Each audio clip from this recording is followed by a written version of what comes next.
Hello everyone and welcome back to Old Man Stories. I'm aware that many of you use these videos to fall asleep, so before you doze off, I thought it would be a fun idea if each of you could leave a comment letting me know which part of the world you're listening from. Also, give a like and subscribe to the channel if you're enjoying the episodes, okay? Let's get comfortable, relax, and begin. It all happened on a Tuesday. I remember that clearly because I'd just come home from work feeling exhausted, the kind of tired where your bones ache and your head is fuzzy.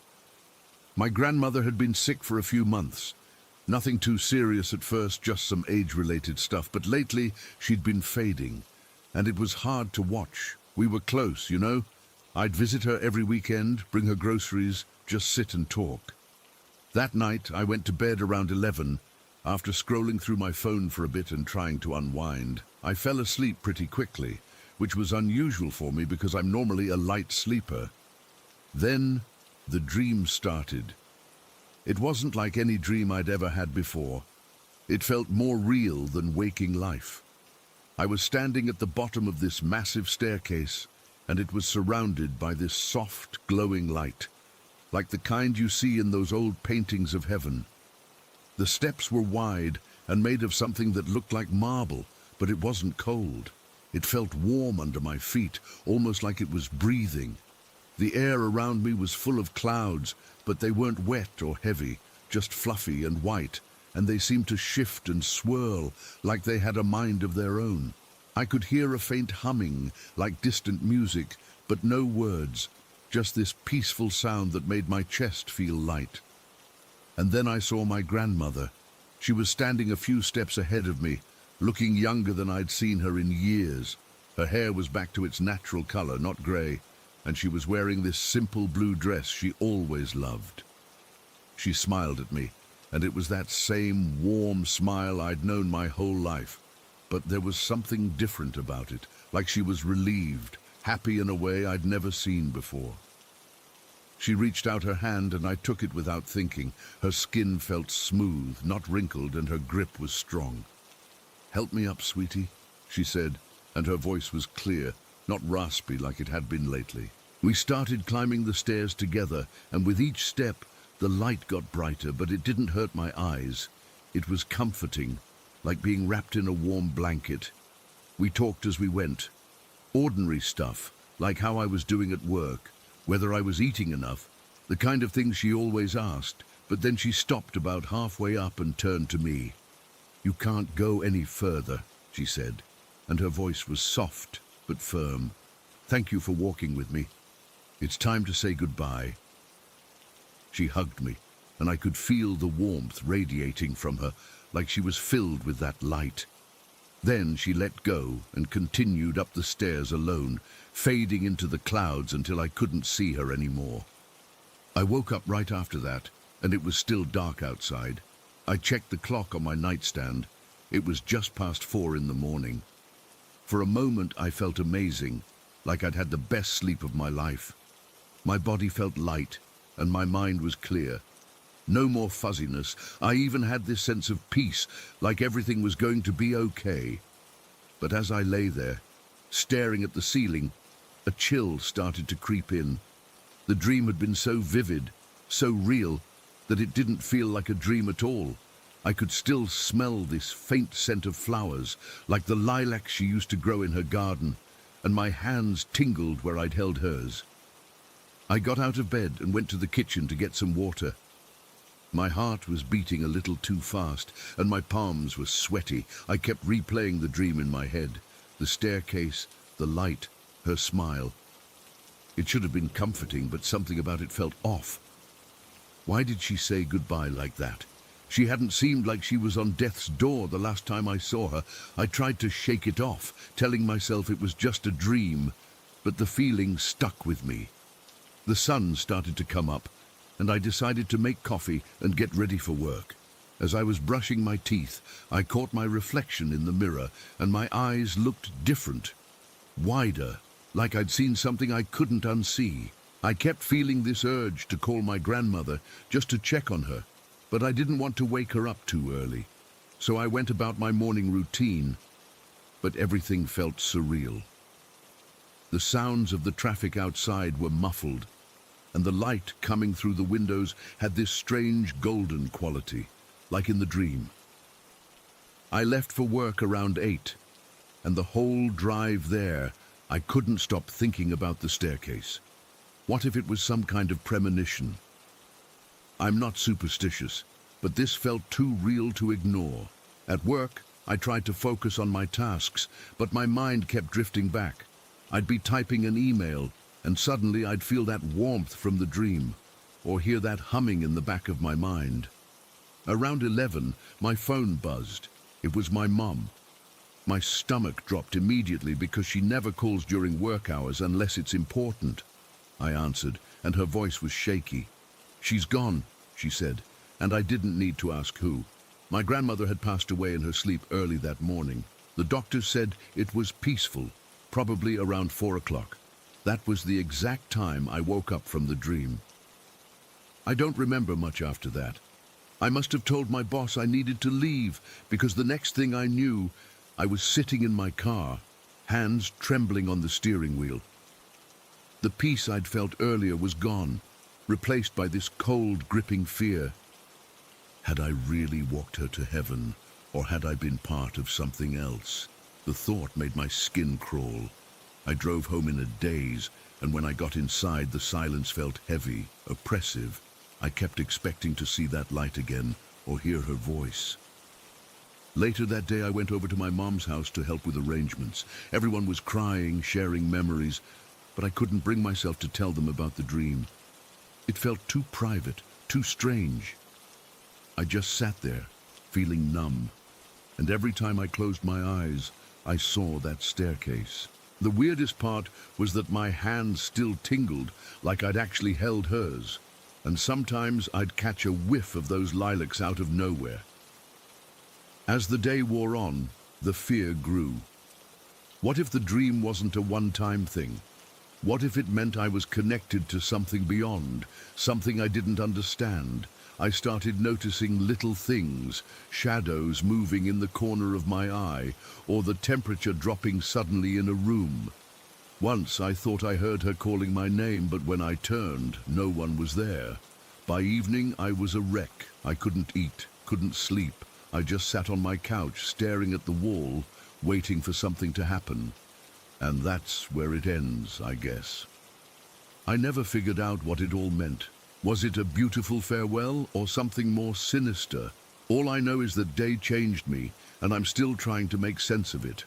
Sometimes when I'm alone at night, I think about that staircase and wonder if I'll ever see it again. But for now, I'm just left with this eerie feeling that I brushed up against something I wasn't supposed to, and I don't think I'll ever be the same. Story 2. All right. I'll just type this out. I don't know if anyone will believe me, and honestly, I'm not even sure I believe it myself. But it happened, and I need to get it out there. I need to see if writing it down makes it feel more real or less.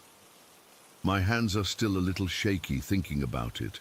This was last autumn. I remember because the weather had just started to turn, that kind of crispness in the air that makes you want to walk everywhere, but also reminds you that winter is coming.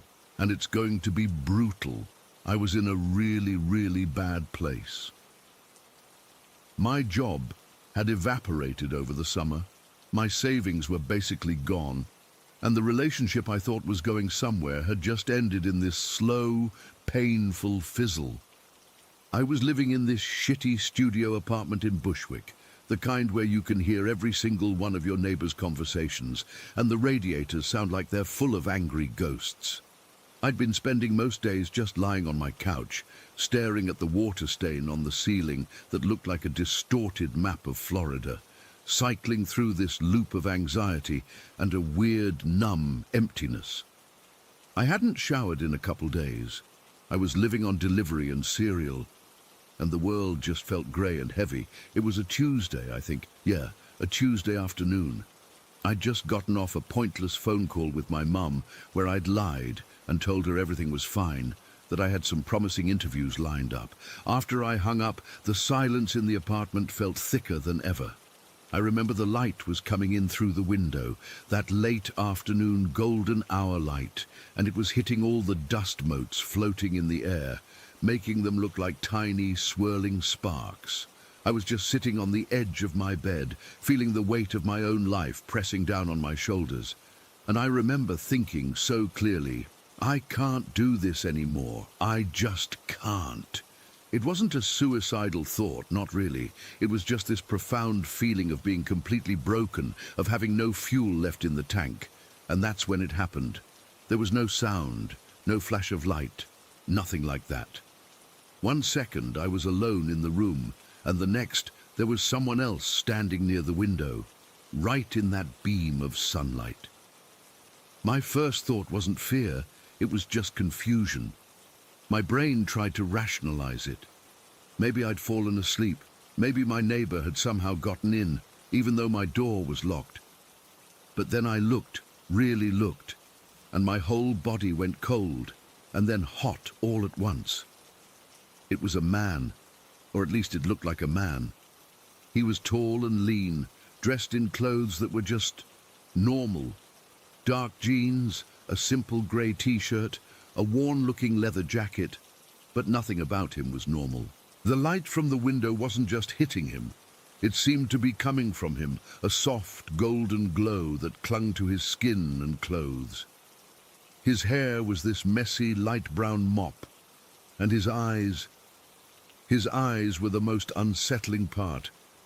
They were a warm, kind of honey brown color, but they held this depth to them, like looking into two quiet, ancient pools. He didn't look old, but he didn't look young either. He just looked timeless.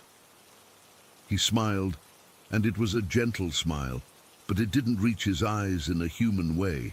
It was like the smile was an idea he was conveying, not a reflex.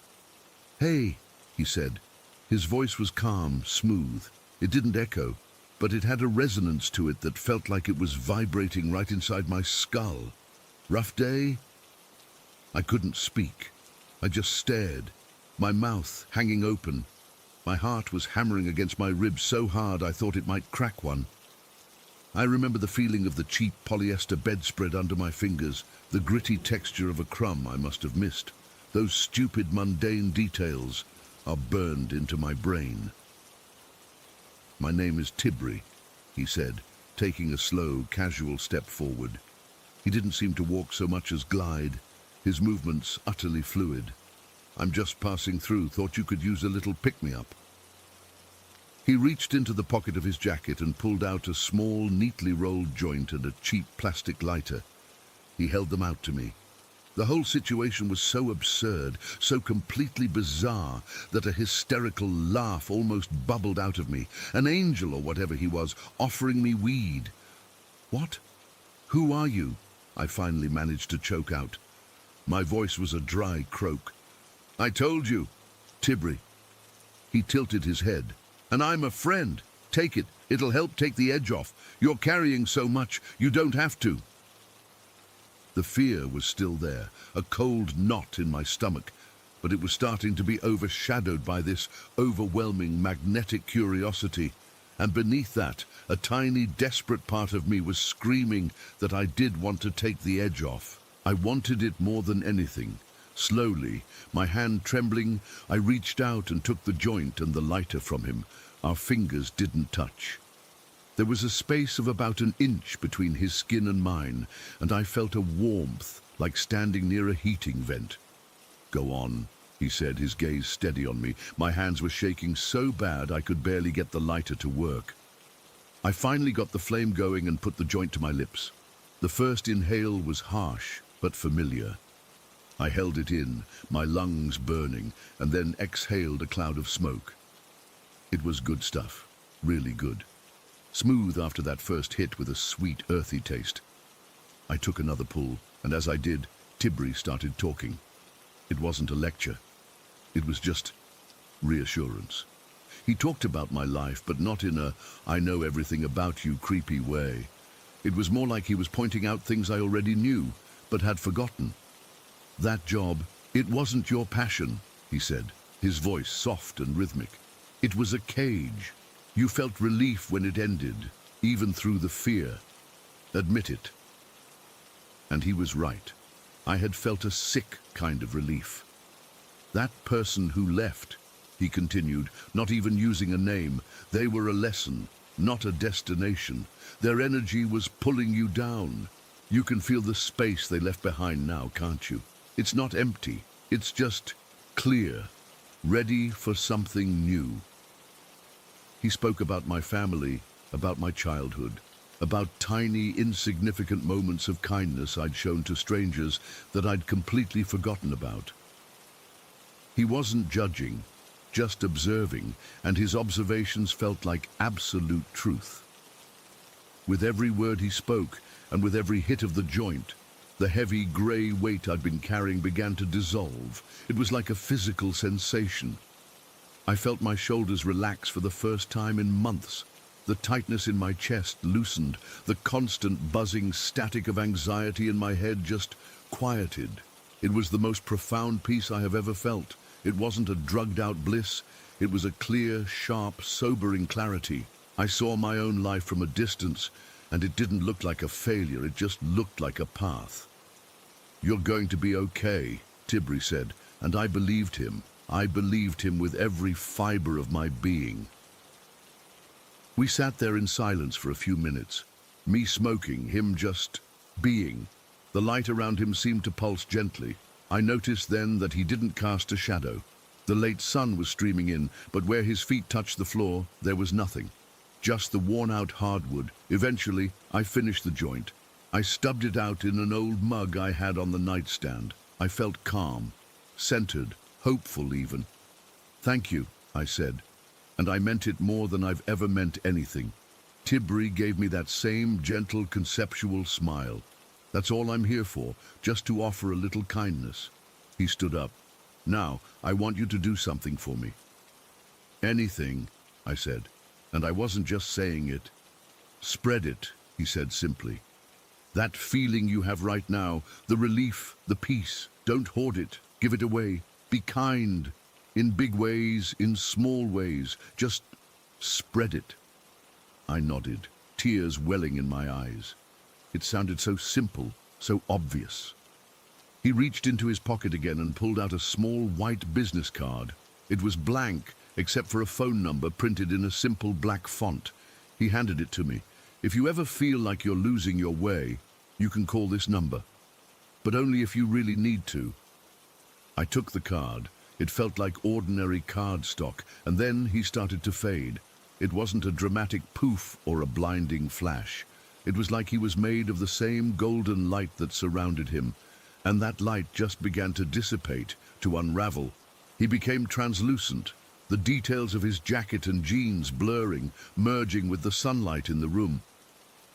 Within 2 or 3 seconds, he was just a shimmer in the air, a lingering warmth, and then he was gone, completely gone. I was alone again. The room was silent except for the distant hum of traffic. The golden hour light was still there, but it was just normal light now. The dust motes were still floating, but they were just dust. I sat there for I don't know how long, just breathing. The feeling of peace was still there, a solid, warm stone in the center of my chest. I looked down at the business card in my hand. I ran my thumb over the number. It felt real. After a while, I got up. I took a shower for the first time in days. The hot water felt amazing on my skin. I got dressed in clean clothes. I felt like a human being again. But as the hours wore on, and the initial drug-and-ore-induced peace began to settle into a more normal state of mind, the unsettling part started to creep in. What the hell had just happened? An angel named Tibri, who looked like a hipster from Williamsburg and carried weed, who gave me a phone number. The sheer absurdity of it started to clash with the undeniable reality of the experience. I could still feel the warmth where his light had been. I could still taste the sweet smoke in my mouth. I could still hear the quiet resonance of his voice in my head. The message was beautiful. Spread kindness. But the messenger was something out of a dream or a nightmare. The supernatural nature of it started to pollute the positivity. It felt like a glitch, a beautiful, terrifying glitch in the matrix of my life. Later that night, the curiosity got the better of me. I pulled out the card. I needed to know. I opened my phone, my fingers trembling again, but now with a different kind of anxiety. I dialed the number exactly as it was printed. It rang. My breath caught in my throat. It was ringing. A part of me expected a heavenly choir or his voice on the other end. It rang a second time, then a third. On the fourth ring, a generic, automated female voice came on the line. "We're sorry. You have reached a number that has been disconnected or is no longer in service. Please check the number and try your call again." A dial tone followed. I tried again. Same thing. I must have tried a dozen times over the next hour, always the same recording. That disconnected robotic voice. I still have the card. It's in my wallet right now. I look at it sometimes. The number is still there, crisp and clear, but it doesn't work. It's a non-working number, so that's it. That's what happened. I met an angel, or a ghost, or a hallucination, or something I have no name for. He got me high, gave me the most profound sense of peace I've ever known, told me to be kind, gave me a fake phone number and vanished into a beam of light, and I'm left here in a slightly cleaner apartment with a little more hope than I had yesterday, but also with this deep, unshakable chill in my bones. Because if that was real, then the world is a much stranger, much more terrifying, and much more wonderful place than I ever believed.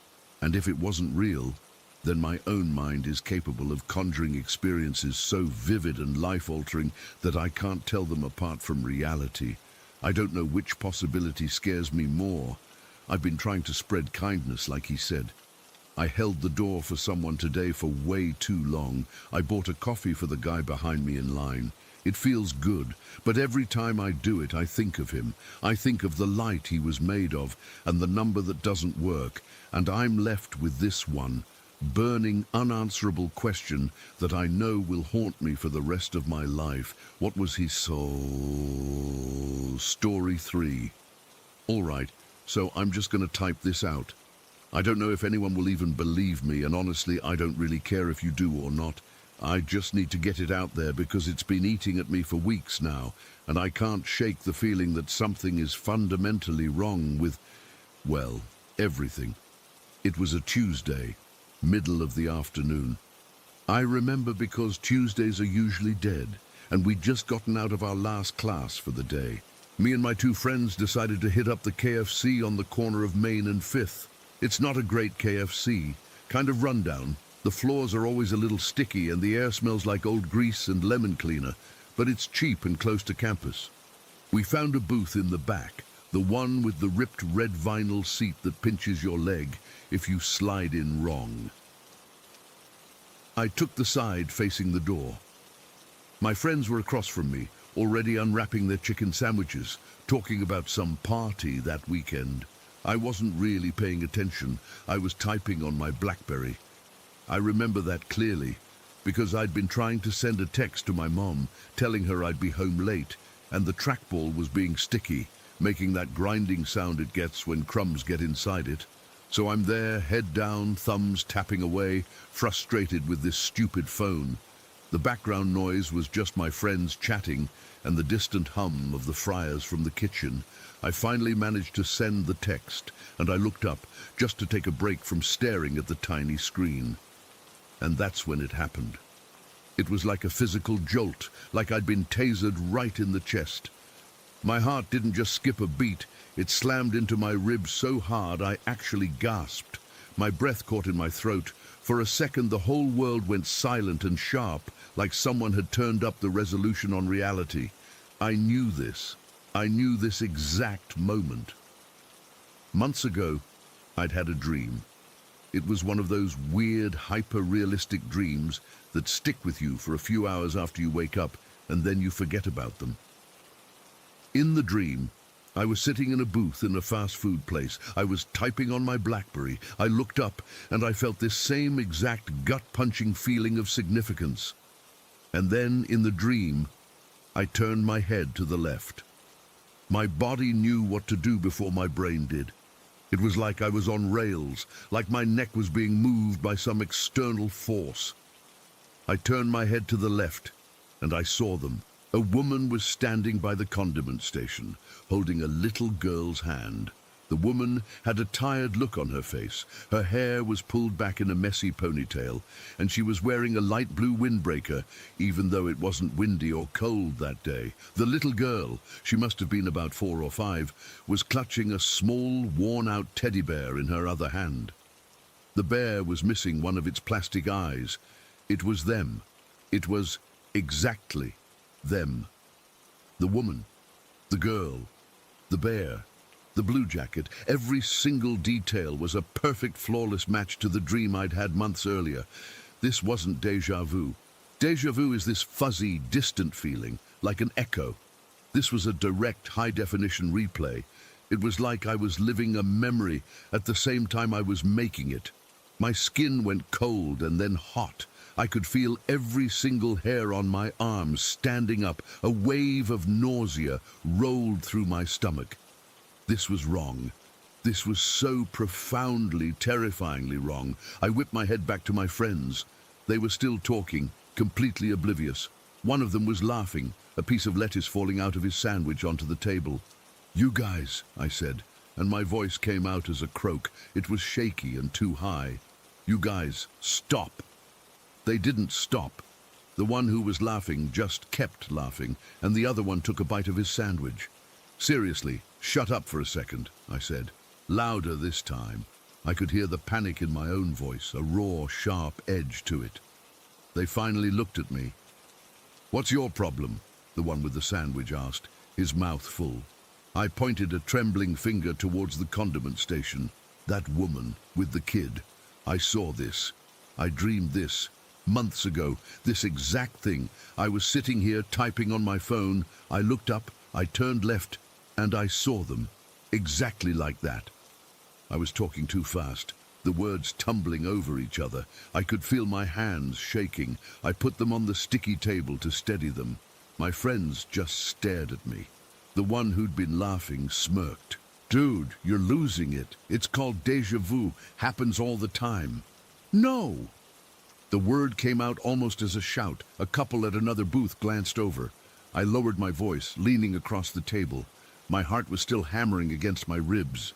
"No, it's not. This is different. I remember the dream. I woke up and I wrote it down in my notebook because it was so weird. The blue jacket, the teddy bear with one eye. I saw it all. This is a replay." They exchanged a look.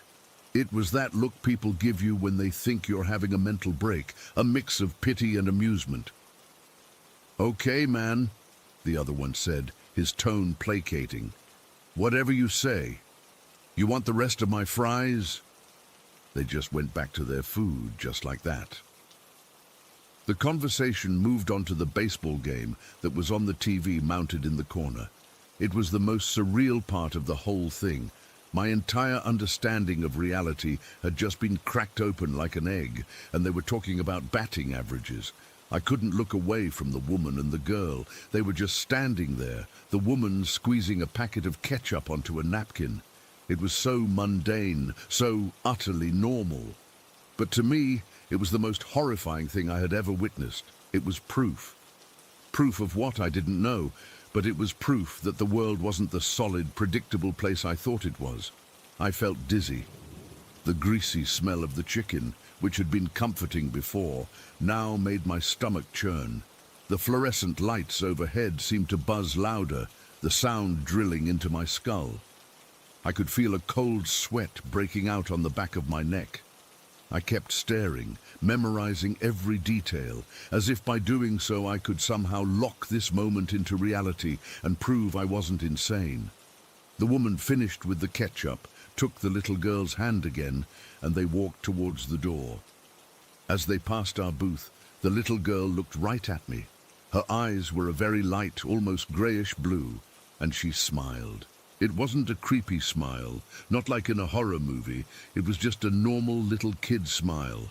But in that context, with my heart trying to beat its way out of my chest, it felt like an accusation. It felt like she knew. And then they were gone. The bell on the door jingled, and they stepped out into the afternoon sun. The spell was broken, but the damage was done. The rest of the day is a blur. I know we left the KFC eventually. I know I got in the car with my friends and we drove around.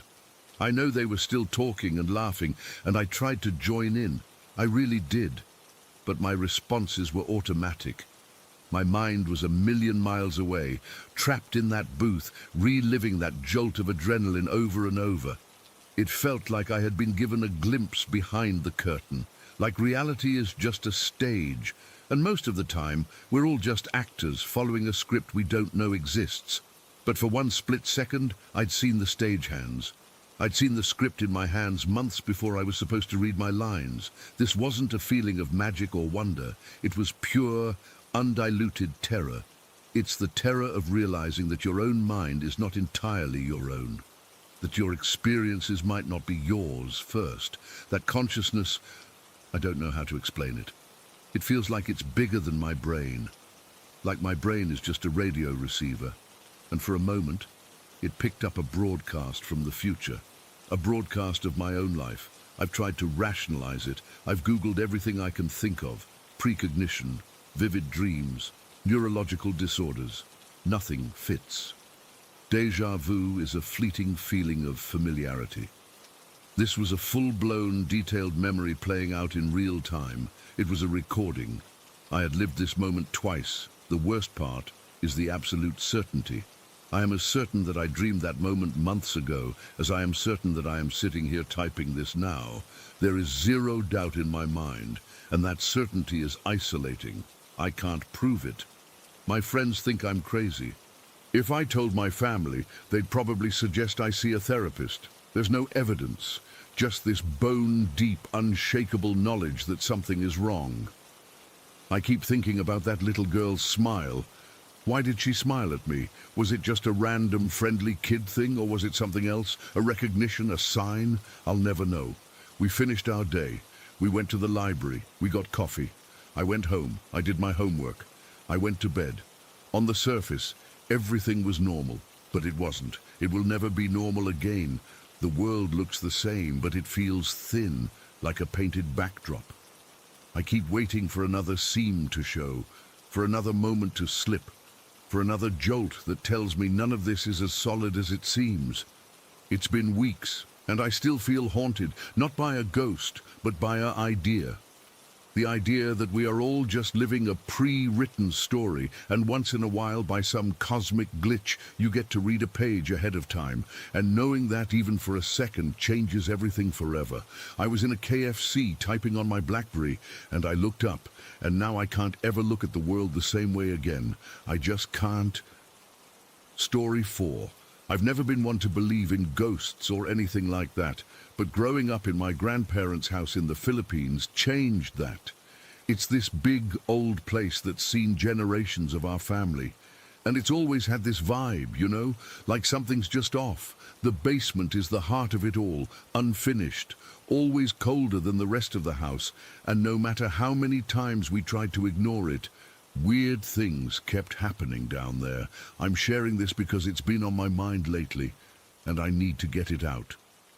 This one day, though, stuck with me more than any other. It was a Saturday, and I remember it because everything seemed to build up to this point where I couldn't deny it anymore. I woke up that morning feeling groggy, like I hadn't slept well. The air in my room was stuffy, but as soon as I stepped into the hallway, that familiar chill hit me. It's always there, seeping up from the basement stairs. My room is on the second floor, right above the living room, and I could hear my mom already moving around downstairs. She's an early riser, always has been. I dragged myself to the bathroom, splashed some water on my face, and tried to shake off the weird dream I'd had. Something about shadows moving in the corners, but I couldn't remember the details. Dreams like that weren't unusual in that house. Down in the kitchen, Mom was frying garlic and onions for breakfast, the smell filling the whole first floor. She looked tired, more than usual. We didn't talk much at first, just the sound of sizzling and the occasional clink of plates. Then she mentioned something about the basement door being ajar again. She said she'd closed it tight last night, but when she came down this morning it was open just a crack. Nothing big, but it made the back of my neck prickle. I've seen that door swing open on its own before, and it's never not creepy. After breakfast, I hung out in the living room with my cousin. He's around my age, and we often spent weekends together there, playing video games or just talking. The TV was on, some cartoon show, but we weren't really paying attention. We were laughing about something stupid when we heard it, a loud scraping noise from upstairs. It sounded like heavy furniture being dragged across the floor in the master bedroom. My cousin and I both froze. The master bedroom is where my grandparents used to sleep, but it's mostly empty now. Just a bed and a few old pieces no one uses. I looked at him and he had this wide-eyed expression like he'd seen a ghost. "You hear that?" he whispered. I nodded, my heart starting to pound. We both knew the house was empty upstairs. My uncle was out, and no one else was home. The sound came again, slower this time, like someone was pulling something heavy, step by step. It grated on my nerves, this rough, grinding noise that felt too loud for the quiet morning. I decided to go check it out. My legs felt heavy as I climbed the stairs, each step creaking under my weight. The hallway upstairs was dim, with only a little light filtering in from the windows. The master bedroom door was closed, but I could still hear the scraping from inside. I reached for the knob, my hand shaking a bit, and pushed the door open. The room was empty, completely empty. The bed was against the wall, the dresser untouched, and nothing was out of place. The air was still and cold, and I could see dust motes floating in the light from the window. No one was there, but the sound had been so real, so close. I stood there for a minute, just listening, but it had stopped. My cousin called up from downstairs. "Anything?" I shook my head, even though he couldn't see me, and went back down. My hands were clammy, and I wiped them on my jeans. We didn't say much after that, just turned up the TV to drown out the silence. About half an hour later, my uncle came home from his errands. We asked if he'd been upstairs or moved anything, but he said no, he'd just gotten back. That confirmation made my stomach drop. It wasn't just in our heads. The day dragged on, and the weird feeling didn't go away.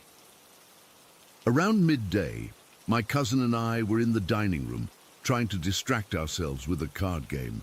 The dining room is right next to the basement stairs, and that area always feels colder, like the chill is concentrated there. We were shuffling cards when my cousin suddenly stiffened. His eyes were fixed on the basement doorway. "Did you see that?" he said, his voice low and shaky. I followed his gaze, but I didn't see anything at first. Then he pointed, and I saw it too. An arm, pale and thin, waving from the top of the basement stairs.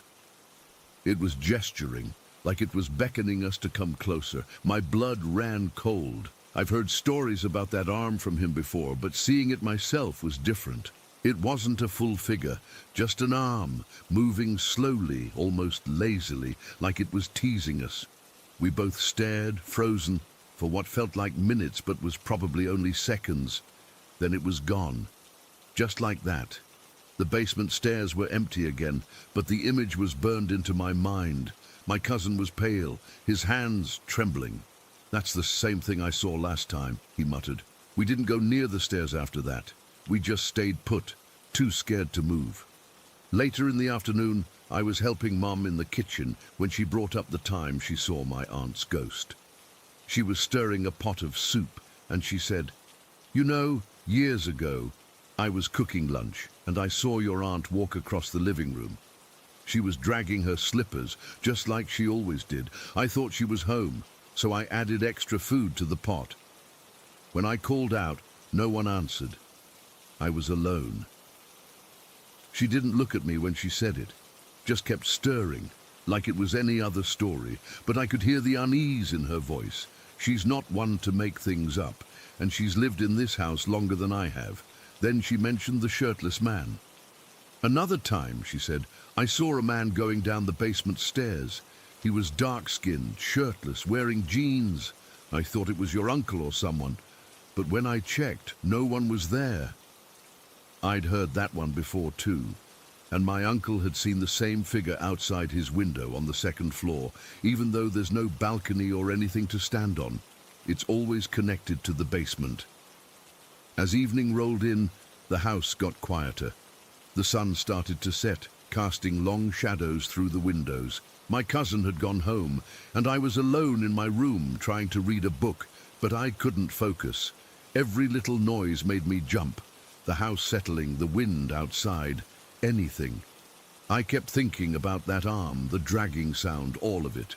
Around 8 o'clock, I went downstairs to get some water. The basement door was closed, but I could feel the cold radiating from it. I hurried back up, my heart racing. My grandfather is a tough guy, a World War II veteran who doesn't scare easily. He's in his 80s now, but he's still sharp. That night, after everyone had gone to bed, I was lying awake, listening to the house. I heard footsteps downstairs, heavy, deliberate steps. I peeked out my door and saw my grandfather heading toward the basement. It was past midnight, maybe around 2 or 3 in the morning. I didn't want to follow, but I couldn't look away. He stopped at the top of the basement stairs, and I heard him call out, "Who's there?" His voice was firm, no fear in it. Then he started down the stairs, slowly, one step at a time. The basement light was off, so it was pitch black down there. I held my breath, listening. He was down there for what felt like forever, but it was probably only a few minutes. Then he came back up, his face grim. "Nothing," he said to himself, shaking his head. But the way he said it, I could tell he felt something too. I went back to bed, but I couldn't sleep. The house felt heavier, like the air was thick with something unseen. I kept thinking about all the stories, all the little things that added up. The mimicry, the apparitions, that waving arm. It all pointed to the basement. Why there? What was it about that unfinished cold space that drew these things? The next thing I knew, it was morning, and I was exhausted. But that day, that specific day, is the one that haunts me the most. Because after everything, the sounds, the sights, my grandfather going down, nothing changed. The basement is still there, still cold, and I still feel watched sometimes. I don't have any explanations, no neat endings or answers. It just happened, and I'm left with this chill that never really goes away. Story 5. Okay, I'm just going to type this out. I've never posted anything like this before, but I've been reading this forum for a while, and I figure if anyone might get it, it's you guys. I need to get it out. It's been years, but some days it feels like it was yesterday.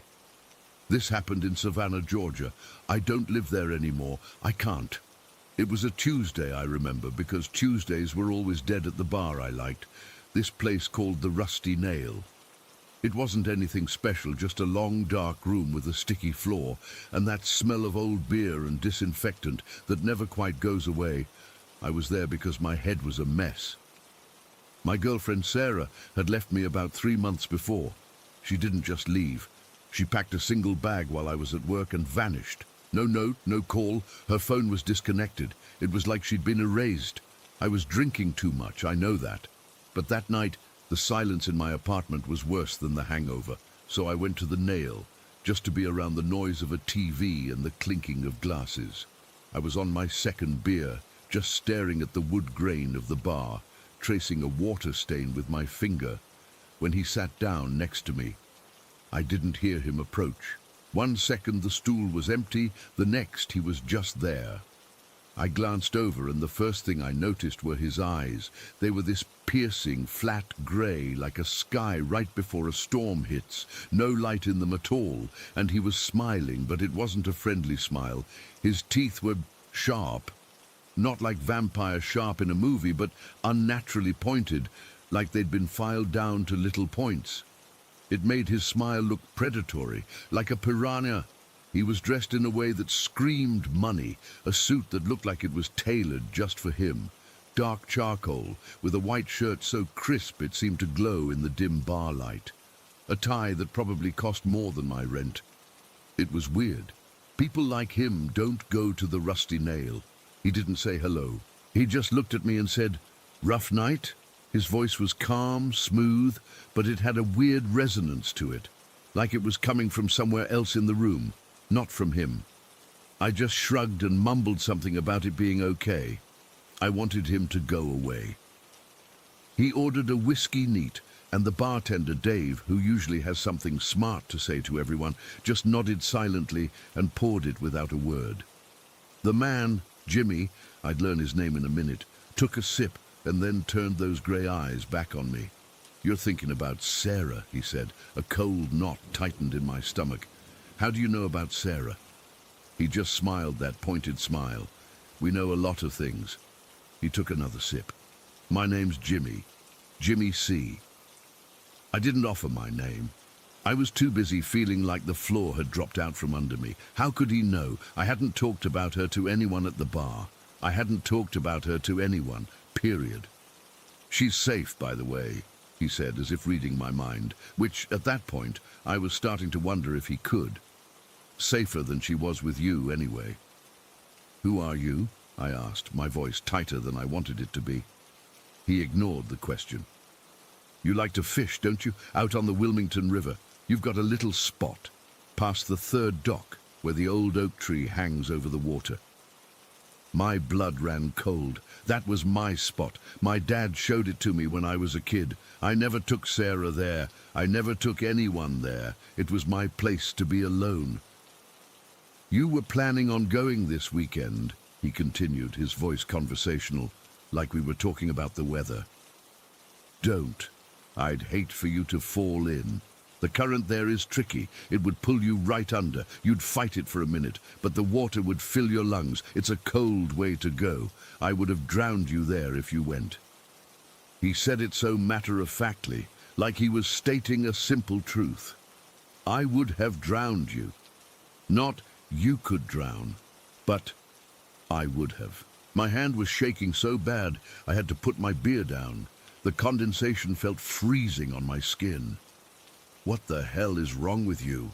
I whispered. He finished his whiskey and signaled Dave for another. Dave looked pale but poured it. Jimmy C leaned in closer, and I could smell his cologne, something expensive and woody, but underneath it was another smell, faint and metallic like old coins or blood. "I jumped off the San Francisco Bridge once," he said, his eyes locked on mine. I couldn't look away. It was like being pinned. Golden Gate, that's what they call it. It's a long way down.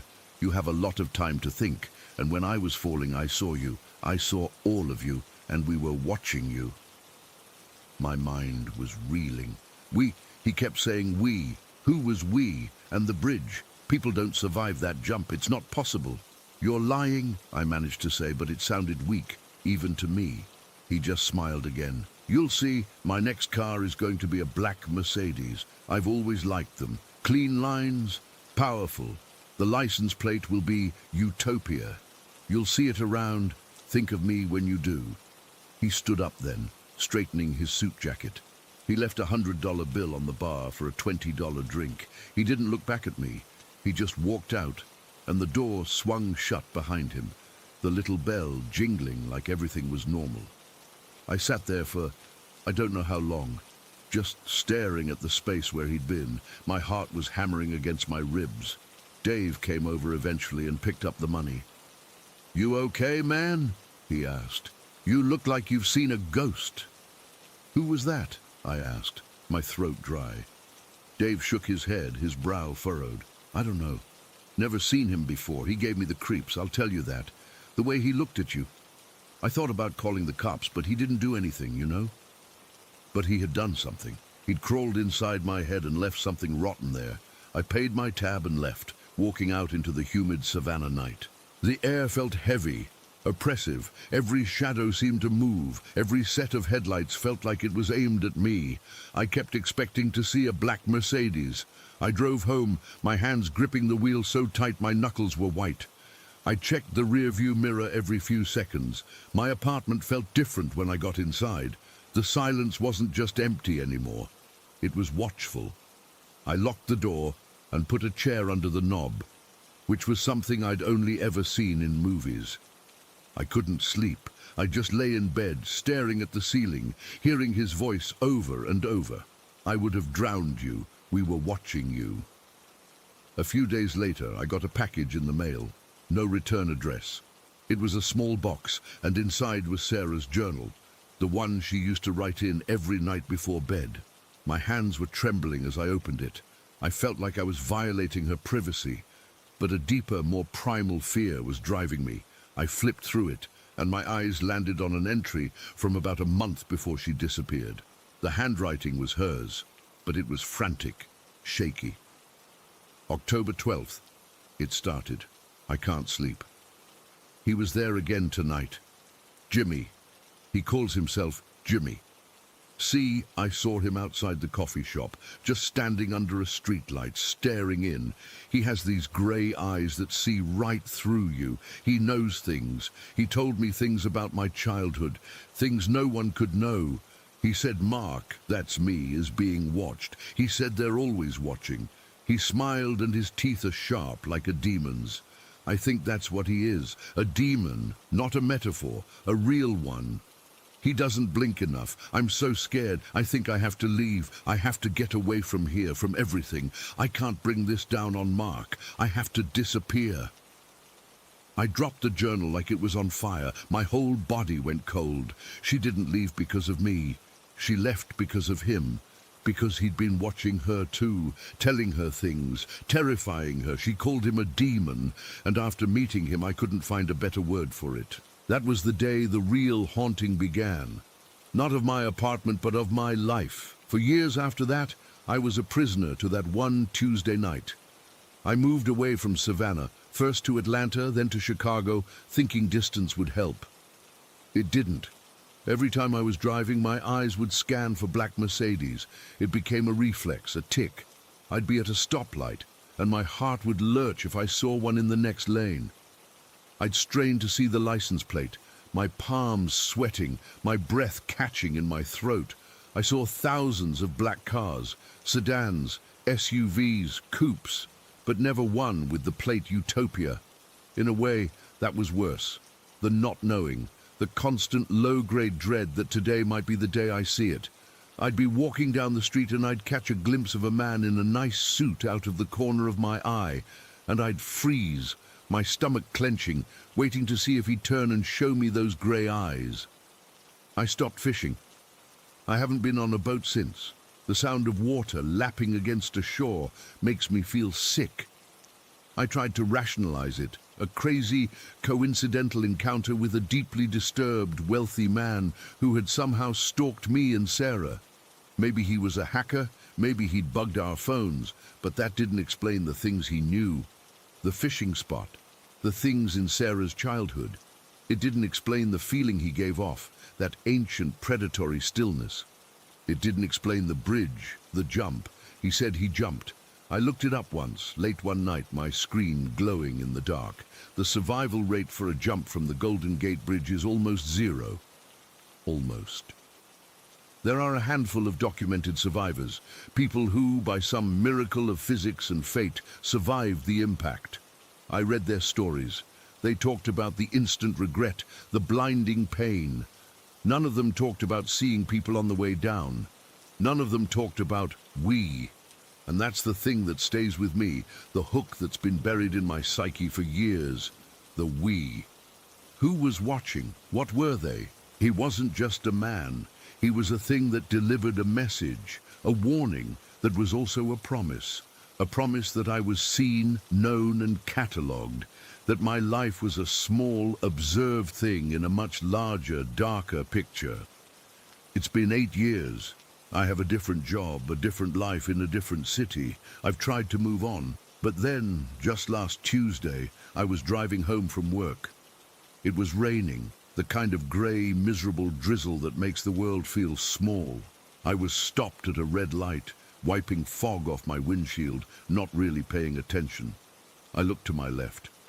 There it was, a black Mercedes S-Class, sleek and wet with rain. It was just sitting there idling. My heart didn't just pound, it seemed to stop altogether. Time slowed down. I forced my eyes to the license plate frame, my vision tunneling, and I saw it. The plate wasn't a standard issue one. It was a custom plate. In clear, bold letters it read, UTOPIA. I couldn't breathe. I couldn't move. I just stared. The windows of the Mercedes were tinted pitch black. I couldn't see inside. Was he in there? Was he looking at me right now? Was he smiling that smile? The light turned green. The Mercedes didn't move for a second, just sat there in the lane. Then it pulled away smoothly, accelerating down the street and turning a corner, disappearing into the rain and the twilight. I sat there, horns blaring behind me, frozen solid in my seat. The rain pattered against my roof, and all I could hear was his voice, calm and clear from 8 years ago, as if he were sitting right next to me again. You'll see it around. Think of me when you do. And I do. I always will. I don't know what he was. I don't know what he wanted. I just know he was telling the truth, and I know that somewhere he's still out there, and they're still watching. I saw the car. Story 6. He hung up and looked at me. Gotta go out, son. A roadblock. You'll be okay here for a bit?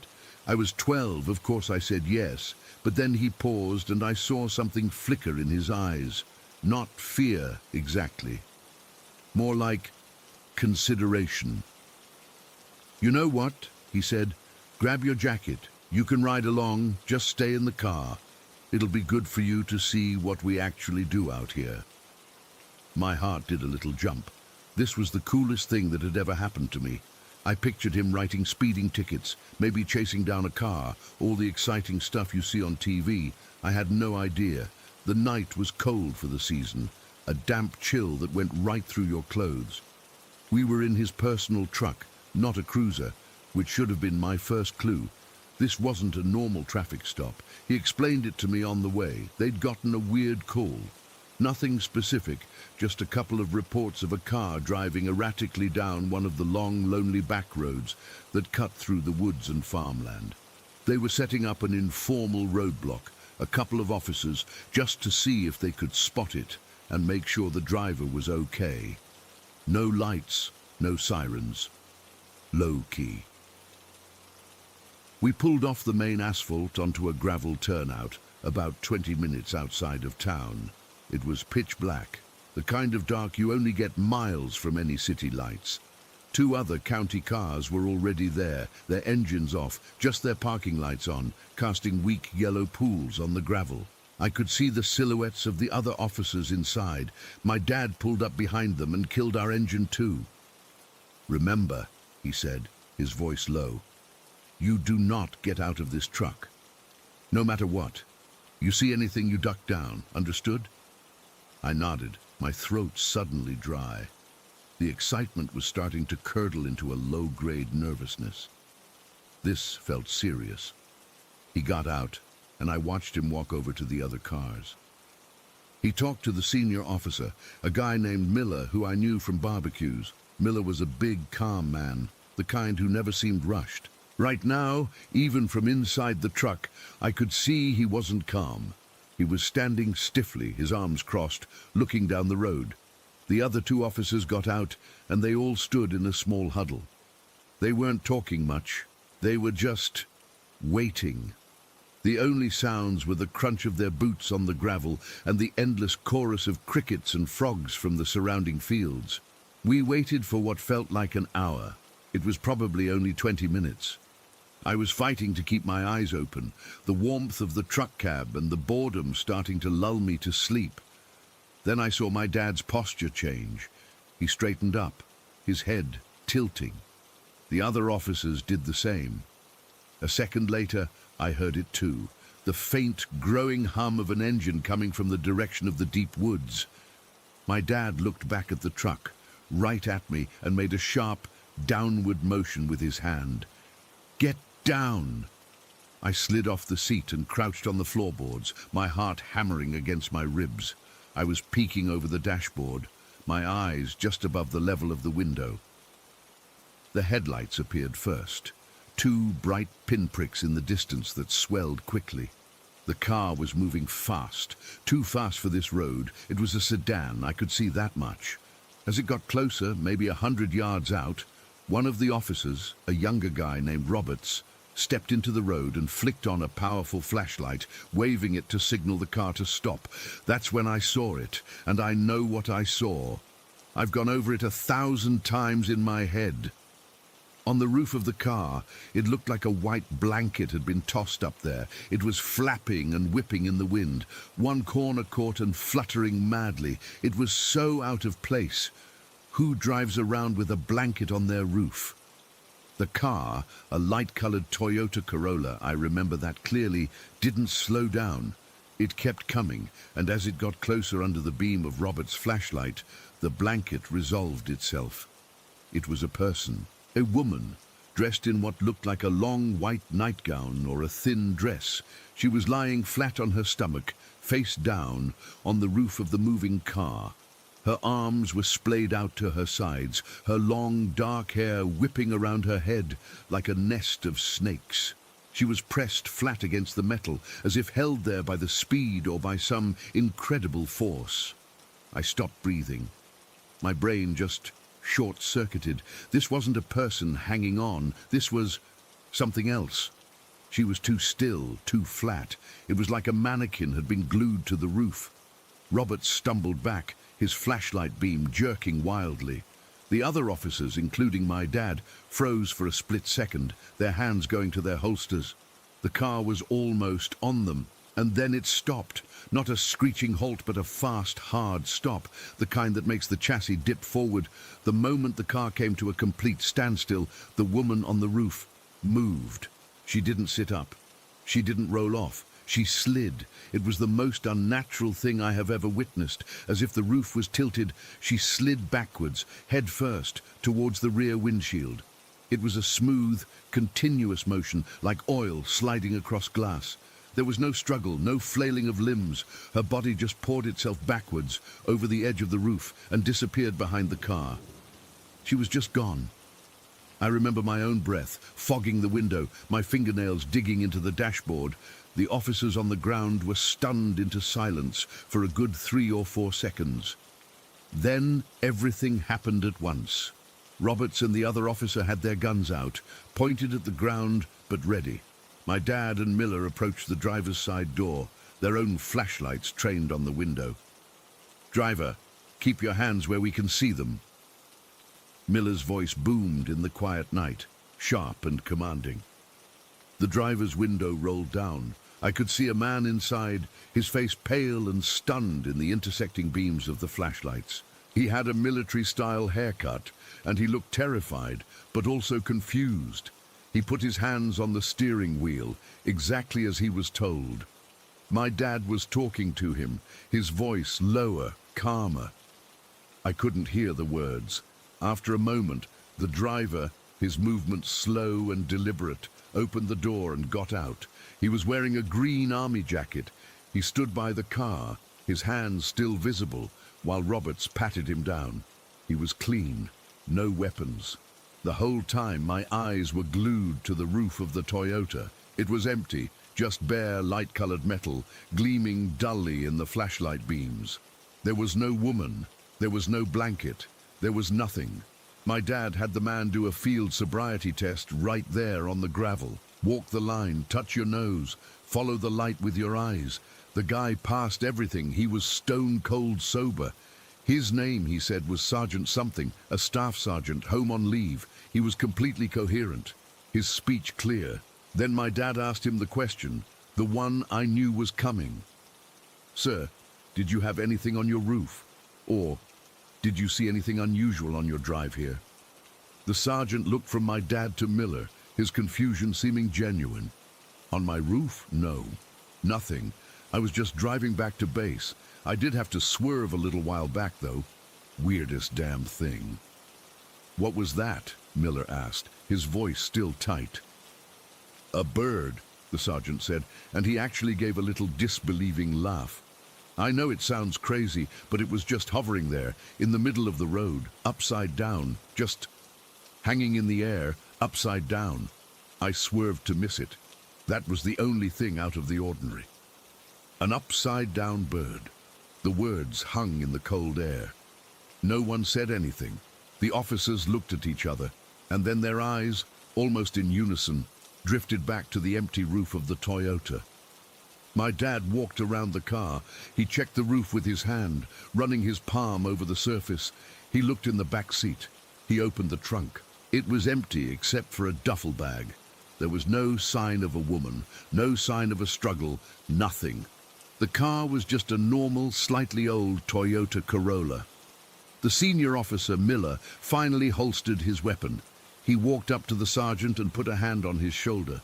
His voice was different now. All the copness was gone.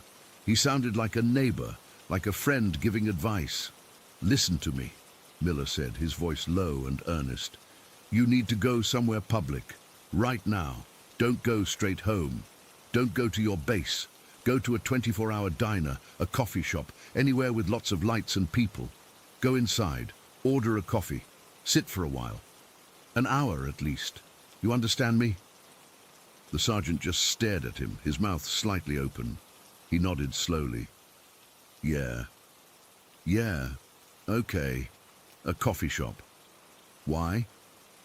"Just do it," Miller said, and there was a weight in his voice that brooked no argument. "It confuses them. If something followed you, it'll get lost in the crowd, in the lights. It can't track you as easily. Just go. Now." The sergeant, looking more shaken than he had during the entire stop, just nodded again. He got back in his car, his movements clumsy. He started the engine, gave one last bewildered look at the officers, and pulled slowly away, the gravel crunching under his tires. We watched his tail lights disappear into the darkness, heading back towards the main road, towards the all-night truck stop diner 20 miles away. The officers didn't move for a long time. They just stood there in the sudden, profound silence. Roberts lit a cigarette, his hands trembling. My dad walked back to our truck and got in. He didn't look at me. He just gripped the steering wheel, his knuckles white. He stared straight ahead, through the windshield, at the empty road. He started the engine and pulled out, following the same path the Toyota had taken, but driving slowly, so slowly. The whole way home, he didn't say a single word. The air in the cab was thick with a fear I had never felt from him before. It wasn't the fear of a bad guy with a gun. This was different. This was the fear of the unknown, of something that broke all the rules. We got home. He locked the door behind us, something he never usually did. He went around and checked all the windows. He poured himself a whiskey, his hand still not quite steady, and drank it in one go. He never really talked about it again, not in any detail. Years later, when I was in college, I asked him about it over a beer. He got quiet, his eyes distant. "We never found out who he was," my dad said softly. "We had his name, his unit, but we never followed up. Miller said not to. He said sometimes you just leave it alone. You don't go looking for answers you don't want to find." "And the woman?" I asked. He shook his head, staring into his glass.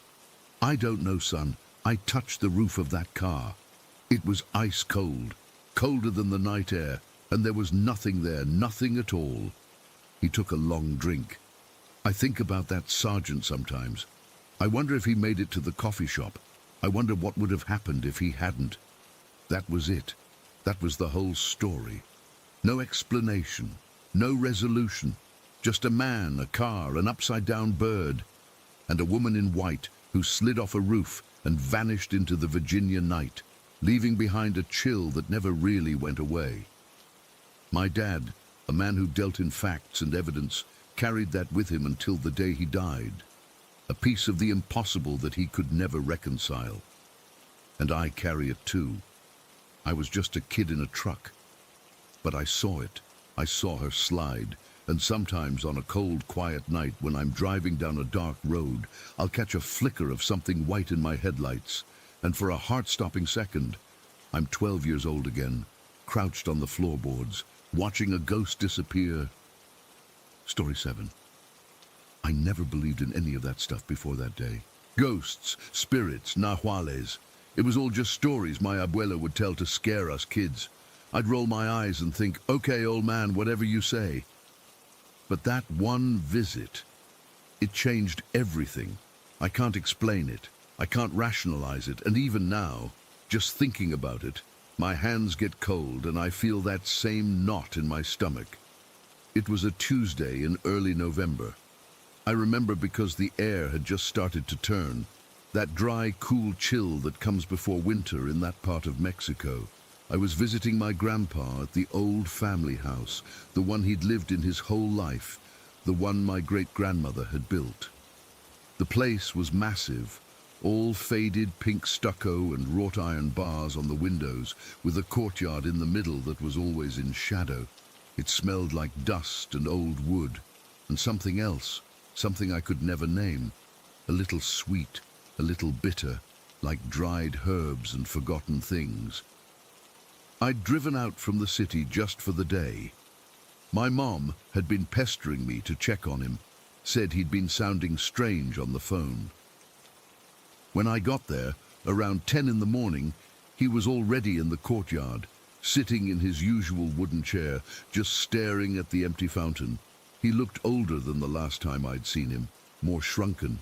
His hands, resting on his knees, were trembling slightly. We talked for a bit, normal stuff. How was work?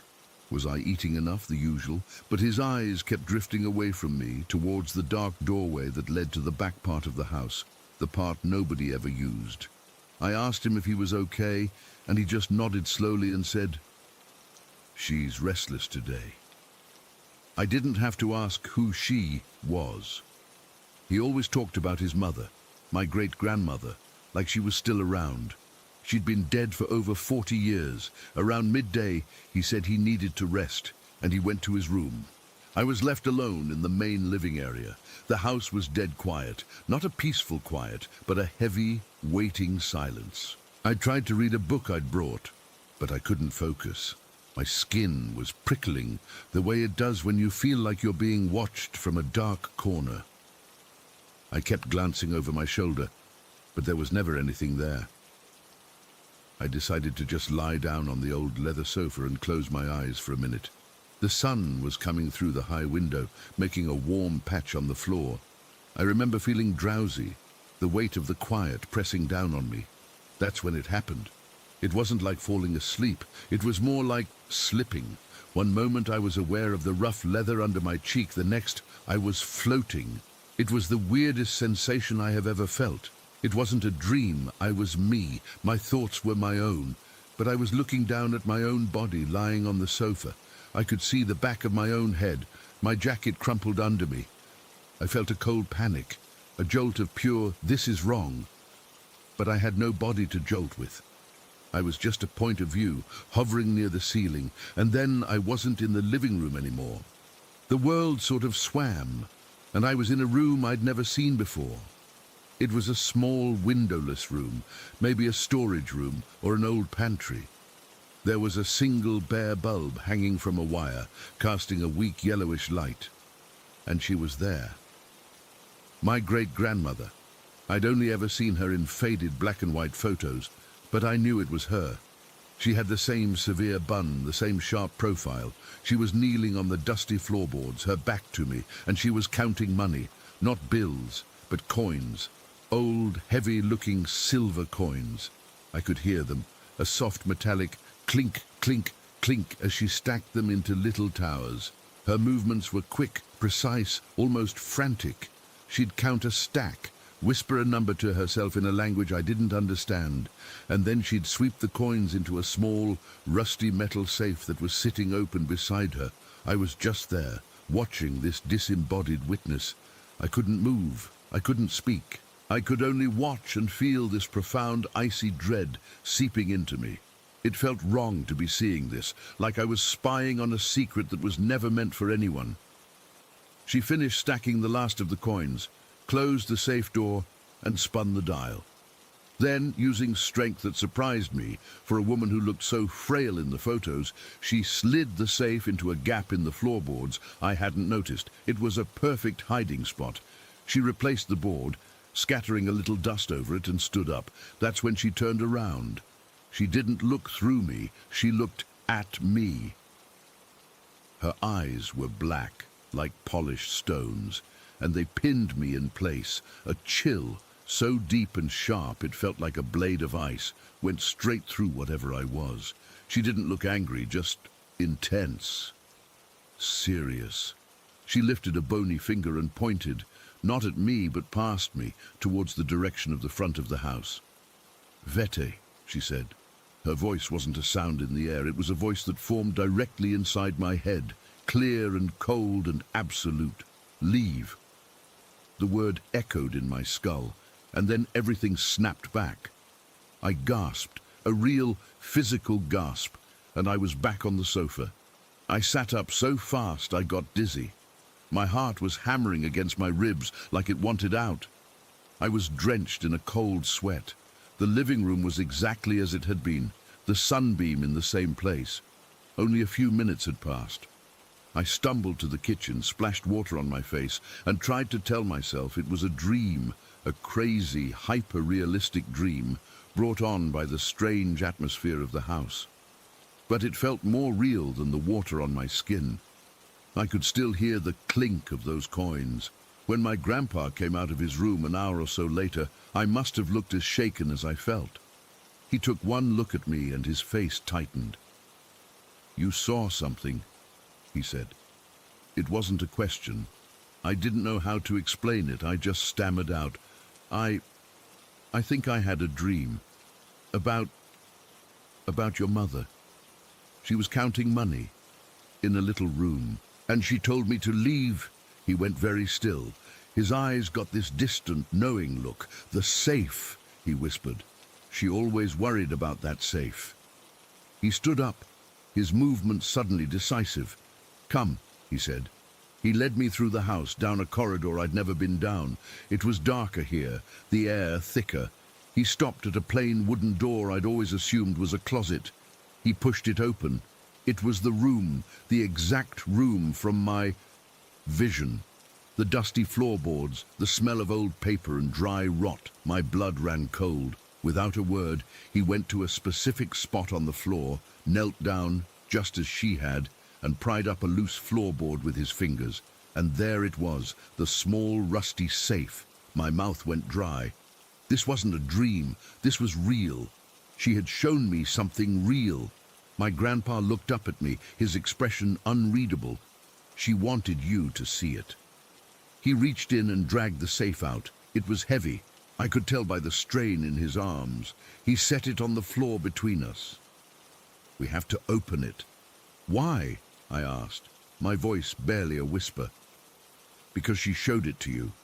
It's an invitation, or a warning." He started working the dial. He knew the combination. He said he'd known it since he was a boy, but he'd never had a reason to open it before. The clicks of the tumblers were loud in the silent room. Click, click, clunk. He lifted the handle and pulled the door open. There was no pile of silver coins. There was just one thing inside, a single tarnished silver locket on a broken chain. That was it. Nothing else. We both stared at it, confused. My grandpa reached in and picked it up.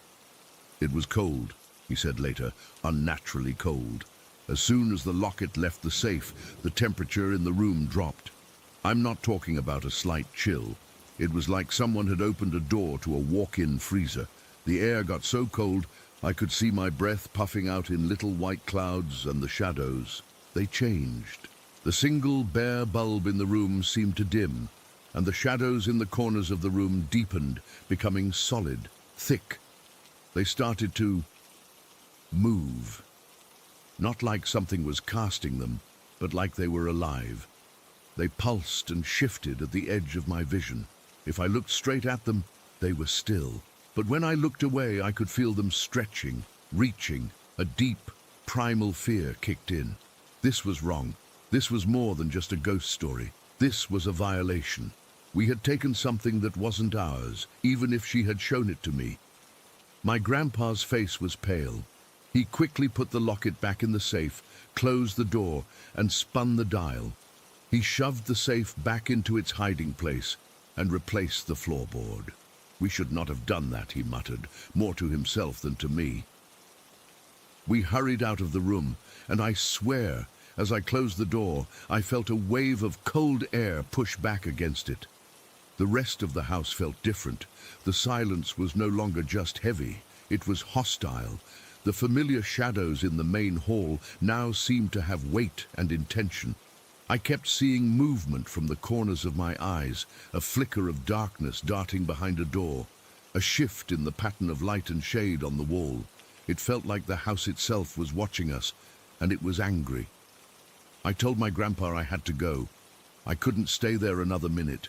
He didn't try to stop me. He just nodded, his eyes sad and scared. He walked me to the front gate. The sun was starting to go down, painting the sky in oranges and purples. It should have been a relief to be outside, but the fear was still clinging to me like a second skin.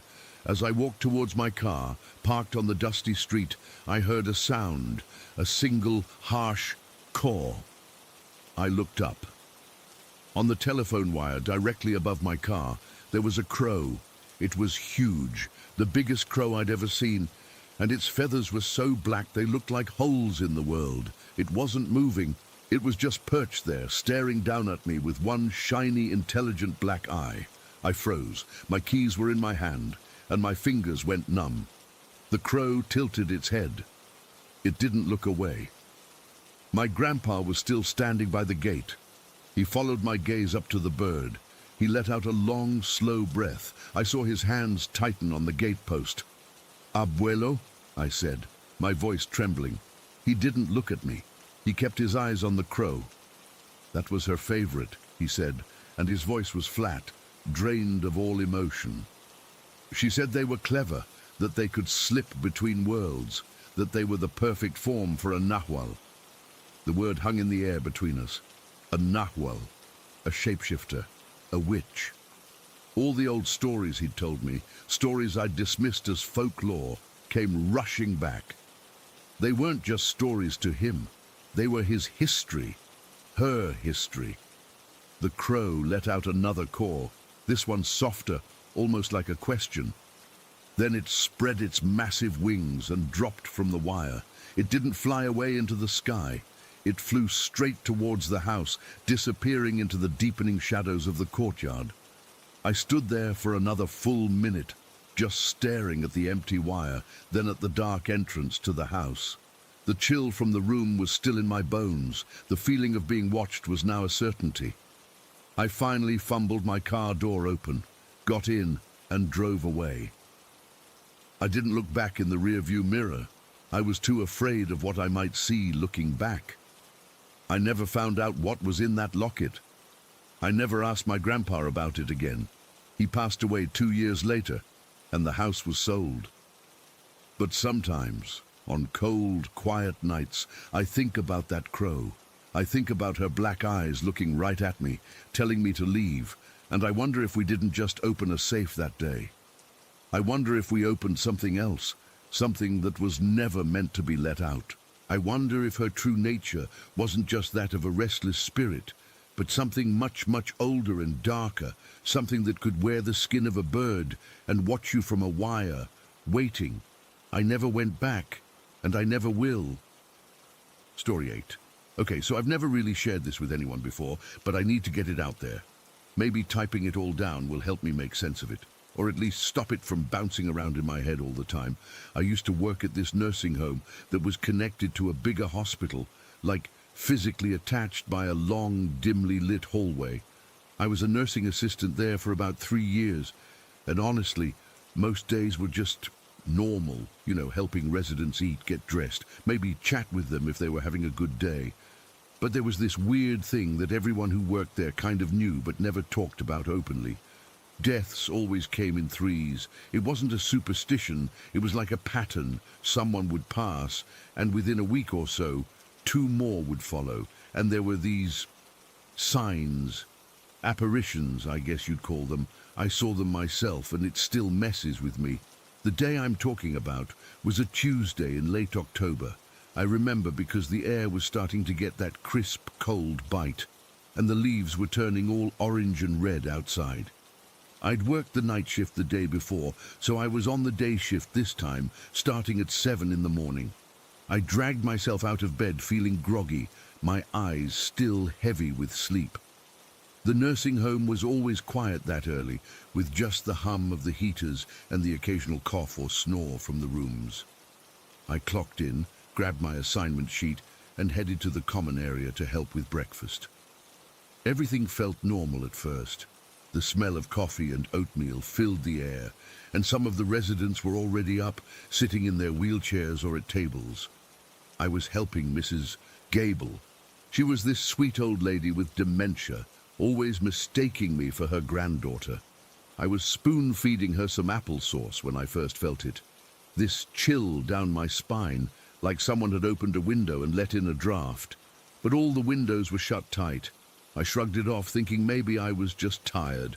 Around 9 o'clock, I was making rounds to check on everyone. I walked past room 107, where Mr. Henderson was. He'd been there for years, and he was one of those residents who'd seen it all. He'd even mentioned the deaths in threes thing to me once, in a hushed voice, like he was sharing a secret. As I passed his door, I saw something out of the corner of my eye. A little boy, maybe 5 or 6 years old, wearing old-fashioned shorts and a striped shirt. He was just standing there at the end of the hall, near the wall that separates the nursing home from the hospital.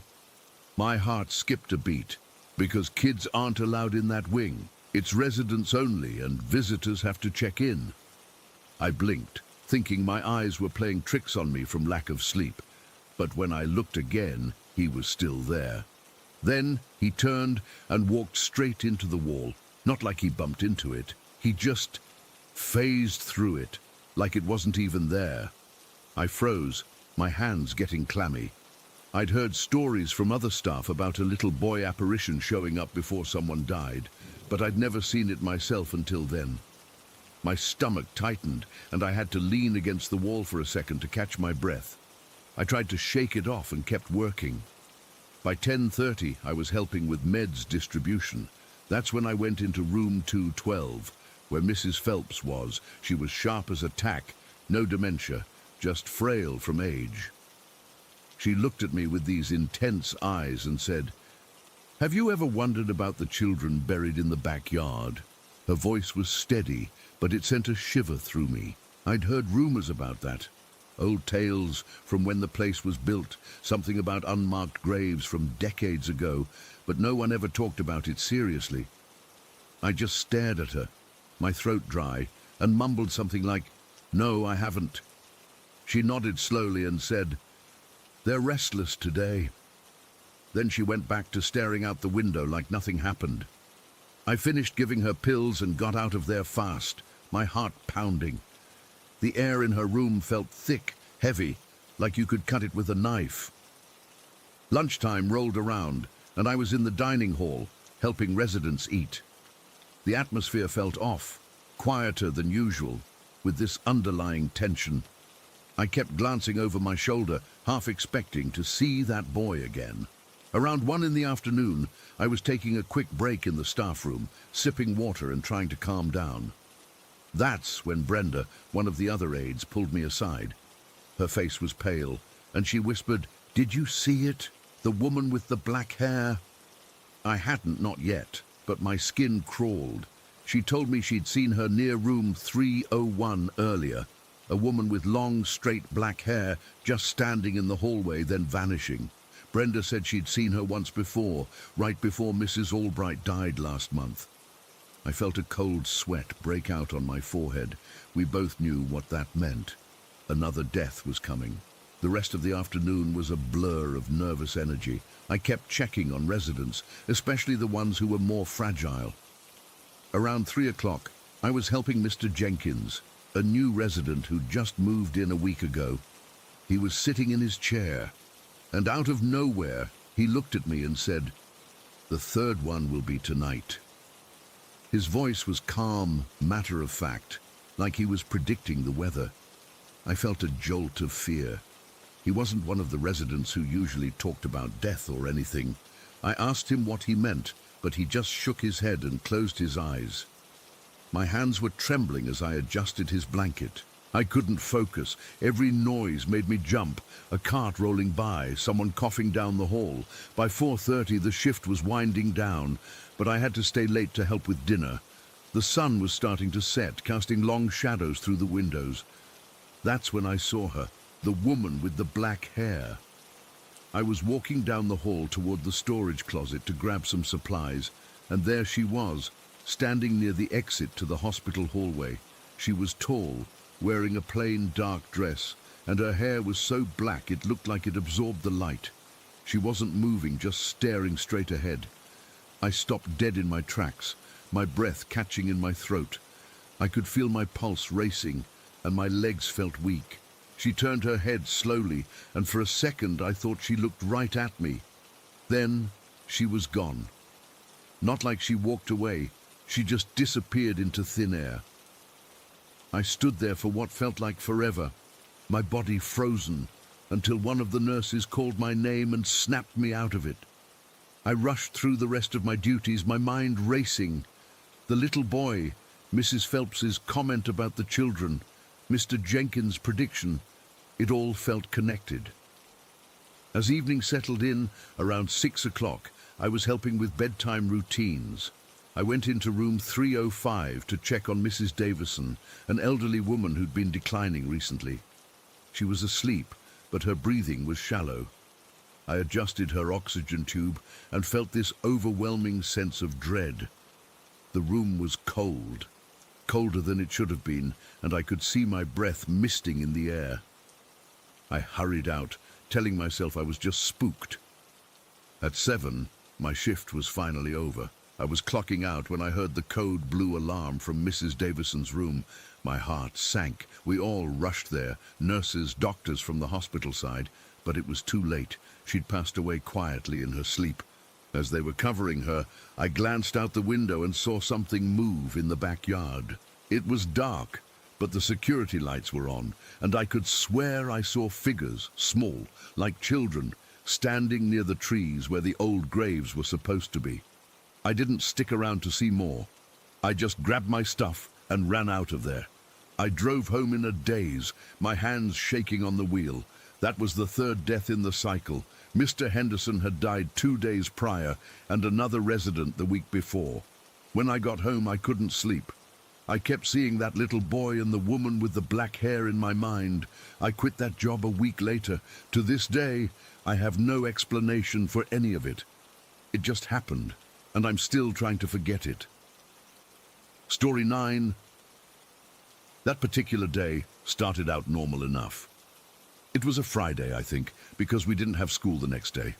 I remember it was overcast, the kind of grey day where the light never really gets bright, just sort of hangs in the air, like a warning. I got to my friend's house in the afternoon, and we did the usual stuff. Played video games in his room, messed around with some old board games his mom had dug out of the attic.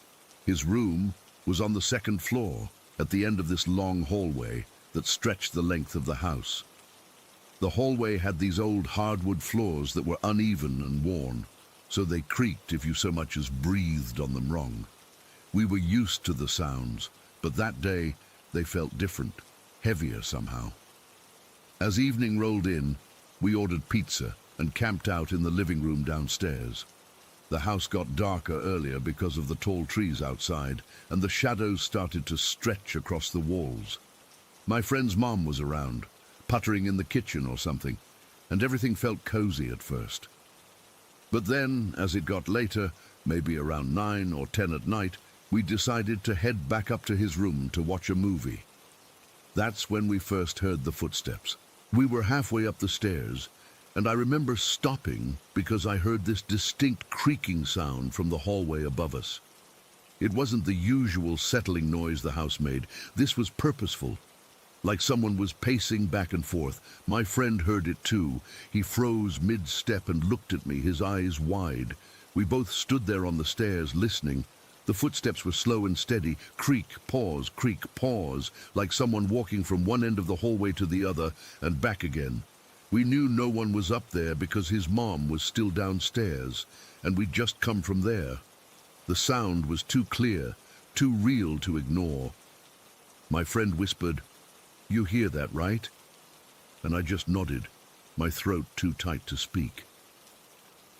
We crept up the rest of the stairs, trying to be quiet, but every step we took seemed to echo. When we reached the top, the hallway was empty, completely empty. The footsteps had stopped the second we got there, but the air felt thick, cold, like we'd walked into a fridge.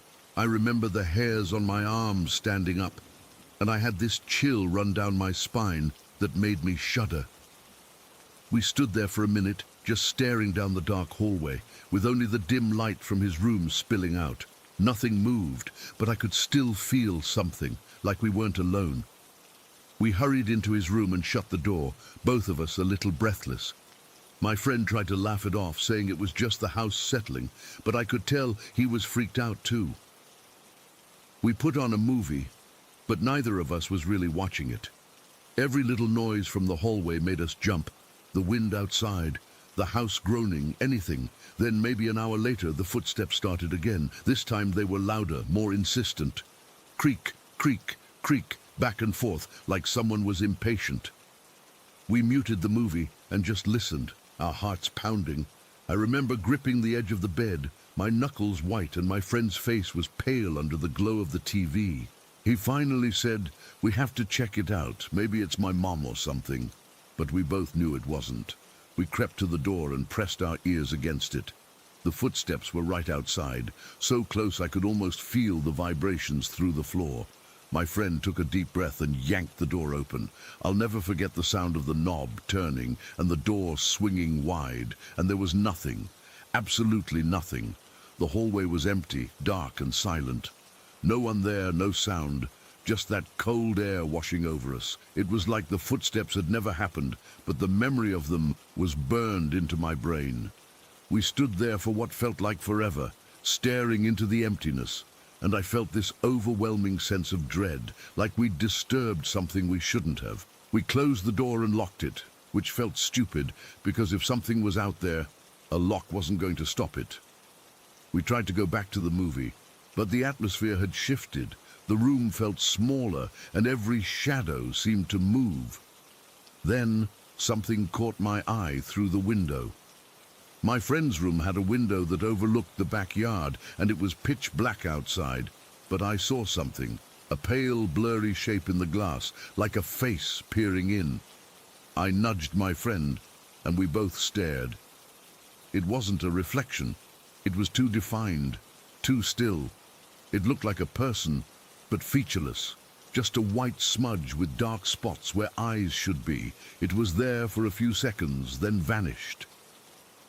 We both gasped, and my friend rushed to the window, but there was nothing outside, just the dark yard and the trees swaying in the wind. My hands were trembling, and I felt sick to my stomach. That was the first time I really believed something was wrong, that it wasn't just our imaginations. Things escalated from there.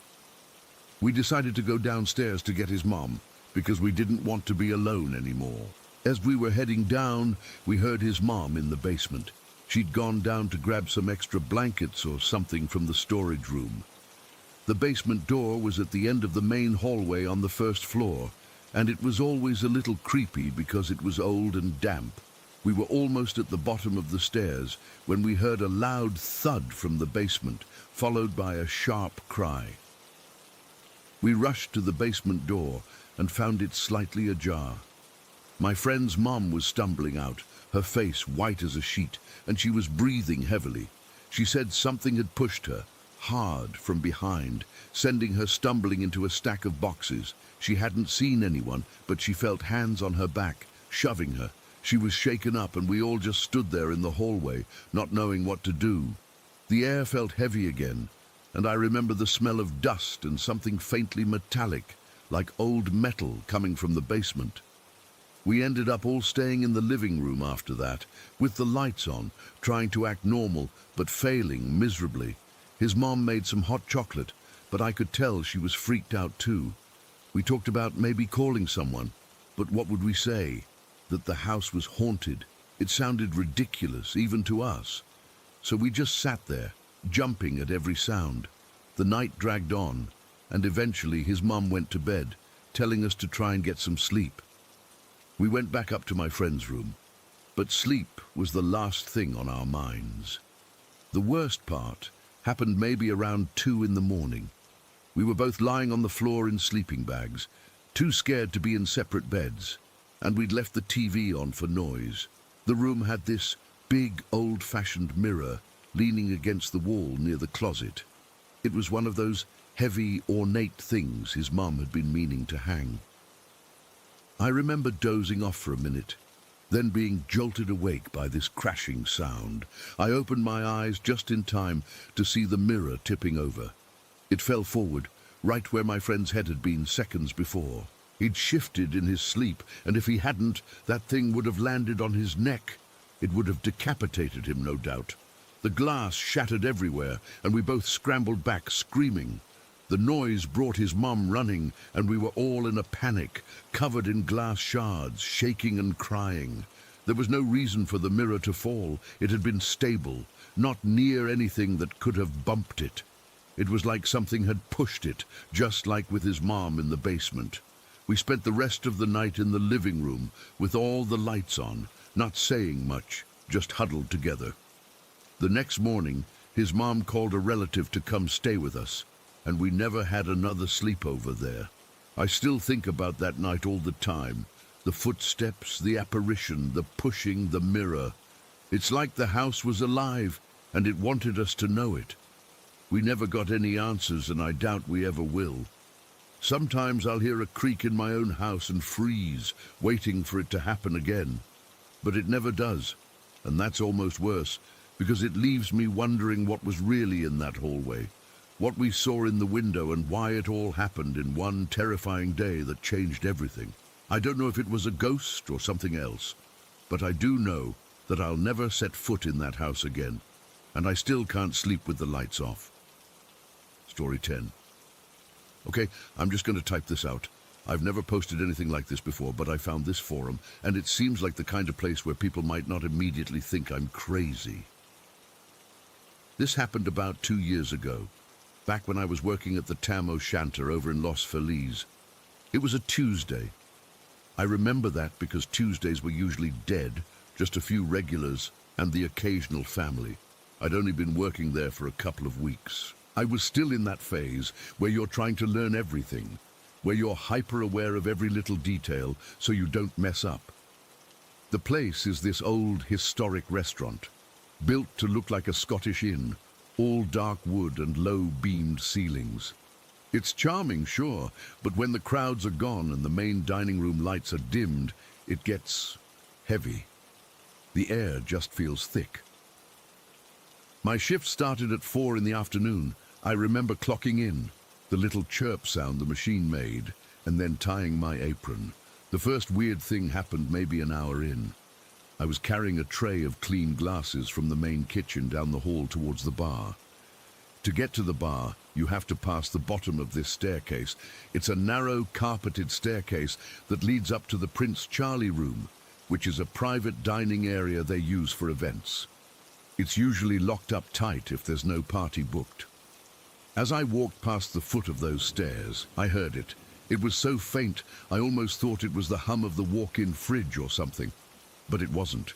It was a whisper. It wasn't a word, not at first. It was just a sound, a breathy, sibilant rush of air. I stopped, my grip tightening on the tray. I looked up the staircase. It was dark up there, just a deep, swallowing blackness beyond the first few steps. I shrugged it off.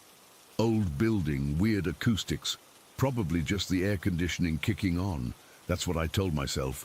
I kept walking, but the skin on my arms was prickling, and I had to make a conscious effort not to hurry. The next few hours were normal. I took orders, I ran food, I made small talk. But every single time I had to go near that staircase to get to the staff break area or to take an order to a table in the far corner, I'd feel this this drop in temperature. It wasn't just a cool spot, it was a cold spot, a pocket of air that felt like it had been stored in a freezer, and each time the whispering got a little clearer. It was still just a hiss, but now I was starting to pick out a shape in the sound, a rhythm that almost sounded like a word being stretched out. Around 7 o'clock, I had to go up to the Prince Charlie room. A manager needed me to help set up some chairs for a lunch event the next day. He gave me the key. The key was old and heavy, cold in my hand. I remember walking to the bottom of the stairs and just staring up into the darkness. That feeling of dread was already sitting in my stomach like a lump of cold clay. I flipped the light switch at the base of the stairs. A single weak bulb halfway up the staircase flickered on, doing little more than pushing the shadows around. I started climbing. The carpet on the stairs was this thick, dark red pattern, worn down in the center of each step from decades of feet. With each step I took, the air got colder. It was a damp cold, the kind that seeps into your bones, and the whispering, it was right there now. It wasn't coming from a specific direction. It felt like it was coming from the walls themselves, from the cold air coiling around my ankles. Then I heard it, my name. Jackson. It was drawn out, a long, sighing sound. It wasn't loud, but it was perfectly clear, as if someone was standing right behind me, their lips almost touching my ear. I froze on the stairs, my hand gripping the wooden banister. It was slick and cold. My heart was hammering against my ribs so hard I could feel it in my throat. I spun around. Nothing. Just the empty staircase below me, the weak light making the shadows at the bottom seem deeper. "Hello?" I said, and my voice came out as a croak. It sounded pathetic in that thick silence. There was no answer, just the oppressive quiet, broken only by the frantic thumping in my own ears. I felt stupid. Maybe it was the TV from the bar downstairs. Maybe it was another server messing with me, but the bar was too far. The sound wouldn't carry like that, and no other server was around. I was alone. I forced myself to keep going up the stairs. My legs felt like they were made of wood. I got to the top, my fingers fumbling with the key. They were so cold they were almost numb. I finally got the door unlocked and pushed it open. The Prince Charlie room was vast and dark. The streetlights from outside filtered through the big windows, casting long, distorted rectangles of sickly orange light on the floor. The room was full of covered tables and stacked chairs, their shapes looking like huddled creatures in the gloom. I didn't even bother turning on the main lights. I just wanted to get the chairs set up and get out. I walked over to a stack of chairs in the corner. The moment my hand touched the cold metal of the first chair, it happened. It started as a wave of dizziness, a sudden lurch in my stomach like I'd missed a step. I leaned against the stack of chairs, thinking I was just lightheaded from the climb, or from not eating enough. But it got worse. It wasn't just dizziness, it was a feeling of draining. That's the only word for it. It felt like something was pulling the energy right out of me, siphoning it away. A deep, profound exhaustion washed over me, the kind you feel after being awake for 2 days straight. My limbs became heavy, so heavy it was an effort just to keep standing. My thoughts started to get fuzzy, like a radio station tuning in and out of static. I tried to take a step back towards the door, but my legs almost buckled. I had to grab onto a tablecloth to steady myself, the fabric rough under my fingers. The cold in the room was intensifying, but it was a different kind of cold now. It wasn't just on my skin, it was inside me, spreading through my veins. I felt hollowed out, empty. The strength was just pouring out of me, and I could feel it leaving, a tangible sensation like blood flowing from a wound. I was gasping, but it felt like I couldn't get any air. My vision started to tunnel, the edges going dark, closing in. The orange streetlight rectangles on the floor swam and blurred. I was sinking to my knees. I couldn't stop it. The carpet was rough against my knees through my pants. I was on all fours, my head hanging down, just trying to breathe, trying not to pass out. It was the most terrifying physical sensation I have ever experienced. It wasn't pain, it was an absence. It was the feeling of my own life force being actively stolen. And then the whisper came again, right there. It wasn't in the room, it wasn't from the walls, it was directly in my ear.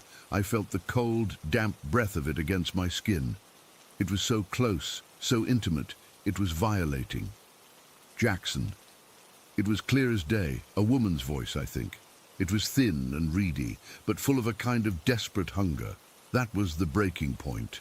A jolt of pure animal terror shot through the numbness. I don't know where I found the strength, but I scrambled backwards on my hands and knees, away from the voice, away from the center of the room.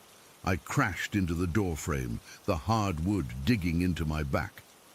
The shock of it seemed to give me a tiny spark of energy. I clawed my way up the doorframe, my body screaming with the effort, and stumbled out onto the top of the staircase. I didn't look back. I half ran, half fell down the stairs, my feet slipping on the worn carpet. I didn't stop. I burst out into the main hallway, the warm, noisy air of the restaurant hitting me like a physical wall. I must have looked insane.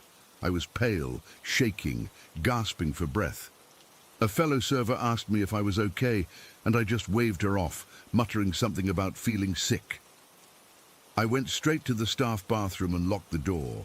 I leaned over the sink, gripping the cool porcelain, and stared at my reflection in the mirror. My face was white, my eyes were wide and wild. I looked like I'd just seen a ghost. I guess I had, but it wasn't about seeing, it was about feeling. That feeling of being drained, of having something vital ripped out of me. My body still felt weak, trembly, like I'd just run a marathon. The hollow, cold feeling inside me was still there, a deep ache of absence. I splashed cold water on my face, but it didn't help. The water just felt like more cold on top of the cold that was already inside me. I stayed in there for a good 10 minutes, just trying to get my breathing under control, trying to stop my hands from shaking. Every time I closed my eyes, I could feel that damp breath on my ear and hear my name in that awful, hungry whisper. When I finally came out, I told the manager I was suddenly really sick and had to go home. I must have looked as bad as I felt, because he didn't argue, just told me to feel better. I didn't get my stuff from my locker. I just walked out the back door into the employee parking lot. The night air was cool, but it felt amazing. It felt real. It felt alive. I stood by my car for a few minutes, just breathing it in, feeling the solid ground under my feet, reassuring myself that I was out, that I was okay. I drove home in a complete daze. I called my girlfriend, but I couldn't even begin to explain it. I just said I had a really bad night at work and felt terrible. I took a shower as hot as I could stand it, trying to scrub that internal cold away, but it felt like it had settled deep in my bones. I slept with the lights on that night. I went back to work the next day. I had to. I needed the job. But I was different. I was jumpy. I avoided that hallway. If I had to go near the staircase, I'd hold my breath and practically run past it. The weird thing is, the experiences tapered off after that night. I never felt that draining sensation again. I'd still sometimes hear a faint whisper or feel a chill, but it was never as intense, never as personal. It was like whatever it was had gotten what it wanted from me that one time, or I had just passed some kind of test. I worked there for another 6 months before I found a better job and quit. I never told anyone there what happened. They'd have thought I was nuts. To this day, I can't explain it. I'm not a superstitious person. I don't believe in ghosts. Not really. But I believe in what happened to me on those stairs and in that room. I believe in that feeling of my life being sucked out of me. I believe in the sound of my name, spoken by something that shouldn't have known it, spoken with a need I can't even begin to understand. It's been 2 years, and sometimes, when I'm lying in bed in the dead of night, I'll feel a sudden, inexplicable chill, and I'll remember, and I'll pull the blankets a little tighter. Story 11. My girlfriend Sarah had texted me right before class ended. It was one of her talks. She'd been on this kick lately about me being too trusting, too naive. She said I saw the good in everyone and that one day it was going to get me into trouble. I remember reading her text, the little bubbles popping up as she typed out this mini essay about street smarts and situational awareness. I was half annoyed, half amused. It was just who I was. I liked helping people. I thought it made the world a slightly less shitty place. I shoved my phone back in my pocket, deciding I'd deal with that conversation later. The parking lot was mostly empty by the time I got to my car, an old Honda Civic that was more rust than paint, but always started on the first try. The sky was turning that deep bruised purple it gets right before night fully sets in, and the security lights were starting to flicker on, casting long, weird shadows across the asphalt. I was fumbling with my keys, my mind already on that pepperoni pizza, when a man stepped out from between two parked vans. I jumped, my heart doing a quick, hard thump against my ribs. He held his hands up, palms out, like he was trying to calm a spooked animal.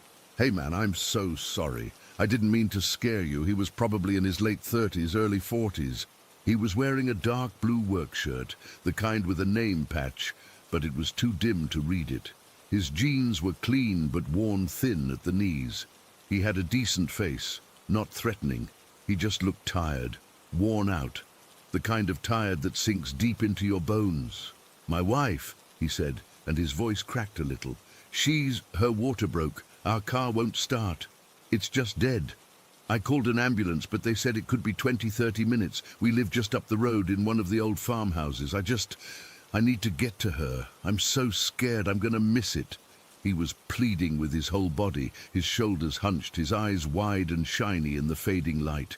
I could see the genuine panic on his face. It wasn't an act, or at least it was a damn good one, and all I could think about was Sarah's text. Her voice in my head. "You don't know people. You just see what they want you to see." But this was different. This was a man whose wife was having a baby. This was an emergency. To turn him down would have made me a monster. It would have confirmed some cynical, awful part of the world that I didn't want to believe in. "Okay," I said, the word out of my mouth before I could second-guess it. "Okay, yeah, get in. I'll take you." The relief that washed over his face was so profound, it was almost physical. He looked like he might cry. "Thank you. Oh God, thank you. You're a lifesaver. Literally, man, a lifesaver." He climbed into the passenger seat and I got in, starting up the Civic. The interior light went off, plunging us into the semi-darkness of the dashboard glow. I pulled out of the parking lot. "Which way?"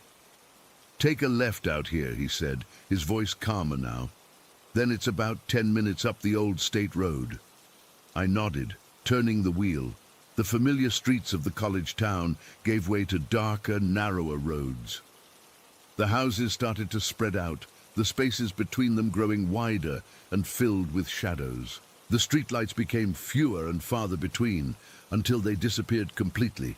We were on a 2-lane road, flanked by skeletal trees and overgrown fields. My headlights cut 2 lonely tunnels through the absolute blackness. He was quiet for a few minutes, just staring out the window. Then he shifted in his seat. "I'm Mike, by the way." "I'm Alex," I said. "Thanks again, Alex. Seriously, you have no idea." He let out a long, shaky breath. "We've been trying for a baby for a long time. This is our miracle." I gave him a weak smile, my eyes flicking from the road to him and back. Something was starting to itch at the back of my neck. A low-grade unease. The road was getting worse, potholed and cracked. We hadn't passed another car in what felt like 5 minutes. "Not much farther," he said, as if reading my mind. "Just up past this bend, there's a dirt driveway on the right.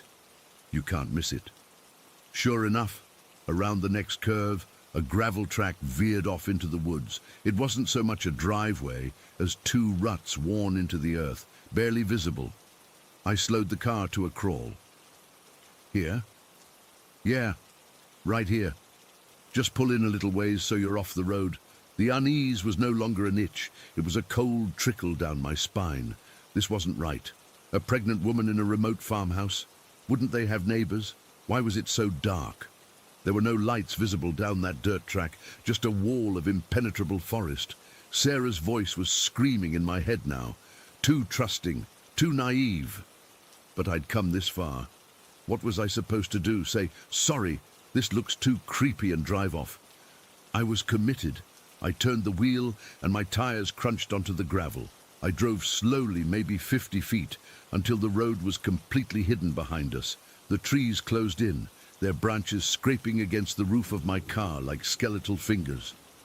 "Okay, you can stop here," Mike said. I put the car in park, but left the engine running. The headlights illuminated a small, muddy clearing with a rusted-out oil drum in the center.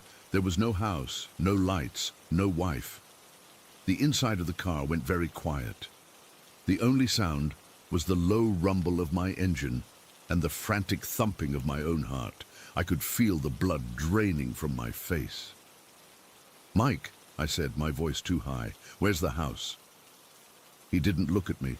He was staring straight ahead, out the windshield, his posture completely different. The slouch was gone. He was sitting up straight, his body rigid. The tired, worried husband was gone. In his place was someone else, someone cold. "It's gone," he said flatly. "What?" "The house. It's gone. Burned down last year." He finally turned to look at me, and his eyes were empty, completely dead. There was no trace of the man from the parking lot. "Look, I'm gonna need whatever cash you have on you. Your wallet, your phone. Now." The fear was immediate and total. It was a physical weight on my chest, making it hard to breathe. This was it. This was the moment Sarah had warned me about. My mouth was so dry I could barely form words. "Dude, please, just take the car. Take it. I won't say anything. Just let me out." He shook his head slowly, a small, almost bored gesture. The money, now. My hands were trembling so badly I could barely function. I fumbled for my wallet from my back pocket. I opened it. I had $46. I'd taken out cash for pizza. I held it out to him, the bills shaking in my grip. "Is this a joke?" he said, his voice low and dangerous. He didn't take the money. He just stared at it, then back at me. $46. It's all I have. I swear." He let out a short, harsh breath that wasn't a laugh. It was a sound of pure disgust.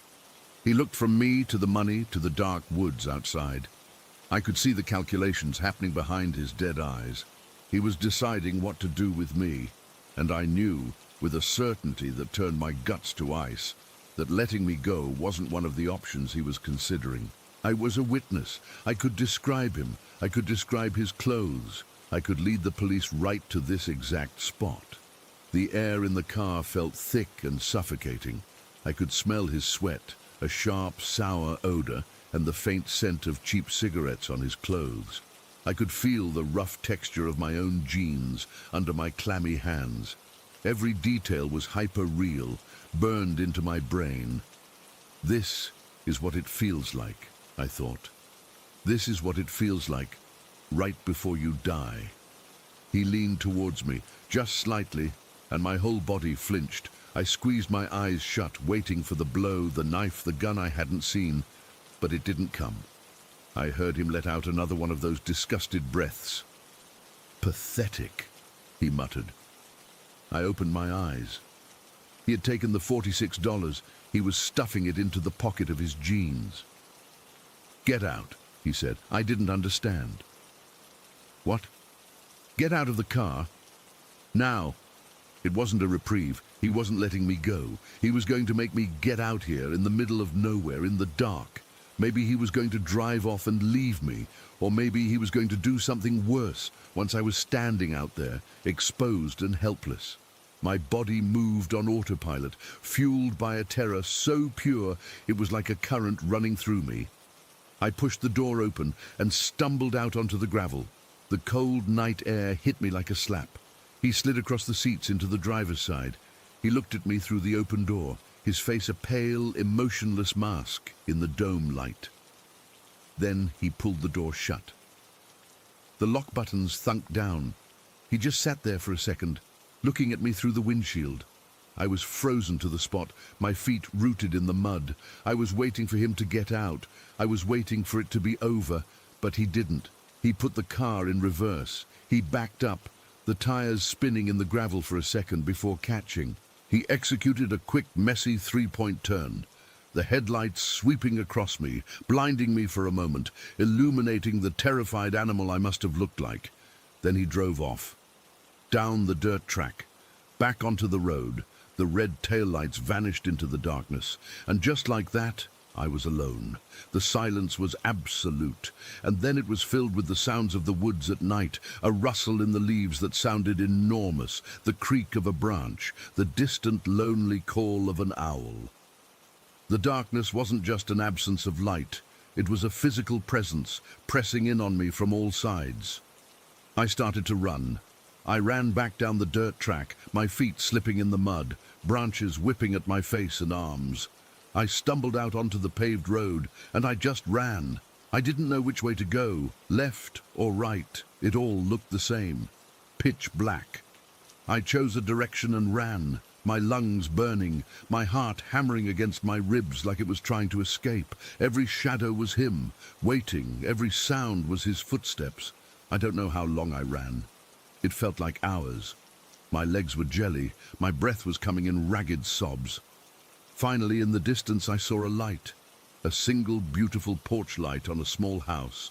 I practically fell onto their doorstep, pounding on the door with the last of my strength.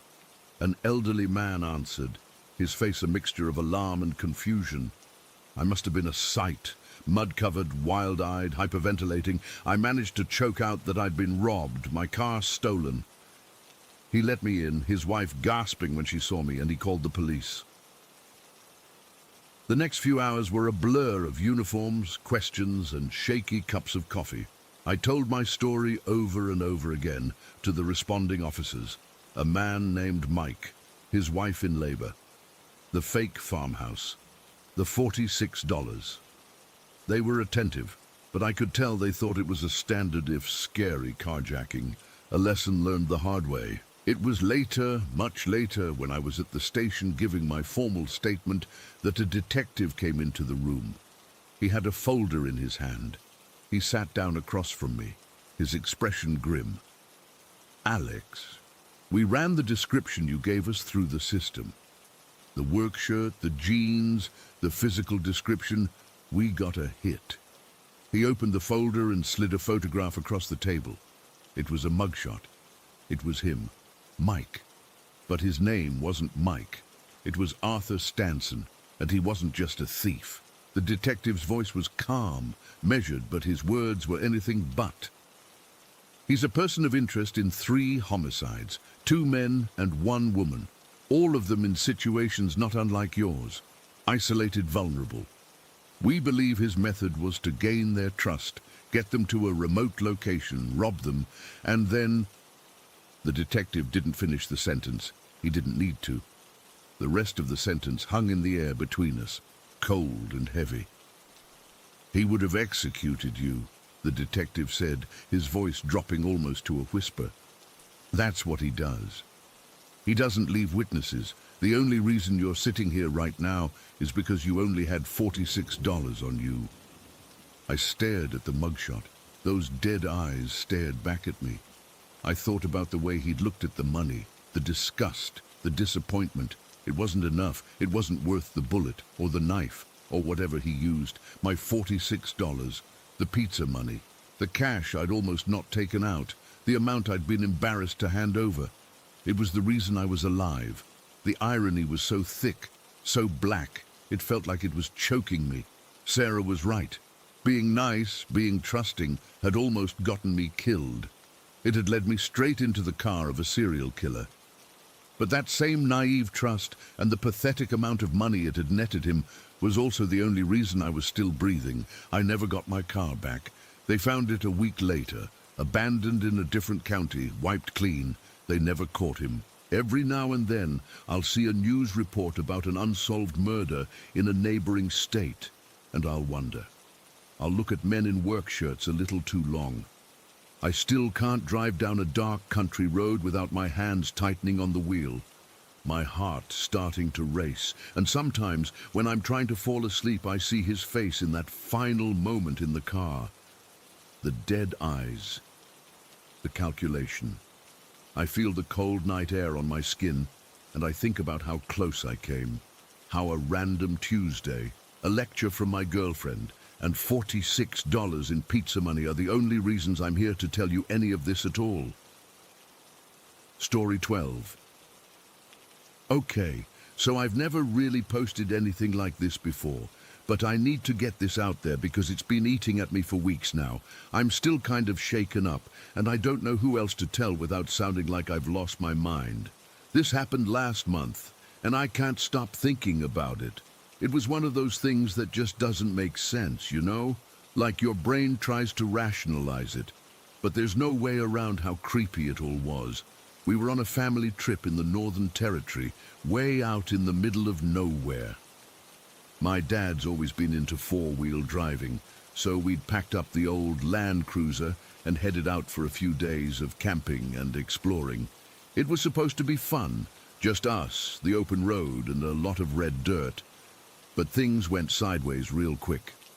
Earlier that day, we'd stopped to refill our water containers from a creek, and somehow a couple of them got punctured, probably from sharp rocks or something. We didn't realize it until later, when we were setting up camp and noticed water leaking everywhere. By then, the sun was going down, and we were running low on drinking water. The nearest settlement was still a good couple hours away, so we had no choice but to pack up and drive through the night. I remember feeling annoyed at first. I was tired, and driving at night in the outback is no joke. The roads are narrow, mostly dirt tracks, and there's nothing out there. No streetlights, no houses, just endless darkness and the occasional kangaroo darting across the road. My mom was in the passenger seat, trying to navigate with a paper map because cell service was non-existent, and my dad was driving. I was in the back with our dog, Max. He's a big, goofy Labrador, usually pretty chill. But that night, he was restless from the start, whining a little, shifting around in his spot. I figured he was just antsy from being cooped up in the car for so long. We'd been driving for about an hour when it started getting really dark. I mean, pitch black. The kind of dark where you can't see your hand in front of your face without the headlights. The air was cool, and I had the window cracked open a bit, letting in the smell of dust and eucalyptus. Everything was quiet, just the hum of the engine and the crunch of tires on gravel. Then, out of nowhere, these bright lights appeared behind us. At first I thought it was just another car, maybe another traveler heading to the same settlement, but something felt off right away. The lights were too bright, almost blinding, and they were right on our tail. I mean, right up against our bumper. My dad adjusted the rearview mirror, squinting. "What's this guy's problem?" he muttered. He slowed down a bit, thinking the other driver might want to pass, but the lights stayed glued to us. No honking, no flashing, just this intense, unwavering glare. That's when Max really started to lose it. He'd been whining softly, but now he was barking, a deep, anxious sound that made the hair on my arms stand up. He was pressed against the window, staring back at those lights, and his whole body was tense. I tried to calm him down, stroking his back, but he wouldn't settle. My mom turned around and said, "Maybe it's just a truck or something, but they're driving way too close." Her voice was tight, and I could tell she was getting nervous too. The road was winding through this patch of scrubland, with tall trees looming on either side. It felt like we were in a tunnel, with only our headlights, and those blinding ones behind us cutting through the darkness. My dad sped up a little, trying to put some distance between us, but the lights matched our pace exactly. No matter how fast or slow we went, they stayed right there. I remember my heart starting to pound, this heavy thud in my chest. It wasn't just the tailgating, it was the silence. No engine noise from behind, just the roar of our own car. I leaned over to look out the back window, and the lights were so bright I had to shield my eyes. They didn't look like normal headlights. They were too white, too intense, almost like stadium lights. We came around a bend, and up ahead there was this big gum tree right on the edge of the road. It was gnarled and old, with branches stretching out like skeleton arms. As we passed it, my dad said, "Okay, maybe they'll back off now." But the second we cleared the tree, the lights just vanished. One moment they were there, filling the car with this eerie glow, and the next, they were gone, like someone flipped a switch. My dad hit the brakes, and we skidded to a stop on the gravel shoulder. The sudden silence was deafening. Max stopped barking and started whining again, low and uneasy. We all sat there for a second, just staring out the back window. Nothing. No lights. No car. No sound. It was as if whatever was behind us had never existed. My mom whispered, "Where did it go?" And I could hear the fear in her voice. My dad put the car in park and got out, grabbing a flashlight from the glove compartment. I followed him, my legs feeling wobbly. The air was cold now, and I wrapped my arms around myself. We walked back along the road, shining the light around. The beam cut through the darkness, illuminating the red dirt, the scrubby bushes. But there was no sign of another vehicle, no tire tracks, no broken branches, nothing. It was like the lights had just dissolved into thin air. I kept expecting to see something, a car parked off to the side, or maybe someone playing a prank. But there was nothing, just that big gum tree standing there, silent and imposing. We got back in the car, and no one spoke for a few minutes. My dad started driving again, but slower now, like he was waiting for something to happen. Max had quieted down, but he was still panting, his eyes wide. I felt this chill running down my spine, and I couldn't shake the feeling that we were being watched. The rest of the drive to the settlement was tense. Every time I looked in the side mirror, I half expected to see those lights again, but the road behind us stayed dark. We reached the settlement just after midnight. It was a small place, maybe a dozen buildings clustered around a petrol station and a pub. The lights from the windows looked welcoming, but I still felt on edge. We pulled up outside the pub, which was the only place that seemed open. The sign said Settlement Hotel, and it was this old, weathered building with a rusty tin roof. We went inside, and the warmth hit me like a blanket. The place was dimly lit, with a few locals sitting at the bar and an old jukebox playing some country song softly in the corner. We ordered some drinks and food, and my dad struck up a conversation with the bartender, a guy in his 50s with a weathered face and a calm demeanor. My dad mentioned the lights, kind of casually, like he was just making small talk, but the bartender's expression changed immediately. He leaned in and said, "You saw the Northern Nissan, didn't you?" We all froze. My mom put her hand on my arm, and I felt my stomach drop. The bartender went on to explain that years ago, there was a bad crash on that stretch of road. A Nissan Patrol, loaded with a family, had veered off and hit that same gum tree we passed. Everyone inside died. Since then, people have reported seeing bright lights tailgating them on that road, always disappearing after they pass the tree.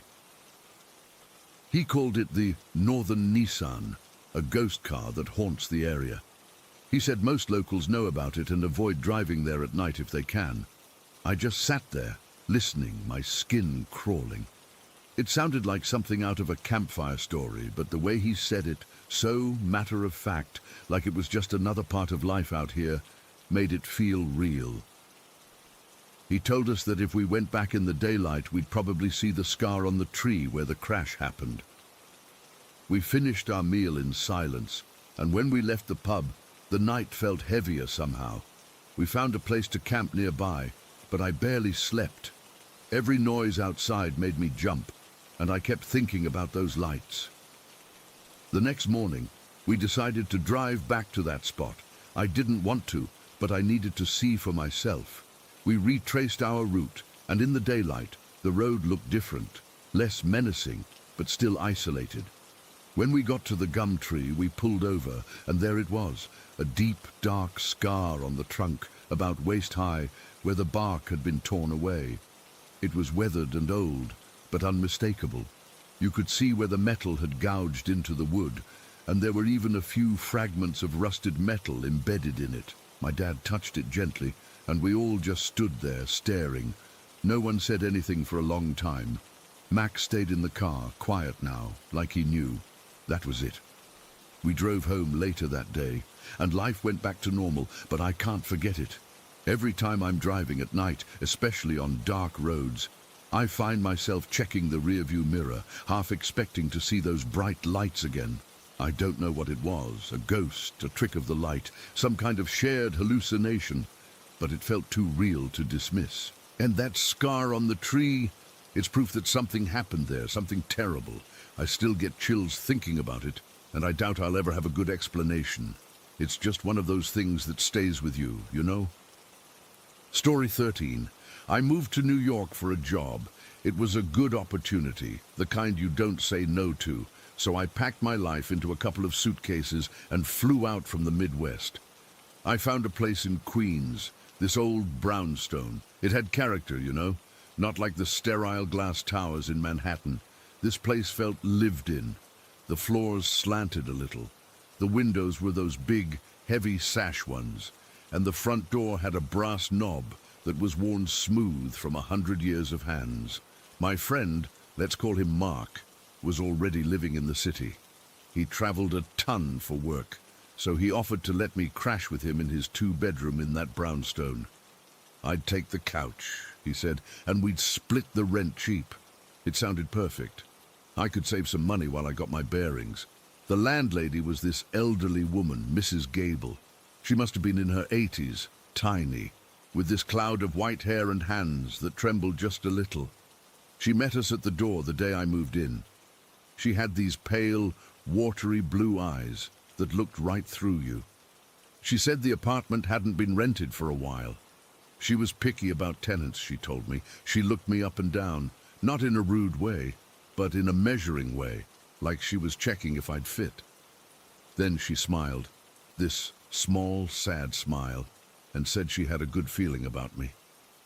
She said I felt like the right tenant. I just thought she was a sweet old lady. I should have asked what she meant by a while. I should have asked why she was so picky. The first few weeks were fine, great even. I loved New York. The energy, the noise, the smell of pretzels and exhaust fumes. Mark was gone most of the time, so I had the place to myself a lot. I'd come home from work, make some dinner, and just enjoy having my own space, even if it was just a couch. Then the sounds started. It was probably 3, maybe 4 weeks in. It was a Tuesday night, I remember, because I'd had a long, crap day at the office, and I'd just fallen asleep on the couch, which was this big, lumpy, floral patterned thing that smelled faintly of dust and lavender. I was dead asleep when I heard it, the distinct sound of a key sliding into the front door lock, the click of the deadbolt turning, the creak of the door opening, then the heavier thud of it closing. My first thought, half asleep, was that Mark was home early. I listened for his usual routine, the heavy drop of his duffel bag by the door, his footsteps going to the kitchen for a glass of water, but the footsteps were wrong. They were lighter, quieter.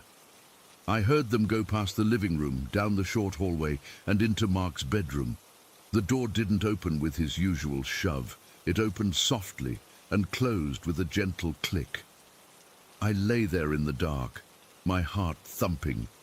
Maybe he'd brought someone home, but he never did that. He was a pretty private guy. I listened harder. I heard the shower turn on in the bathroom that connected to his room. That was weird. Mark always showered in the morning. After about 15 minutes, the shower turned off. A little while later, I heard faint sounds from the kitchen, the quiet clink of a plate, the tap running for a second. I figured, okay, it's his girlfriend. He never mentioned one, but whatever. It's his apartment. I rolled over and eventually fell back asleep. It happened again a few nights later. Same thing. The key in the lock around 11:30, the light footsteps, the shower, the soft noises in the kitchen. I started to get a little annoyed. It was rude, you know, not to give me a heads up. I was sleeping on the couch in my boxers. I decided I'd say something to Mark when he got back at the end of the week. The next time it happened, I saw her. It was a Friday night. I'd had a couple of beers with co-workers and got home late, around 1 in the morning. The apartment was dark and quiet. I was buzzed and tired, so I just kicked off my shoes and shuffled to the bathroom down the hall to brush my teeth. The hallway was long and narrow, with a big old gilded mirror hanging at the end, right across from Mark's bedroom door. I was standing at the sink, brushing my teeth, my mind just blank with fatigue. I spat out the toothpaste and looked up into the mirror over the sink, and in the reflection of the hallway mirror behind me, I saw a woman. She was just walking out of Mark's room. She was young, maybe mid-20s, with long dark hair, and she was wearing a blue scarf. It was a really specific color, a kind of bright cobalt blue, wrapped loosely around her neck. She didn't look at me. She was just walking, heading towards the kitchen, I guess. And then, as she passed the center of the hallway mirror, she stopped. She turned her head and looked right at my reflection, and she smiled. It wasn't a scary smile. It wasn't a grimace or a menacing grin. It was a small, polite, almost shy smile, the kind you'd give a stranger you were sharing a space with. Then she turned and walked out of the frame of the mirror towards the kitchen. My whole body went cold. The kind of cold that starts in your stomach and just radiates out, freezing your blood. I stood there, gripping the edge of the sink, my heart hammering against my ribs so hard I thought they'd crack. I slowly turned around. The hallway was empty. I crept to the doorway and peered down the hall. Nothing. The kitchen was dark and silent. I didn't sleep that night. I sat on the couch with all the lights on, staring at the hallway, waiting for another sound, another glimpse. Nothing happened. When Mark came home 2 days later, I was a wreck. I hadn't slept properly in 48 hours. I immediately launched into it. Dude, what's with your girlfriend? She keeps coming in late, using the shower, and she never says a word to me. I saw her the other night. Mark was unpacking his bag. He stopped and looked at me, his face totally blank. What are you talking about? I don't have a girlfriend. Come on, man. The woman with the dark hair, the blue scarf. Mike, I'm serious. I'm not seeing anyone. And no one has a key to this place except me, you, and the landlady. That stopped me. The key. He was right. The sound was always a key. Not a pick in the lock, not someone forcing it. It was the clean, metallic sound of a key turning in a well-oiled lock. Maybe the landlady has family? A cleaner or something? I suggested, my voice sounding weak even to me. Mark shook his head. Mrs. Gable? No. She lives alone. Has for years, I think. We decided to change the locks. It was the only logical thing to do.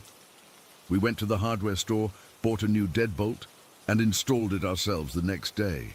I felt a huge sense of relief. It was over. Some ex-girlfriend of a previous tenant must have had a key and hadn't gotten the memo. Problem solved. For about a week it was quiet. I slept better. The tightness in my chest started to ease. Then one night I heard it again, the key, the click, the creak, the thud. I shot up on the couch, my breath catching in my throat. No, it wasn't possible. We had the only 2 keys. Mark was sound asleep in his room. I could hear him snoring.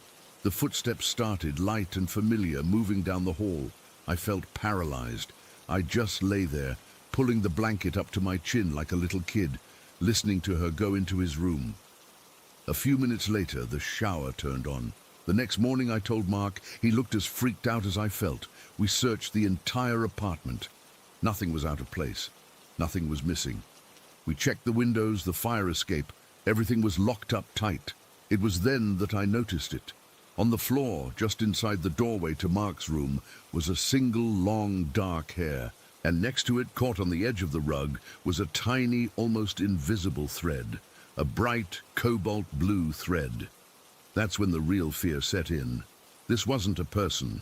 A person can't walk through a locked door. A person can't materialize a key. This was something else. We went to see Mrs. Gable. We didn't know what else to do. We found her in the small garden behind the brownstone, tending to her roses. She looked up as we approached, and her smile faded when she saw our faces. Mrs. Gable, Mark started, his voice uncharacteristically nervous. We've been having a problem. Someone's been coming into the apartment at night. A woman. Her hands, which had been snipping a rose stem, stilled. She didn't look surprised. She looked sad, deeply, profoundly sad. We changed the locks, I added, but she still comes in. Mrs. Gable sighed, a long, shaky breath that seemed to come from the bottom of her soul. She put her clippers down and wiped her hands on her apron. I was afraid of this, she said softly. I had hoped she would like you, that she would be at peace. Who? I asked, though a part of me already knew. My daughter, she said, her eyes filling with tears. Clara. She told us then, her daughter Clara had loved that apartment. It was her first place on her own. She was a vibrant girl, Mrs. Gable said, full of life. She loved art and jazz, and she had this beautiful blue scarf her father had given her. She never went anywhere without it. Then came September 11th. Clara wasn't in the towers. She was on her way to work, on the subway, the chaos, the panic, the shutdowns. There was an accident. A person fell onto the tracks. The train couldn't stop in time. It was a horrific, random tragedy that got lost in the shadow of the bigger one that day. Clara was that person. She died just a few blocks from here, Mrs. Gable whispered, a single tear tracing a path through the wrinkles on her cheek. This was her home, her things. I couldn't bring myself to clear them all out. I thought if I rented it to the right person, someone quiet, someone who wouldn't disturb her, maybe she would just stay. She looked at me, her pale eyes pleading for understanding. She liked you. She's never shown herself to anyone else. Not like that. The air went out of me. I felt dizzy. The woman in the hallway, the blue scarf, the polite, shy smile. It wasn't a living woman. It was a ghost who was just continuing her life, coming home from work, taking a shower, maybe making a late-night snack. She wasn't trying to scare us. She was just there. She had never left. The terror that washed over me then wasn't the jump-scare kind of fear. It was deeper, heavier. It was the fear of the impossible being true. It was the fear of sharing your home, your most private space, with someone who wasn't there, someone who couldn't be reasoned with, who couldn't be locked out. She wasn't a malicious spirit, but that almost made it worse. Her presence was so mundane, so routine, that it made the reality of her non-existence utterly terrifying. I went back to the apartment that day, and everything felt different. The slant of the floors felt intentional, like it was her slope. The smell of dust and lavender wasn't just old furniture, it was her scent. The quiet wasn't peaceful anymore, it was waiting. I moved out 2 days later. I told my job I had a family emergency. I didn't care about the rent, I didn't care about my security deposit. I packed my bags while the sun was high in the sky, and I never went back. Mark stayed for another month, he said, but he told me he couldn't take it either. He'd hear the key in the lock and just lie in bed frozen until the sounds stopped. I'm in a new place now, on a high floor with a view of nothing but other buildings. It's loud and it's impersonal and I love it. But sometimes, when I'm drifting off to sleep, I'll hear a creak in the hallway of my new, modern, ghost-free apartment, and my eyes will snap open. I'll hold my breath, listening, and I'll remember the sound of a key turning in a lock, and the sight of a young woman with a blue scarf smiling at me in a mirror, just going about her evening in the home she never really left. Story 14. It was a Thursday night, late. Must have been past 11. I'd been at my friend Mabel's place just over in the next village for our weekly knitting circle. We'd have a cuppa, work on our projects, and put the world to rights. It was a good routine, something I looked forward to. That night, we'd lost track of time, chatting about her son's new job, and before I knew it, it was pitch black out. I said my goodbyes, promised I'd be fine for the drive, and headed out to my little Ford Fiesta. The car was old, but reliable. I'd had it for years. The seat was worn in just right, and the dashboard lights were a soft, familiar green. I remember the chill as I got in, that damp cold that seeps into your bones in the English countryside. I turned the key, the engine coughed to life, and I cranked up the heater, pointing the vents at the windshield to clear the thin film of condensation. The route home was one I knew like the back of my hand, a series of narrow country lanes, hemmed in by high hedgerows and old stone walls. There are no streetlights out there. Your headlights are the only things cutting through the darkness, and on a cloudy night like that one, it's a darkness you can feel. It's thick, like black velvet. You drive through tunnels of your own making, the world beyond the beams just nothing. I pulled out of Mabel's driveway and onto the lane. The radio was on low, some talk station just for a bit of company. I wasn't speeding. You don't on those roads. They're too winding, too narrow. One wrong move and you're in a ditch or wrapped around an oak tree. I was taking it easy, my hands at 10 and 2 on the wheel, my eyes flicking between the road ahead and the rearview mirror out of habit. The first part of the drive was uneventful. I passed the old Miller farm, saw a single light on in an upstairs window. Then the woods started on the left-hand side, a dense patch of trees that always felt a little menacing after dark. The branches sometimes reached out over the road like skeletal fingers. My headlights swept across them, and for a second they'd be illuminated, looking stark and unnatural before vanishing back into the black. I was about halfway home, coming up to a long, gentle left-hand curve. The hedgerow on my right was particularly high there. I remember leaning forward a little, squinting, because the darkness felt even deeper in that spot. The radio fizzed with a bit of static, which wasn't unusual in the dips and valleys. I turned it down, not off, just so I could hear the hum of the engine and the sound of the tires on the tarmac. And then I saw him. A cyclist. He was just there, in the middle of my lane, maybe 50 feet ahead.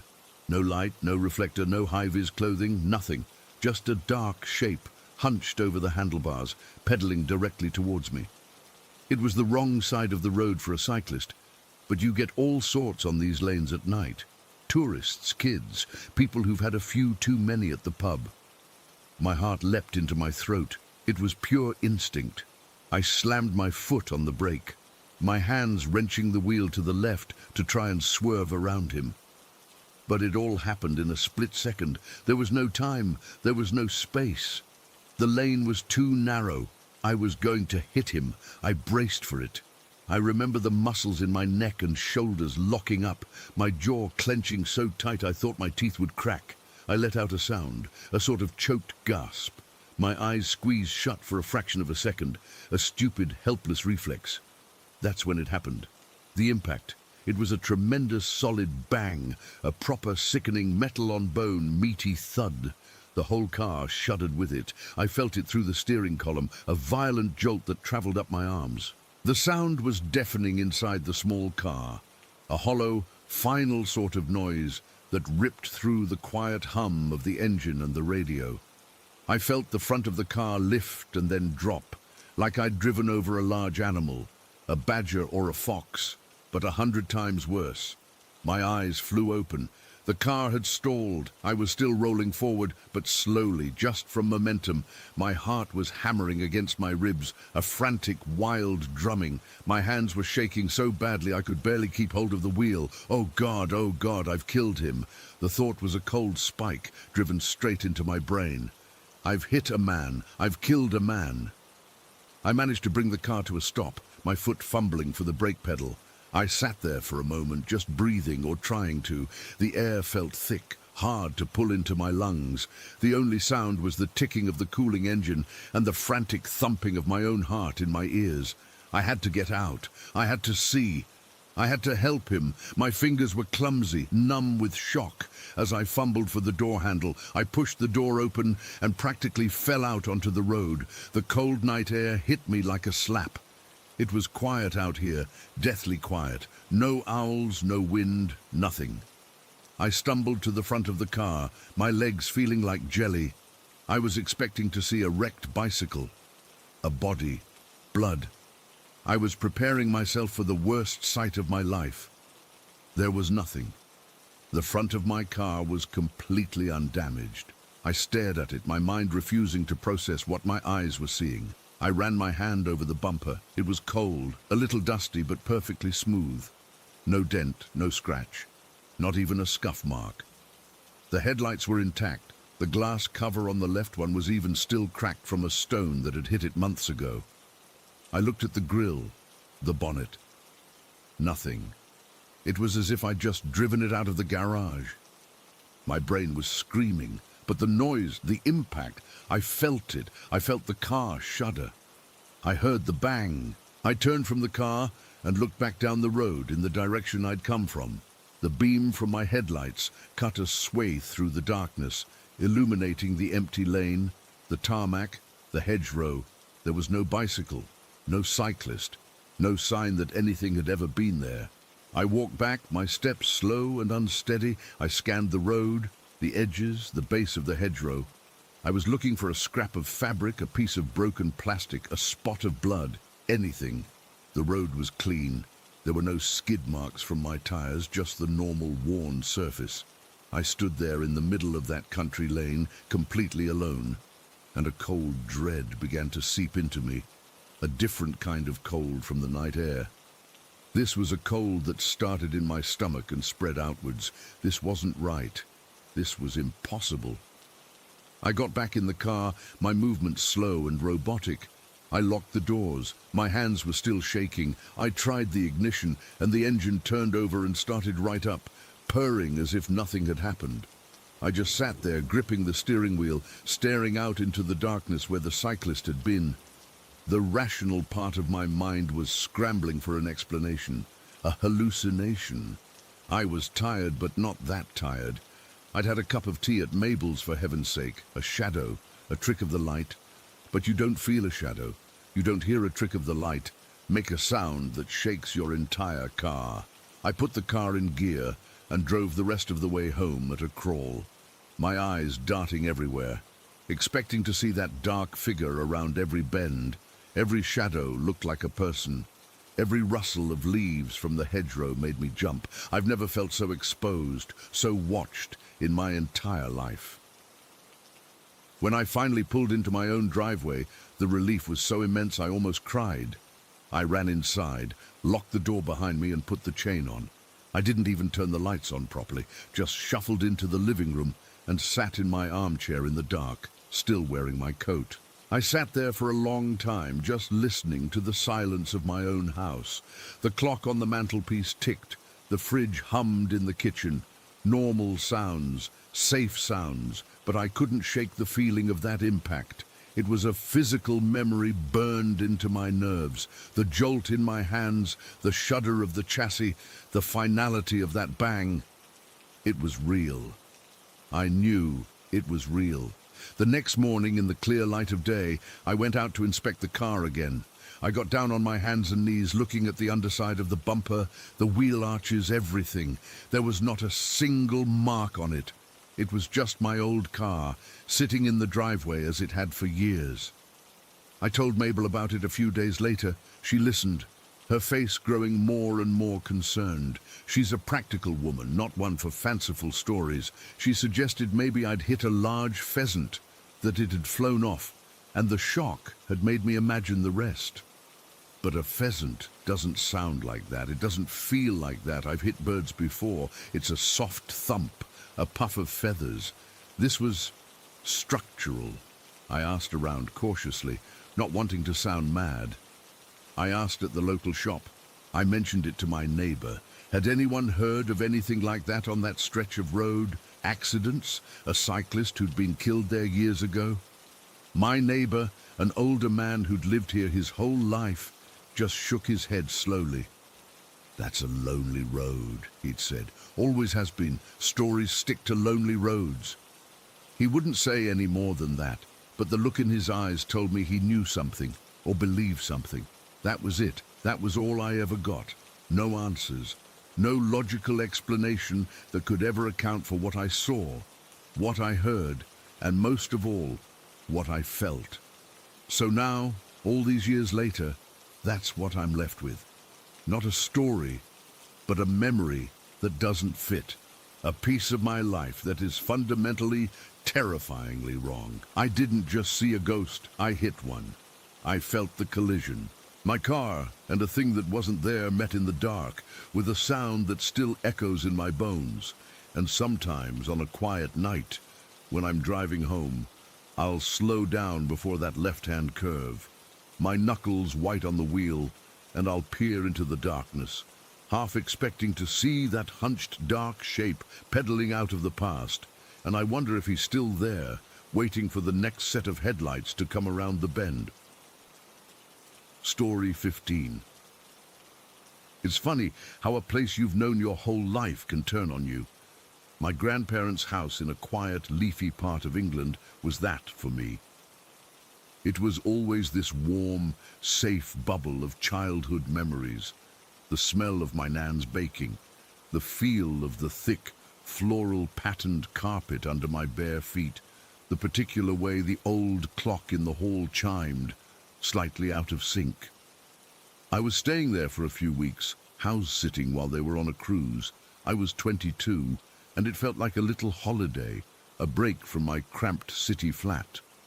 The story about the hooded monk was something my granddad Ken had told me years ago, one of those family anecdotes that gets trotted out now and then. He'd always told it with a kind of wry smile, like it was a quirky thing about the old house. He said it happened one morning back when my nan was still with us. She'd gotten up early, like she always did, to put the kettle on. It was still dark out, that deep, silent blue, just before the sun even thinks about rising. She'd shuffled sleepily into the dining room, which connects to the kitchen through a wide archway, and she saw a figure standing by the large bay window. It was a man, she thought, dressed in a long, dark, hooded robe. The hood was up, casting his face into deep shadow. In her half-awake state, she just assumed it was my granddad. "Ken," she'd said, her voice raspy with sleep, "what are you doing standing there in the dark? You'll catch your death." There was no answer. The figure didn't move. It just stood there, facing the window, its back to her. She remembers feeling a prickle of annoyance, thinking he was being difficult. She called his name again, a little sharper this time, and turned to go into the kitchen. And that's when she saw him, my actual granddad. He was already in the lounge, which is through a door on the other side of the dining room. He was sitting in his armchair, fully dressed, with the standard lamp on and his newspaper spread out on his lap. He looked up at her and said, "What's all the shouting for, love?" My nan said the bottom dropped out of her stomach. She whipped her head back to look into the dining room. The space by the window was empty. Just the dark shape of the armchair and the faint glint of the glass in the window. They laughed about it later, she told me. They decided it was a trick of the light, a shadow from the big oak tree outside, her sleepy eyes playing tricks.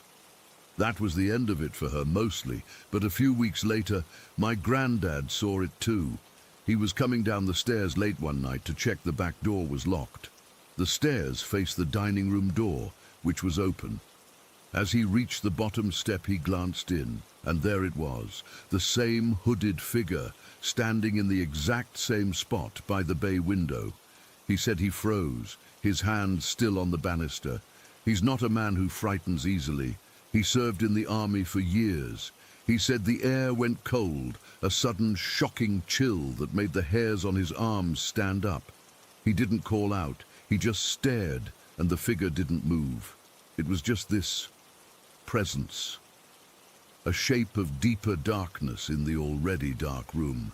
After what felt like a full minute, he forced himself to blink, and when he opened his eyes, it was gone. The room was just a room again.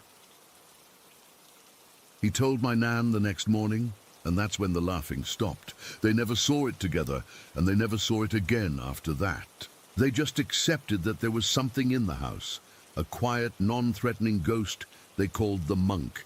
It became part of the house's lore, a story to tell the grandkids, and that's how I'd always thought of it. A story, until the day it stopped being a story. It was a Tuesday. I remember because the bins had been collected that morning and I'd forgotten to wheel them back in. The whole day had been perfectly normal. I'd worked from the little desk in the spare room, made myself beans on toast for lunch, talked to a friend on the phone. As evening drew in, I felt that particular kind of loneliness you only get in a big, quiet, empty house. The sounds of the settling timber and the central heating clicking on felt louder than usual. I decided to have a bath to shake off the weird mood. The bathroom is at the end of the upstairs hallway. I ran the water steaming hot and got in. I must have been in there for 20 minutes, just soaking, the room thick with steam when I heard it. A creak. Not the normal house creak. This was a specific, weighted creak. The one the fifth step from the top of the staircase makes. I knew that sound intimately from a childhood of trying to sneak downstairs for a midnight snack. My whole body went still. The water suddenly didn't feel warm anymore. I held my breath, listening so hard my ears started to ring with the strain. Nothing. Just the drip of the tap into the bath water. You're being stupid, I told myself. It's an old house. It creaks. I tried to relax back into the water, but the cozy feeling was gone. I was just a person in a tub of rapidly cooling water, feeling exposed. I decided to get out. As I stood up, water sloshing, I heard another sound. This one was downstairs. It was a soft, shuffling sound, like someone walking very slowly across the living room carpet in slippers. My heart started thumping. A hard, painful rhythm against my ribs. My skin was prickling all over, a cold sweat breaking out despite the steam. I stood there, frozen and dripping on the bath mat, my mind racing. I was alone. I knew I was alone. I'd locked the doors myself.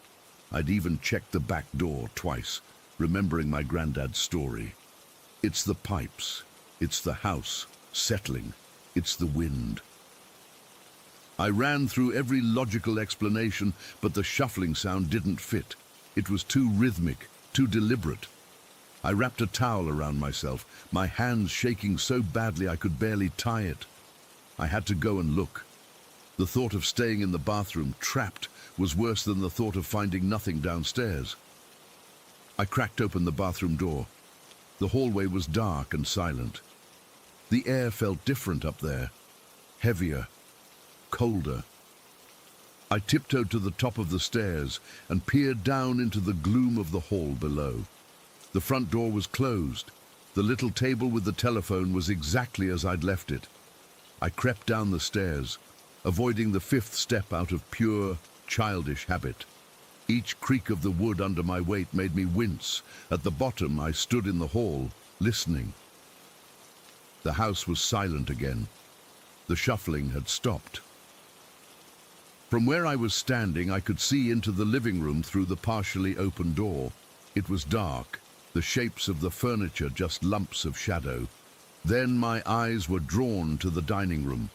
The door was closed. I always left it open. I was sure of it. The memory of my grandparents' stories slammed into me with the force of a physical blow. The hooded figure by the bay window. In the dining room. My mouth went dry.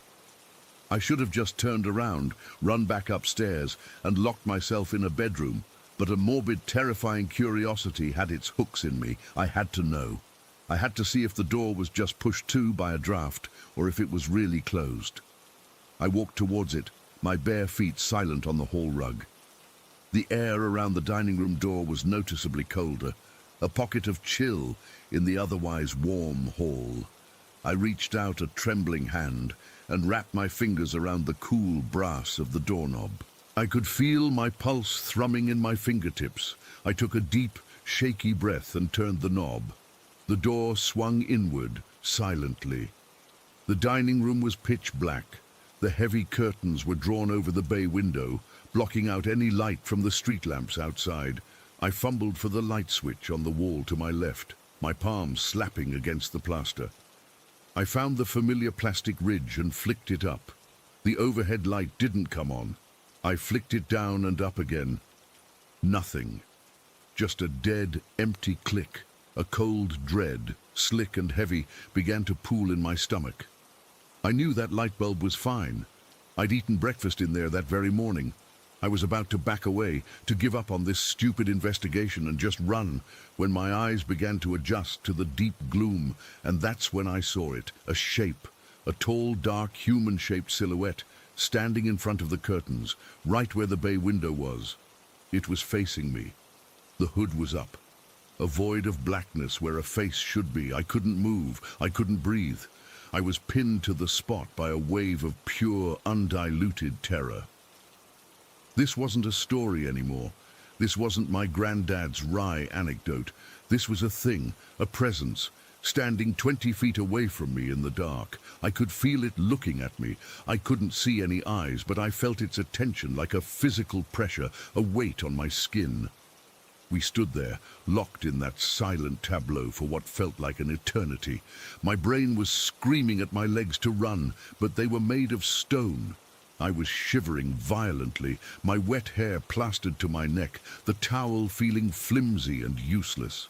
I was more naked and vulnerable than I had ever been in my life, and then it moved. It didn't walk, it didn't shuffle, it glided. It came forward, away from the window, and it moved with an impossible, silent smoothness. There was no sound of feet on the floorboards, no rustle of fabric. It was just advancing, coming towards me. That broke the spell. A strangled, choked sound escaped my throat, and I stumbled backwards out of the doorway, my legs finally getting the message. I fell hard on my backside in the hall, scrambling away from the open door like a crab. I didn't look back. I just pushed myself to my feet and ran. I didn't run upstairs. That felt like a trap. I ran for the front door, my one escape to the outside world. I yanked it open, the cold night air hitting my damp skin like a slap, and I half fell, half ran out onto the gravel path. I didn't stop until I was standing in the middle of the road, my heart hammering so hard I thought it would burst. I turned around, gasping for breath, and looked back at the house. It sat there, silent and dark, just as it always had, a normal house on a normal street. The dining room window was still shrouded by the curtains. Nothing moved. I stood there in the road for a long time, just shaking, wrapped in nothing but a towel.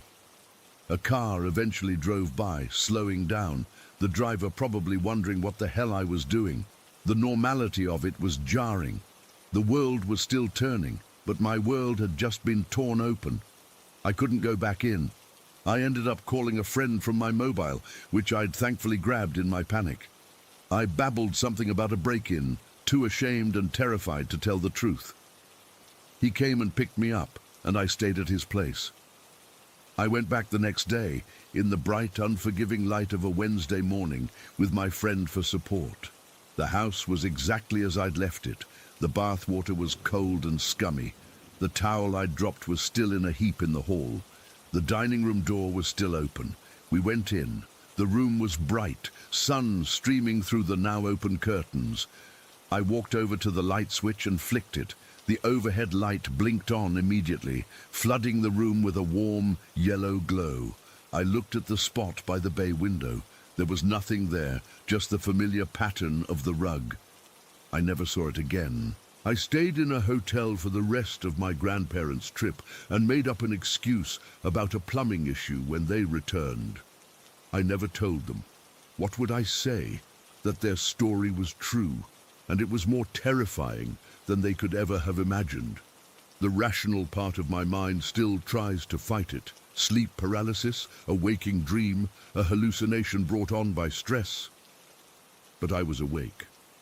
I was moving. I felt the cold air.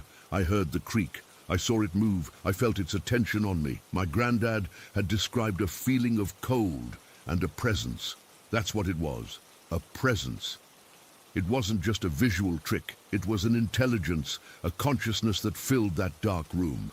I know what I saw, I know what I felt, and sometimes, late at night when I'm in my own flat, safe and secure, I'll wake up for no reason and remember the absolute soul-deep certainty I felt in that moment.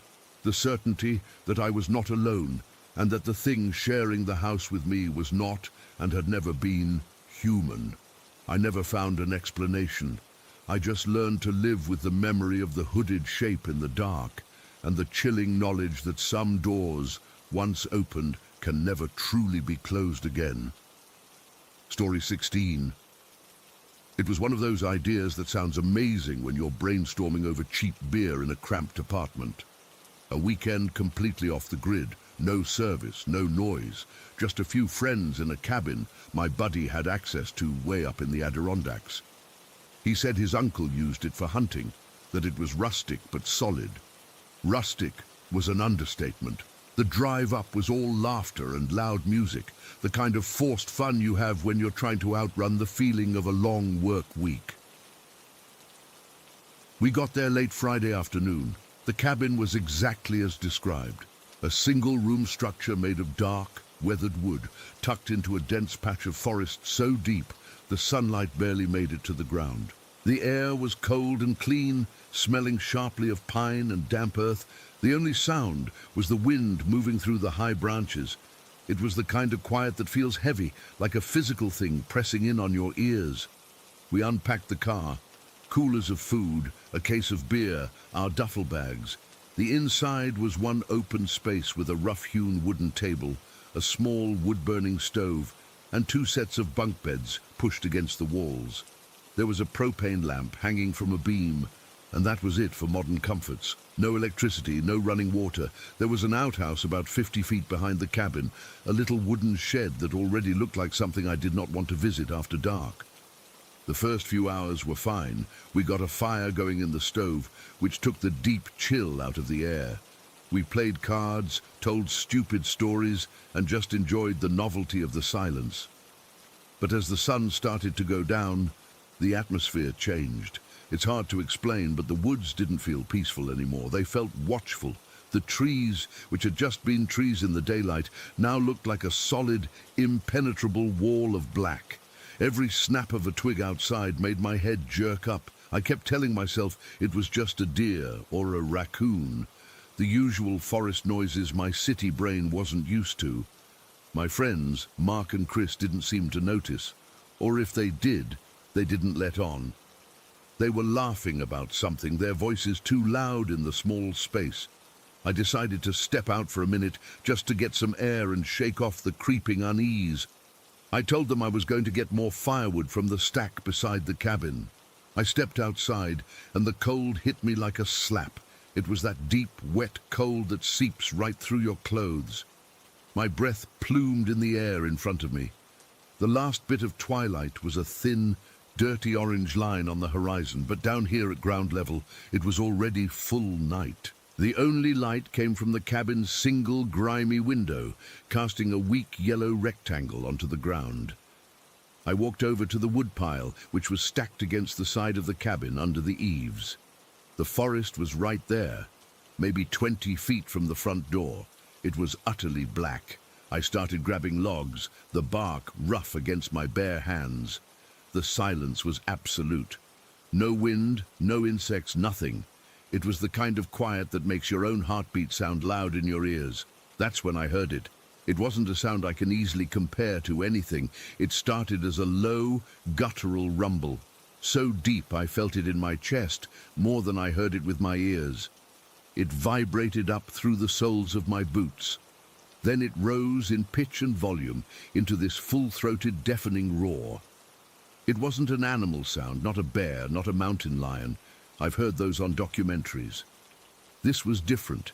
It was raw and intelligent and filled with a pure, undiluted rage that froze the blood in my veins. It was the sound of something that should not exist. The roar seemed to come from everywhere at once, echoing through the trees, but I just knew, it was close. My head snapped toward the tree line. My body went rigid, every muscle locked. I dropped the logs I was holding. They thudded onto the frozen ground, but I didn't even register the sound. And then I saw it. Maybe 40, 50 feet into the trees, standing between two thick pines. It was tall. So impossibly tall, its head was level with the lower branches of trees that had to be 20 feet high. It was a bipedal figure, standing on two legs, but it was hunched, powerful. It was covered in shaggy, dark fur, maybe brown or black. It was hard to tell in the gloom, but its eyes were what I can't forget. They glowed, not like an animal's eye shine from a flashlight, but with their own faint, sickly yellow-green light. Like two small, malevolent lanterns in the darkness, they were set deep in a head that seemed too small for the massive body. I couldn't make out any other features, just a dark silhouette, and those two piercing, glowing points fixed directly on me. The feeling that washed over me was pure, primal terror. It was a physical sensation, a cold wave that started at the base of my skull and flooded down my entire body. Every hair on my arms and neck stood straight up. Goosebumps erupted across my skin so violently it felt like 1,000 pins pricking me all at once. My stomach dropped away, and for a second I thought I might be sick. My lungs seized up. I couldn't draw a breath. I was just frozen, staring back at those glowing eyes, completely paralyzed by a fear I had never known was possible. It felt like an eternity, but it was probably only 2 or 3 seconds. The creature didn't move. It just stood there, watching me, and then it was gone. It didn't run away. It didn't turn and crash through the brush. It just vanished. 1 second it was there, a solid, terrifying presence, and the next the space between the trees was empty. The glowing eyes were just gone, swallowed by the blackness. The spell broke. Air rushed back into my lungs in a choked gasp. My body unlocked, and pure adrenaline took over. I spun around, my boots slipping on the frozen pine needles, and I ran for the cabin door. I didn't look back. I fumbled for the handle, my hands shaking so badly I could barely grip it. I threw the door open, stumbled inside, and slammed it shut behind me. Mark and Chris were still at the table, cards in their hands. They looked up, startled. "Whoa, what's your problem?" Mark said, laughing. I didn't answer. I threw the heavy wooden bolt across the door. It was a thick, solid piece of timber that slid into a metal bracket on the frame. I remember the gritty sound it made as I shoved it home. "Dude, what are you doing?" Chris asked, his smile fading. I turned around, my back pressed against the door. I was breathing in ragged, shallow pants. I could feel my heart hammering against my ribs, a frantic, painful drumming. "There's something out there," I managed to get out, my voice a dry croak. I told them what I saw and heard. The words tumbled out of me, disjointed and frantic. I described the roar, the size of it, the glowing eyes. They listened, their expression shifting from amusement to confusion, then to a kind of wary concern. "It was probably just a bear, man," Mark said, trying to sound reasonable. "A big one. Your mind plays tricks in the dark." "It wasn't a bear," I said, my voice trembling. "It stood on 2 legs. It was way taller than a bear. And its eyes, they were glowing, like actually glowing." Chris got up and walked to the window, cupping his hands around his eyes to peer out. The window was a single pane of glass, smeared with dirt. He stared into the darkness for a long moment. "I don't see anything," he said. "It's pitch black out there." "It's gone," I said, "but it was there. I saw it." The mood in the cabin had completely changed. The easy comfort was gone, replaced by a tense silence. We all just stood there for a minute, listening. The forest was quiet again, eerily quiet. It was the silence that got to me more than anything. After a roar like that, you'd expect something. Birds startled into flight, the rustle of unseen animals fleeing. There was nothing. It was as if the woods themselves were holding their breath. Mark, trying to be the brave one, Said he was going to take a quick look outside. He picked up a heavy mag light from the table. I told him not to, I begged him, but he just shook his head and unbolted the door. He opened it just a crack, shining the powerful beam out into the night. The light cut a white swath through the darkness, illuminating the trunks of the nearest trees, the woodpile where I'd been standing. It looked so ordinary. "See?" he said, his voice slightly muffled by the door. "Nothing." He took a step outside. My whole body went tense. I moved to the doorway, ready to pull him back in. He swept the beam left and right. The forest was a mess of stark shadows and blinding light, and then the beam caught something on the ground, right at the edge of the tree line. It was a footprint. It was huge, longer than my forearm, and wide. The details were hard to make out in the frozen, leaf-littered ground, but you could clearly see the impression of a broad, five-toed foot. It wasn't a bear print. Bears have a different shape with claws. This looked almost human, but impossibly large and deep, as if whatever made it weighed a ton. Mark's bravado evaporated. He froze, the beam of the flashlight fixed on the print. He didn't say a word. He just took a slow step back, then another, never taking the light off the footprint. When he was back inside, he closed the door and slid the bolt shut again. His face was pale. He looked at me, and for the first time, there was no skepticism in his eyes. There was only fear. None of us slept that night.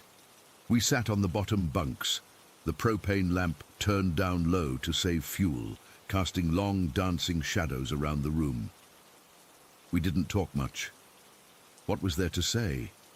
Every creak of the cabin settling, every gust of wind that rattled the window pane, made us jump.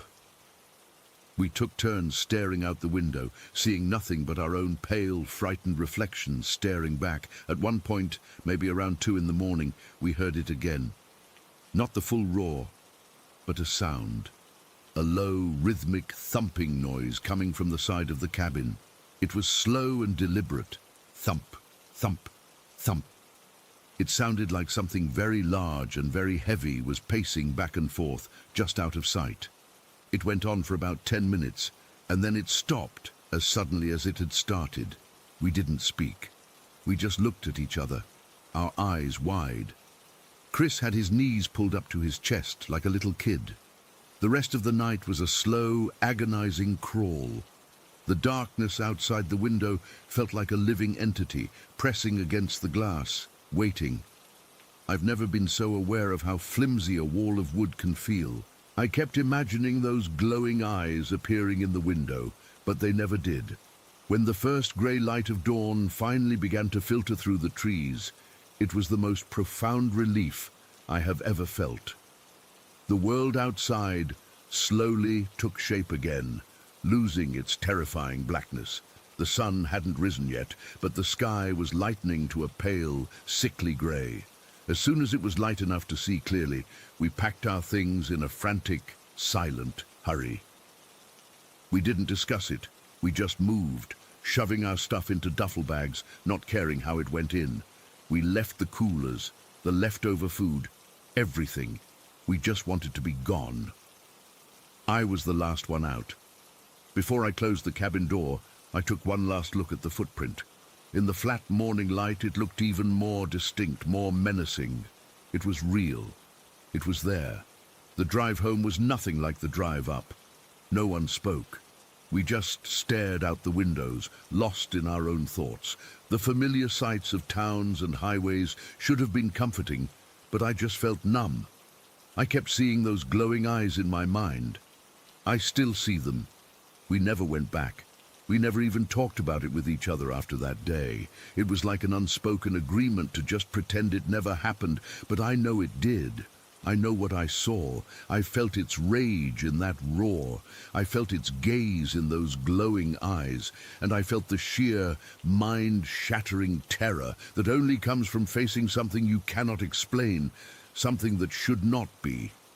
And sometimes, late at night when my apartment is quiet, I'll hear a distant siren or a truck rumbling down the street, and for a split second, my heart will leap into my throat, my skin will prickle with goosebumps, and I'll be back in those woods, frozen in place, staring into the darkness at something that looked back. Story 17. That night, I couldn't sleep. It wasn't unusual. I'd been having trouble sleeping for weeks, my mind just racing about school, about Grandpa, about everything and nothing. I remember looking at my digital clock. The red numbers glowed 2:58 in the morning. I was just lying there, staring at the ceiling, listening to the house settle. You know how in an old house you hear all these little noises, pops and creaks that don't mean anything? I was used to them. But this night felt different. It was too quiet. The kind of quiet that feels heavy, like a thick blanket smothering everything. Then at exactly 3 in the morning, the doorbell rang. It wasn't a normal ring. It was this frantic, insistent buzzing, and it was accompanied by this hard, fast knocking, bam, bam, bam, bam, like someone was in a real panic. It scared the hell out of me. My heart just slammed into my throat. I sat straight up in bed. My first thought was that it was the hospital, that something had happened to Grandpa. My second thought was that it was a burglar or something. I heard my mum's door fly open down the hall and her footsteps running to the stairs. I got out of bed, my legs feeling like jelly, and crept to my door. I opened it just a crack, peeking out into the dark hallway. I could see the top of the stairs from my angle. The porch light was on, casting a weird yellow glow up the stairwell. My mum was already halfway down, pulling her robe tight around her. "Who is it?" she called out, her voice all shaky. There was no answer. The knocking had stopped. The doorbell wasn't ringing anymore. It was dead silent again, that heavy, awful silence. I saw her reach the bottom and peer through the little peephole. I held my breath. She unlocked the deadbolt, the sound incredibly loud in the quiet, and then she pulled the door open. There was no one there. I saw her step out onto the porch, looking left and right. I could see the cold night air swirling in, see her breath making little clouds. She was out there for a full minute, just staring into the empty street. Our street is a cul-de-sac, and at 3 in the morning, it's completely dead. No cars, no people, nothing. She came back in, locked the door, and stood there for a second, her back to me. I could see her shoulders were tense. Then she turned around to come back upstairs, and she froze. She was staring up the staircase right past where I was hiding behind my door. Her face went completely white, I mean sheet white, like all the blood had just drained out of her in an instant. Her mouth dropped open, but no sound came out. Her eyes were wide, terrified, and they were fixed on something on the stairs. I followed her gaze, my heart pounding so hard I could feel it in my ears. There was nothing there. At least nothing I could see, but she was seeing something. Her hand flew to her mouth. She took a step back, bumping into the front door. She wasn't looking at me. She was looking at the space on the stairs, and her eyes were tracking it, like it was moving. I whispered, "Mom?" She didn't even hear me. She was in her own world, a world of pure terror. She was watching this thing, this invisible thing, ascend the stairs. Her head tilted back, her eyes following its path up, step by step. I could see her trembling from where I was. Then her eyes shifted to the left, towards the door to my parents' room. Her room. It was like she was watching someone walk into it. The door was closed. It didn't open. Nothing happened, but the look on her face, it was one of recognition. And then, just as suddenly as it had come, the fear was gone, replaced by this weird, blank calm. She just stood there at the bottom of the stairs, staring at her closed bedroom door. After a minute, she slowly walked up the stairs. She didn't look at me. She walked right past my door, went to her room, and went inside, closing the door softly behind her. I was left alone in the hallway, completely freaked out. What had she seen? I didn't see anything, but I felt something. The air felt different, colder, and there was a smell. Just for a second, I caught it. It was the smell of my grandpa's cologne, that cheap, spicy cologne he always wore. It was so faint, and then it was gone. I stood there for maybe 10 minutes, just frozen, listening. The house was silent again. I must have fallen asleep eventually, because the next thing I knew, it was morning. Grey, winter morning light was filtering through my blinds. I got up, feeling tired and uneasy. I went downstairs, and my mom was already in the kitchen. She was making coffee, but she was moving slowly, methodically. She had the small kitchen TV on, which was weird. She never watched TV in the morning, and it was tuned to one of those old black and white westerns. Gunsmoke. It was my grandpa's favorite show. He'd watch it for hours whenever he came over. My mom hated those shows. She always said they were boring. "Morning," I said, cautious. She didn't turn around, just poured a cup of coffee. "Morning, kiddo," she said. Her voice was different. It was lower, a little gravelly. It sounded like my grandpa's voice. Not an imitation, not like she was trying to sound like him. It just was his voice. It sent a chill straight down my spine. She sat down at the table with her coffee, her eyes glued to the TV. She was sitting in his favorite chair, the one by the window that we always save for him. She never sat in that chair. "You okay, Mom?" I asked, pouring myself some cereal. My hands were shaking. "Just got a bit of a headache," she said, still in that voice. She rubbed her temples. "Right here, a real pounder." My grandpa always got migraines. He called them pounders. My mum never got headaches. I ate my cereal in silence. Watching her, she laughed at a joke on the TV, a dry, raspy laugh that was his laugh. She held her coffee cup the way he did, with her pinky finger sticking out a little. It was the most unnerving thing I've ever seen. It wasn't like in movies where someone is possessed and their head spins around. This was subtle. This was quiet. This was my mom, but it wasn't her.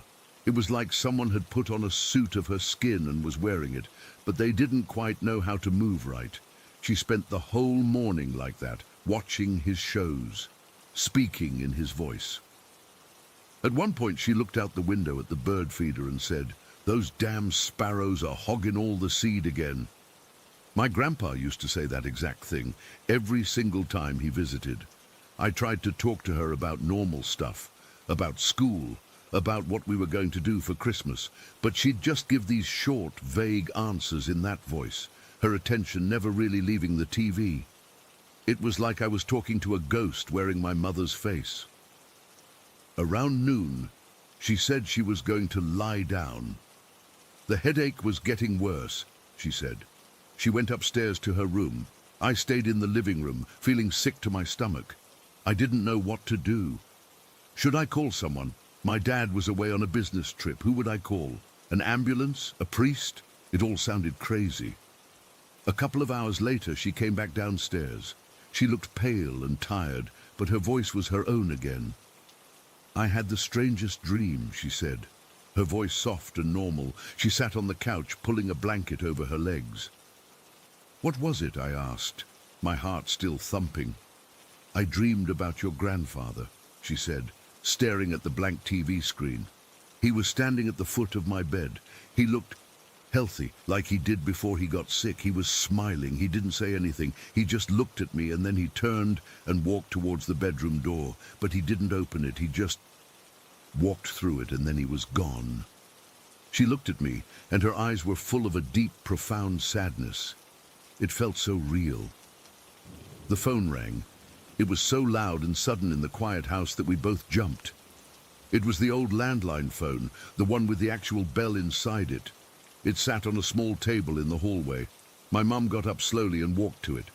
She picked up the receiver. "Hello?" she said. I was watching her from the living room archway. I saw her posture change. Her shoulders slumped. Her free hand came up and covered her mouth. She didn't say anything else. She just listened. After a minute, she said, "Okay, thank you for calling." Her voice was a whisper. She hung up the phone and stood there, her back to me, for a long time. When she turned around, her face was wet with tears, but it was calm, resigned. "That was the hospital," she said. "Your grandfather passed away about an hour ago. The air went out of the room. I just stood there, numb. Then she said the words that will stay with me forever. The nurse said he was peaceful. He died in his sleep at 3 o'clock this morning. 3 o'clock in the morning, the exact time the doorbell rang and no one was there, the exact time she saw something on the stairs. She never said it out loud, and neither did I. We didn't have to. We both knew. The frantic knocking, the apparition she saw, the way she acted all morning, the dream of him leaving. It was all him. He came to say goodbye, or maybe he didn't know he was gone yet. I don't know. I'll never know. We never celebrated Christmas the same way after that. The tree, the lights, the presents, it all felt hollow. My mom would go through the motions, but her heart wasn't in it. Every December she'd get quiet and withdrawn. She'd never watch those old westerns again. She couldn't even stand the smell of that cologne. If she caught a whiff of it anywhere, in a store or on someone walking by, she'd just freeze. And that same pale, terrified look would come back to her face for just a second before she pushed it away. It's been years now, but I still think about that night all the time. I think about the cold, the frantic knocking, the smell of his cologne on the empty stairs, and the sound of my mother's voice when it wasn't hers. I think about how something can be so real and so impossible at the same time. I don't have any answers. I just have the memory, sharp and clear and cold, like a piece of ice in my mind that never melts. And every Christmas, when the house gets quiet and the world feels still, I find myself listening, just listening, for a sound that never comes again. Story 18. I still get chills thinking about that day, and it's been years now. I never talk about it much because people either don't believe me or they get that weird look in their eyes like I'm making it up for attention, but I'm not. This happened, every bit of it, and I'm sharing it here because maybe someone else has been through something similar and can make sense of it. Because I sure as hell can't. It was a Tuesday, I remember that much. My parents had moved out of the old farmhouse in the Arizona desert a couple of years before, but they still owned the place and were trying to sell it. Nobody wanted it, though. Too many stories, I guess, or maybe word got around about why we left. That day, my mom asked me to go back and babysit my little cousin, who was staying there with my aunt for a week. I didn't want to go. Just the thought of stepping foot in that house again made my stomach twist into knots. But family is family, and I figured it was daytime. How bad could it be? Yeah, famous last words. I drove out there in the late afternoon. The desert in Arizona has this weird beauty to it, wide open spaces, the sky so big it feels like it could swallow you whole, and the heat that just sits on your skin like a heavy blanket. But as I got closer to the farmhouse, the beauty kind of faded, and everything just felt heavy. The house was isolated, surrounded by nothing but scrub and dirt, with the mountains in the distance looking like they were watching me. I pulled up in my beat-up car, the dust kicking up around me, and I just sat there for a minute staring at the place. It was the same as I remembered. White paint peeling off in chunks, the porch sagging a little, and those windows that always seemed too dark, like eyes that had seen too much. I took a deep breath and got out. The air was dry and hot, but as I walked toward the front door, I felt a cold spot right in the middle of my back, like someone had pressed an ice cube against my shirt. I spun around, but there was nothing there. Just the desert, empty and quiet. My heart was already starting to race, and I hadn't even gone inside yet. I shook it off, telling myself it was just nerves, but deep down, I knew better. When I opened the door, the smell hit me first. It was that same burning plastic smell I remembered from when we lived there. Not like something was on fire, but just this faint, nasty odor that clung to everything. My aunt was in the kitchen, looking tired. She smiled when she saw me, but it didn't reach her eyes. She hurried through the instructions, where the food was, what time my cousin should go to bed, and then she was out the door like she couldn't wait to leave. I stood in the living room, listening to the silence. It was too quiet. The kind of quiet that feels like it's waiting for something to happen. My cousin was a little guy, about 4 years old, playing with toys on the floor. He seemed fine, oblivious, which made me feel a little better. I decided to make us some dinner, just to keep busy. The kitchen was at the back of the house, and as I moved around, I started hearing this humming. It was low and steady, like someone was humming a tune just under their breath. At first, I thought it was the fridge or something, but when I listened closer, it seemed to be coming from nowhere and everywhere at once. It was a woman's voice, I think, but soft and kind of distorted, like it was coming through a wall. I felt the hairs on my arms stand up, and my skin got all goosebumpy. I tried to ignore it, focusing on the food, but the humming kept going, on and off, like it was teasing me. After dinner, I put my cousin to bed in one of the back rooms. The house had 3 bedrooms, and his was the one that used to be mine. I didn't like being in there. The memories came flooding back.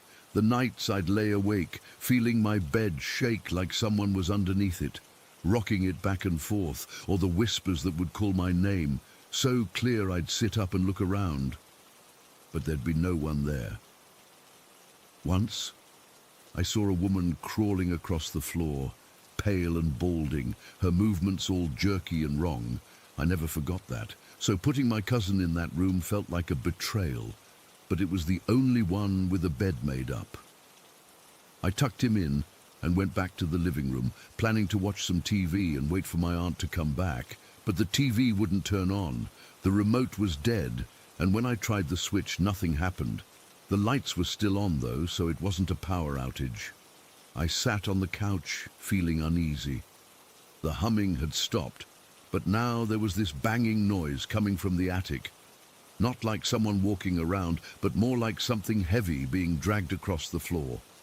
I remembered the drywall debris. How when my baby brother was in his crib, we'd find little bits of it scattered around him in the morning, like someone had been up there messing with the insulation and it fell through. My sister had the same thing happen years later.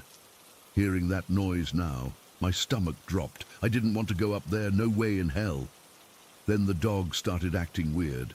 My aunt had a little terrier mix named Buster, and he'd been fine earlier, but now he was whining and pacing near the front door. His ears were pinned back, and he kept looking toward the hallway like he saw something. I called him over, but he wouldn't come. Instead, he started growling, low and guttural, at nothing. I felt a cold sweat break out on my forehead. This was exactly the kind of stuff that used to happen when we lived here.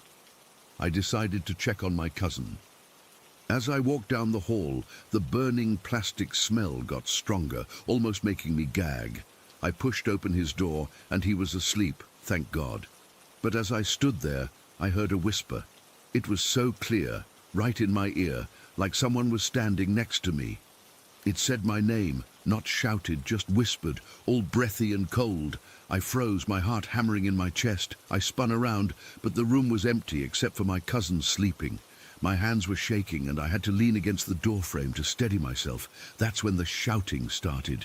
It was coming from the living room, loud and angry, like 2 people were having an argument, but there was no one there. I ran back, and Buster was barking like crazy, his fur standing on end. The shouts were overlapping, men's voices deep and raspy, but I couldn't make out the words. It was just noise, violent noise, filling the house. I felt this overwhelming sense of dread, like something bad was about to happen. I grabbed Buster and held him close, but he was trembling, and then he just went limp in my arms. His eyes rolled back, and he started convulsing. Oh God, I thought he was dying. I didn't know what to do. I was alone in this house, with my cousin asleep and the dog seizing on the floor. The banging from the attic got louder, and the shouting turned into this wailing, a woman's cry that sounded like it was coming from my parents' old room. I remembered that sound from when my brother and I hid in there one night. We were kids, and we heard it, this awful, grief-stricken wailing that seemed to come from the walls. We crouched in the closet, holding each other, too scared to make a sound. Hearing it now, all these years later, it was like no time had passed at all. The same terror washed over me, cold and suffocating. I had to get out of there. I laid Buster down gently. He was still breathing, but barely, and I ran to my cousin's room. He was still asleep, thank goodness. I scooped him up, blankets and all, and carried him toward the front door. The wailing was following me, getting louder, and I felt this presence behind me, like someone was right on my heels. I didn't look back. I fumbled with the door handle, my hands slippery with sweat, and finally got it open. As I stepped outside into the cool night air, the wailing stopped abruptly, just like that. Silence. I stood on the porch, holding my cousin, breathing hard. The desert was quiet, the stars overhead bright and indifferent. I looked back at the house, and in the window of my old room I saw her, the same pale, balding woman I'd seen years ago. But this time, her hair was black and stringy, and her eyes, God, her eyes were inverted, all white with no pupils, and she was smiling at me. Not a friendly smile, but this predatory, knowing grin that made my blood run cold. She was just there, staring out, and then she was gone. I didn't wait for my aunt. I put my cousin in the car, got Buster, who was starting to come around, and drove away as fast as I could. I never went back after that. My brother told me later that he saw the same woman with the inverted eyes, smiling at him through a window when he visited once. It confirmed everything for me. This wasn't just in my head, it was real, and it felt like something that had been watching us, feeding on our fear all those years. To this day, I can't explain what happened. I don't know who that woman was or why she was there, but I know that house is not just a house. It's something else, something alive and hungry, and I'll never set foot in it again. Story 19. I still don't know what to make of that day. It's been years, but I can close my eyes and be right back there, the smell of damp earth and rotting leaves filling my nose, the cold seeping right through my jacket. It wasn't supposed to be anything special, just me and a couple of mates, killing time on a grey Saturday afternoon in late autumn. We were in our late teens, bored out of our minds in our small town. The place was a dead end, and the only interesting spots were the ones we weren't supposed to go to. That day, it was the woods that backed onto the old waterworks factory on the edge of town. The factory itself was a hulking, red brick relic from another time, all boarded up windows and rusted fences. But it was the woods everyone talked about. They were dense, older than the town itself, and they had a reputation. Kids said they were haunted, that you could hear things in there, see things. We'd laughed it off, of course. We were too old for ghost stories, or so I thought. The sky was the color of wet slate when we set out, the air crisp enough to make you glad you'd worn a thick coat. We'd parked my beat-up car on a dirt track that was more mud than road, the tires slipping a little as we got out. There were 3 of us, me and my 2 friends from school. We didn't have a plan, just a vague idea to explore, maybe see if we could find a way into the old factory grounds. The woods were quiet, not a peaceful quiet, but a heavy, watchful silence, the kind that makes you lower your voice without knowing why. The trees were mostly bare, their black branches clawing at the grey sky. The ground was a thick carpet of brown and orange leaves, soggy from recent rain. Every step we took made a wet, squelching sound that seemed too loud. We walked for maybe 20 minutes, joking around, throwing the occasional stick, trying to act normal. But the atmosphere was getting to all of us. The jokes started to feel forced. We found ourselves following a narrow, overgrown path that ran alongside a high chain-link fence topped with barbed wire, the boundary of the waterworks. Through the diamonds of the fence, we could see the giant, silent buildings, the skeletal shapes of old pipes and machinery. It was then that we heard it, a whistle. It came from the bushes to our left, deep in the thicker part of the woods, away from the fence. It wasn't a bird, it wasn't the wind, it was a clear 2-note whistle, the kind a person makes by putting their fingers to their lips, a sharp, descending note, then a slightly lower one. It was close. too close. We all froze. The sound hung in the air for a second, then faded, swallowed by the trees. "What was that?" one of my mates whispered, his voice tight. "Probably just someone else messing about," I said, trying to sound convincing. My heart was already starting to thump against my ribs. We stood there, not moving, listening. The woods had gone utterly silent again. No birds, no rustling, nothing. It was as if everything was holding its breath. Then it came again, the same two notes, sharp, deliberate. It wasn't a friendly sound. It felt like a signal or a warning.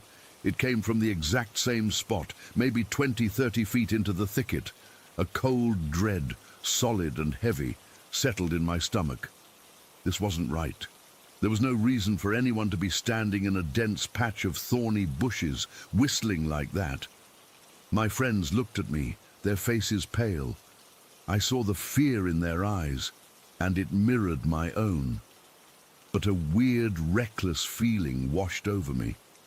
A stupid, stubborn part of me didn't want to be scared. I felt a hot flush of anger, or maybe just panic, mixed with a desperate need to prove there was nothing to be afraid of. "Hello?" I called out, my voice cracking a little. "Who's there?" No answer, just that oppressive silence. "I'm going to see," I heard myself say. I don't know why I said it. It was the single dumbest decision I have ever made. My friends grabbed my arms. "Don't be an idiot," one of them hissed. "Let's just go." But I shook them off. The fear had curdled into a strange, jittery courage. I took a step off the path, then another, pushing through a low-hanging branch. The undergrowth was thick, snagging on my jeans. Twigs snapped under my feet with sounds like gunshots in the quiet. My breath plumed in the cold air, coming in short, sharp bursts. I could feel my friends watching me from the path, but I didn't look back. My whole world had narrowed to that patch of bushes where the sound had come from. I was maybe 10 feet in when I saw it. A movement, a shift in the shadows between the trees. I stopped dead. My blood went cold. It was a silhouette, the shape of a man, standing perfectly still among the bare trunks and tangled brambles. He was tall and thin, unnaturally so, and he was just standing there.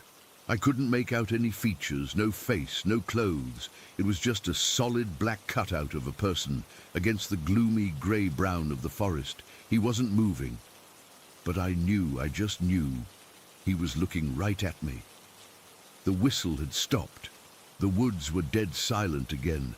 I don't know how long I stood there, locked in that stare down with a shadow. It could have been 2 seconds.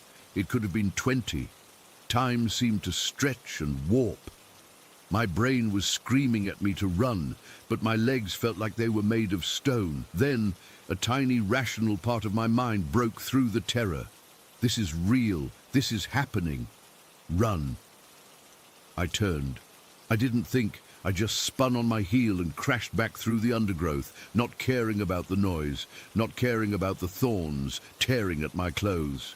I burst back onto the path, stumbling, my chest heaving. My friends didn't need an explanation. They saw my face, the pure, unadulterated fear, and that was enough. "Run!" I gasped, and we ran. We didn't stop until we were a good 5 minutes away, back near the clearer part of the woods, where the trees were thinner. We collapsed, leaning against trunks, hands on our knees, sucking in great gulps of cold air. My heart was hammering so hard, I thought it would burst. "What did you see?" one of them asked, his voice trembling. I just shook my head. I couldn't form the words. A man, a shadow, I don't know. It sounded insane. We stood there for a few minutes trying to catch our breath and our nerve. The initial blind panic was fading, replaced by a shaky, bewildered fear. What had that been? Who was that? We started talking in hushed, frantic whispers, trying to make sense of it. We decided we had to stick together, that we should just get back to the car and get out of there. We started walking again, but we were disoriented. In our panic, we hadn't paid attention to the path. Nothing looked familiar.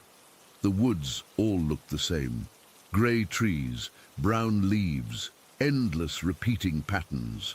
The light was starting to fade, the grey sky deepening towards evening. A new kind of fear began to set in, the fear of being lost in this place, with that thing still out there.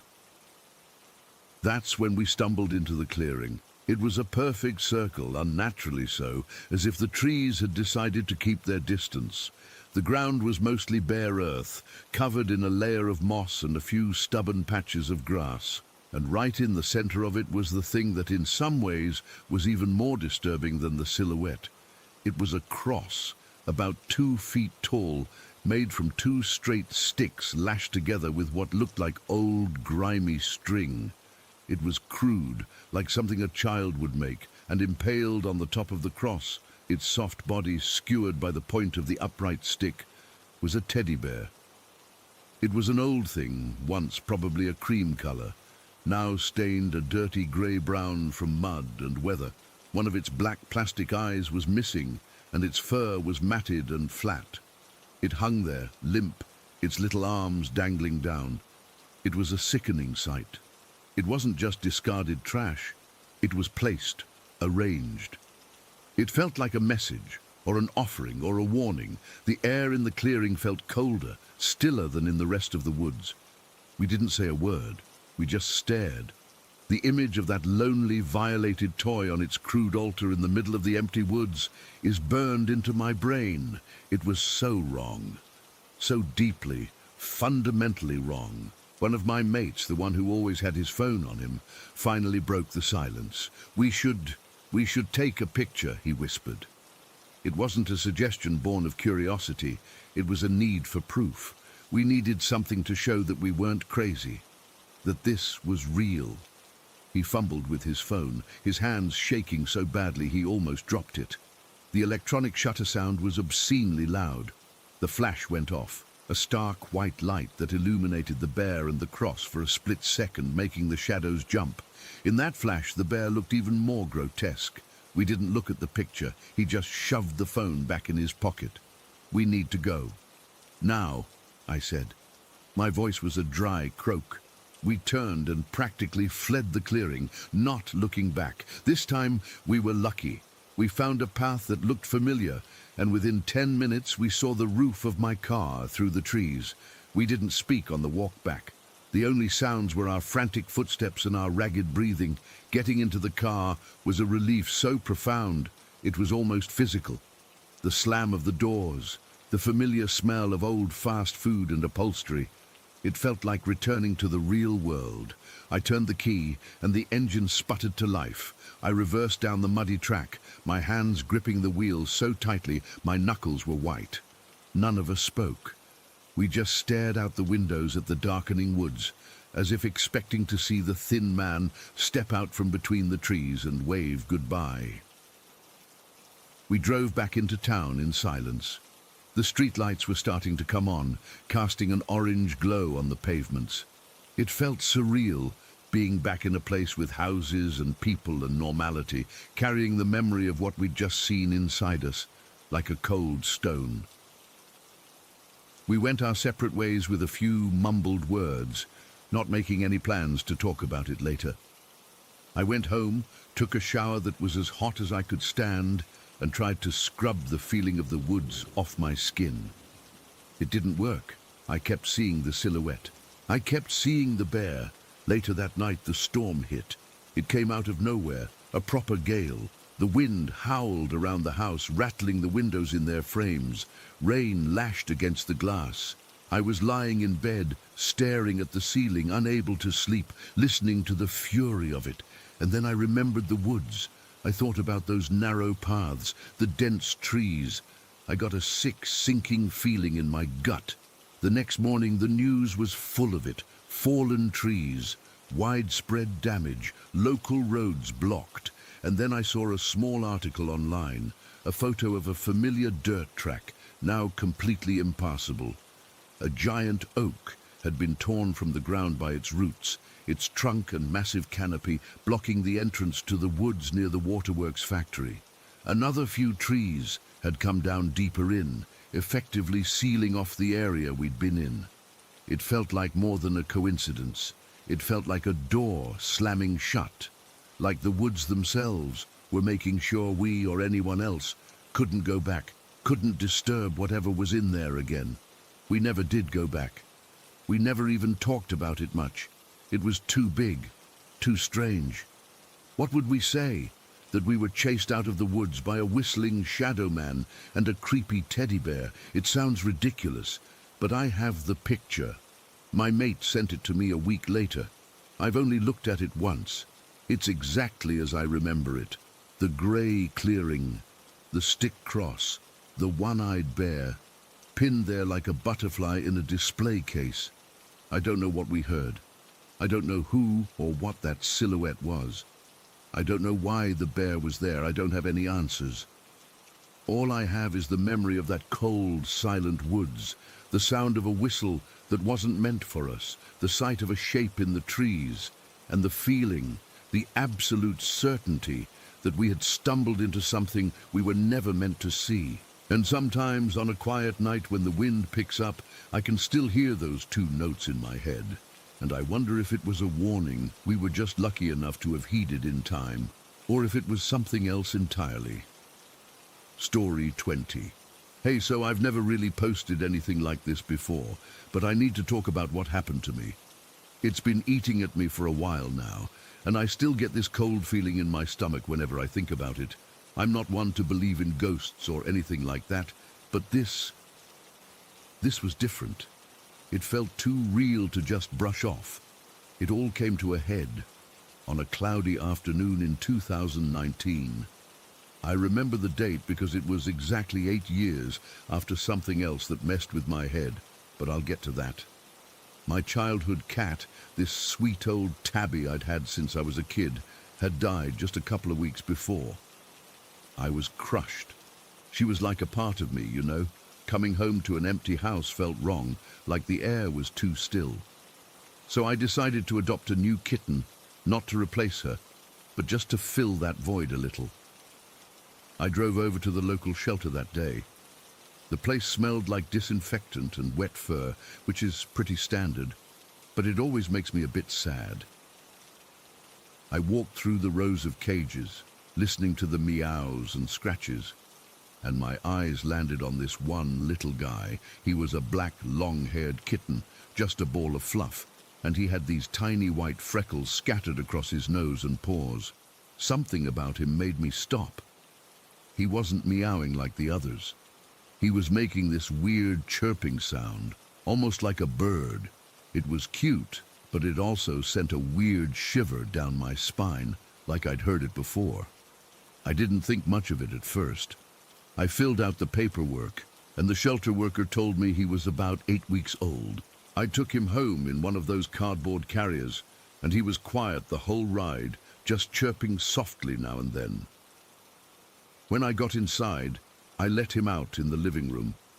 He stretched, did that little kitten wobble, and then he looked right at me. His eyes were this intense green, and for a second I felt this jolt, like déjà vu, but stronger. It was the kind of feeling that makes your heart skip a beat and you can't quite place why. I sat down on the floor and he came over and rubbed against my leg. That's when I noticed the white freckles again. They were in the exact same pattern I'd seen somewhere else, but I couldn't remember where. My mind started racing, and then it hit me. Lambert. The name popped into my head out of nowhere, and my whole body went cold. Lambert was this cat I hallucinated back in 2011 when I was in the ICU. Let me back up a bit here because I need to explain that part. In 2011, I was critically ill. I won't go into all the medical details, but I was in the hospital for what felt like forever. I was hooked up to machines, drifting in and out of consciousness, and at one point, I started seeing things that weren't there. One of them was this big, black, long-haired tomcat. I called him Lambert in my head, because it sounded right for some reason. He'd curl up at the foot of my bed, and his fur was so soft, I could almost feel it. He had those same white freckles on his nose, and he'd make this chirping noise instead of meowing. It was comforting, you know? In the middle of all that pain and confusion, he felt real. I'd talk to him, and it helped me get through the worst of it. But back to that day in 2019, as I sat there with this new kitten, all those memories came flooding back. I started comparing him to Lambert in my head. The fur was identical, jet black and long, with that same silky texture. The white freckles were in the same spots, one on the left side of his nose, a couple on his front paws. And the chirping, it was the exact same sound. Not a meow, but this high-pitched trill that I'd only ever heard in that hospital room. I felt my hands start to shake. I reached out to pet him, and he nuzzled into my palm, just like Lambert used to. My breath caught in my throat. This couldn't be a coincidence. I mean, how could it? The odds of adopting a kitten that matched a hallucination down to the smallest details. It was too much. I stood up and walked to the kitchen, trying to shake it off. Maybe I was just emotional from losing my old cat, or maybe my mind was playing tricks on me again. But the more I watched him, the more certain I became. He followed me around the house, chirping every time I looked at him. I remember sitting on the couch later that evening, and he jumped up and settled in my lap. The weight of him felt familiar, like I'd held him before. I could feel my heart pounding in my chest, and my skin was all prickly, like when you get goosebumps for no reason. I kept thinking, did I really meet this cat before he was born? That idea sent a chill through me that I can't even describe. It wasn't a scary chill at first, more like awe, but then it turned into something else. As the night went on, it got darker outside, and the house got quieter. I had the TV on low, but I wasn't really watching it. My mind kept circling back to Lambert.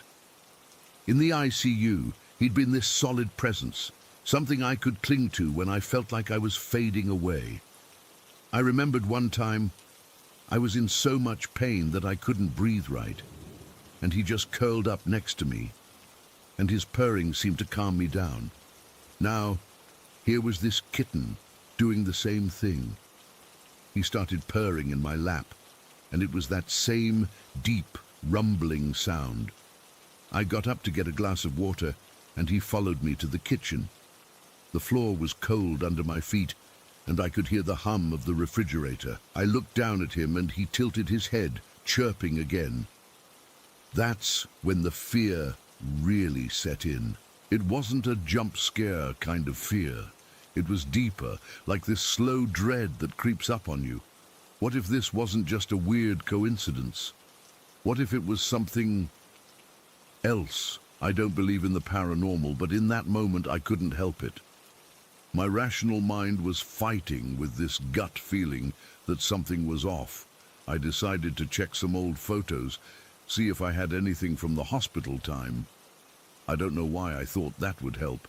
It's not like I took pictures of a hallucination, but I dug out an old box from the closet, my hands still trembling.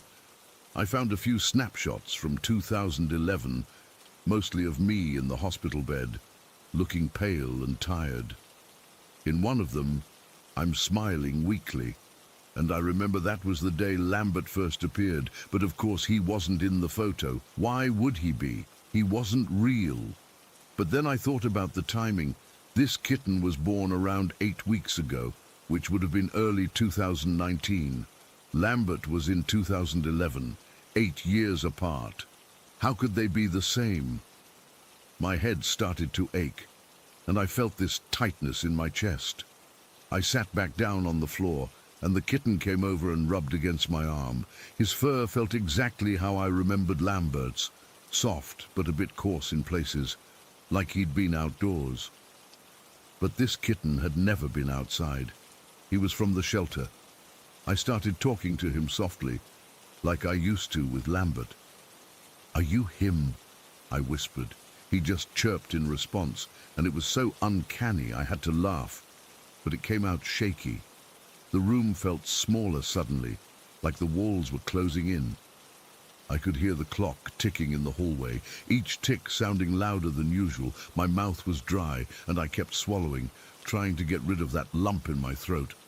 I thought about calling someone, maybe a friend, but what would I say? "Hey," I think my new kitten is the reincarnation of a cat I hallucinated 8 years ago. They'd think I'd lost it. So I just sat there, watching him. He explored the room, pouncing on a dust bunny, and every move he made reminded me of Lambert. The way he tilted his head when he was curious, the way his tail twitched when he was focused. It was all the same. As it got later, around 10 o'clock, I decided to try and sleep. Maybe in the morning it would all seem silly. I went to bed, and he followed me, jumping up and curling at the foot of the bed, just like Lambert used to.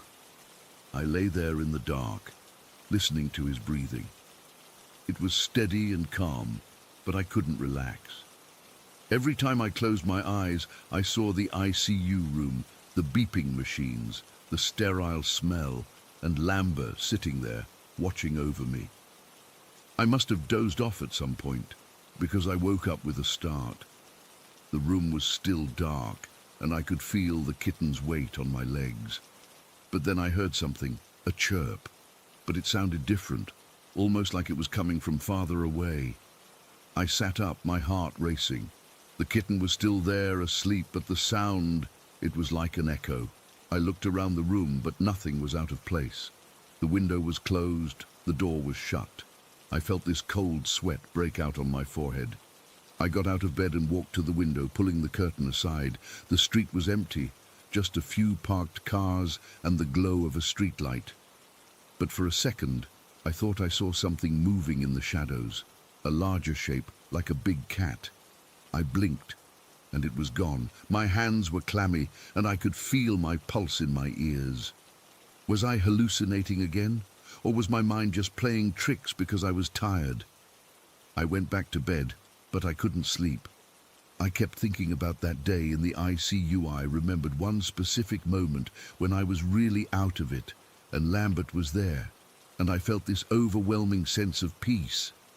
Now, with this kitten, it was similar, but mixed with this eerie feeling that I couldn't shake. It was like I'd stepped into some kind of loop where past and present were blurring together. The next few hours dragged on. I'd glance at the kitten and he'd be sleeping peacefully, but every time he stirred, I'd tense up. At one point he stretched and let out another chirp, and it was so identical to what I remembered that I had to cover my mouth to keep from making a sound. I felt like I was losing my grip on reality. This wasn't supposed to happen. Hallucinations are supposed to stay in the past, not show up in your living room 8 years later. As the sun started to come up, casting this grey light into the room, I finally got out of bed. I felt exhausted, like I'd been through a war. The kitten woke up and followed me to the kitchen, chirping for food. I fed him, and as he ate, I just stood there, watching him. The fear had dulled a bit, replaced by this numb confusion. How could this be? I kept asking myself that over and over. I spent the rest of that day in a daze. Every little thing the kitten did reminded me of Lambert. When he played with a toy, he'd bat it around exactly the same way. When he groomed himself, he'd start with his paws, just like Lambert. It was all so precise, so detailed, that it felt intentional, like someone or something was messing with me. By evening, I was a wreck. I hadn't eaten much and my head was throbbing. I sat on the couch with the kitten in my lap, and I started crying. Not out of sadness, but out of this sheer, overwhelming weirdness of it all. He looked up at me with those green eyes, and he chirped like he was trying to comfort me, and in that moment it hit me. This connection, whatever it is, it's real. I don't understand it, and I probably never will, but it's there, and that's where it stops. I still have the kitten. He's grown into a cat now, and he's still identical to Lambert in every way, but I can't explain it. I don't talk about it much because how do you even start? All I know is that on that day in 2019, something shifted, and I've been living with this chill ever since. It's like a puzzle piece that doesn't fit, and I'm just left here wondering. Story 21. This was a Tuesday night. I remember because I'd just taken the trash out, and Tuesdays are trash nights. I laced up my worn-out running shoes, the ones with the little hole developing near the pinky toe, on the right foot. I pulled on a grey hoodie because there was a chill coming in, and I headed out. The first part of the jog was normal. The streetlights of my subdivision cast these long, wobbly shadows, and I could hear the faint sounds of televisions through windows. Once I got past the school and onto the canal path, all that man-made noise just dropped away. It was like stepping into a different world. Out there, the only light came from the moon, which was just a thin, sharp sliver in the sky. It wasn't much help. My eyes had to adjust to this deep, textured darkness. The path was made of crushed gravel that crunched under my feet in a steady rhythm. To my left was a line of scrubby trees and then a fallow field. To my right, about 10 feet down a grassy bank, was the canal itself. It wasn't a raging river or anything. It was maybe 15 feet across, with concrete sides sloping down to the water, which was dark and moved with a slow, oily current. You could hear it, a low, constant gurgle. That night, it sounded louder than usual, or maybe I was just more aware of it because everything else was so quiet. I was about halfway along the canal part of my run, my breath starting to puff out in little clouds, when I saw them. Up ahead, where the path curved slightly, there were 2 figures standing at the edge of the canal, right where the grass met the concrete slope. I slowed down to a walk, my hand going to the stitch in my side. My first thought was annoyance, honestly. This was my quiet time, and I didn't want to have to navigate around someone.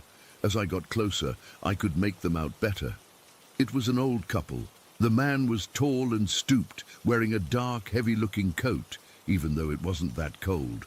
The woman was shorter, bundled in a shawl or a blanket over her shoulders. They were standing side by side, perfectly still, just staring down into the water. I remember thinking it was an odd place for an evening stroll. There were no houses right there, no benches, nothing. You had to want to be there. I was maybe 30 feet away when I heard it. A voice. It was the old woman's, thin and reedy, cutting through the quiet. It wasn't talking, not in a conversational way. It was praising. I stopped walking entirely, my shoes scuffing on the gravel. I held my breath, listening. "That's right, my dear," she was saying. "So beautiful, so perfect." The old man nodded his head slowly, a dark shape bobbing against the slightly less dark sky. "Yes," he murmured, his voice a low rumble. "You've done so well. We're so proud." I stood there, frozen. Who were they talking to? There was no one else around. I scanned the area, my heart starting to thump a little harder against my ribs. Maybe they had a dog. A cat? But the tone was all wrong. It was the way you'd talk to a small child who had just drawn a picture for you. It was dripping with this sickly, sweet adoration. I felt a cold knot tighten in my stomach. This wasn't right. It was just off. I took a careful step back, the gravel crunching under my heels, sounding like a gunshot in the silence. Neither of them turned. They didn't seem to notice me at all. They were completely focused on whatever was down there in the black water. The man spoke again. "We'll see you again soon. We promise." That did it for me. The finality in his voice. The quiet certainty. I didn't want to be there anymore.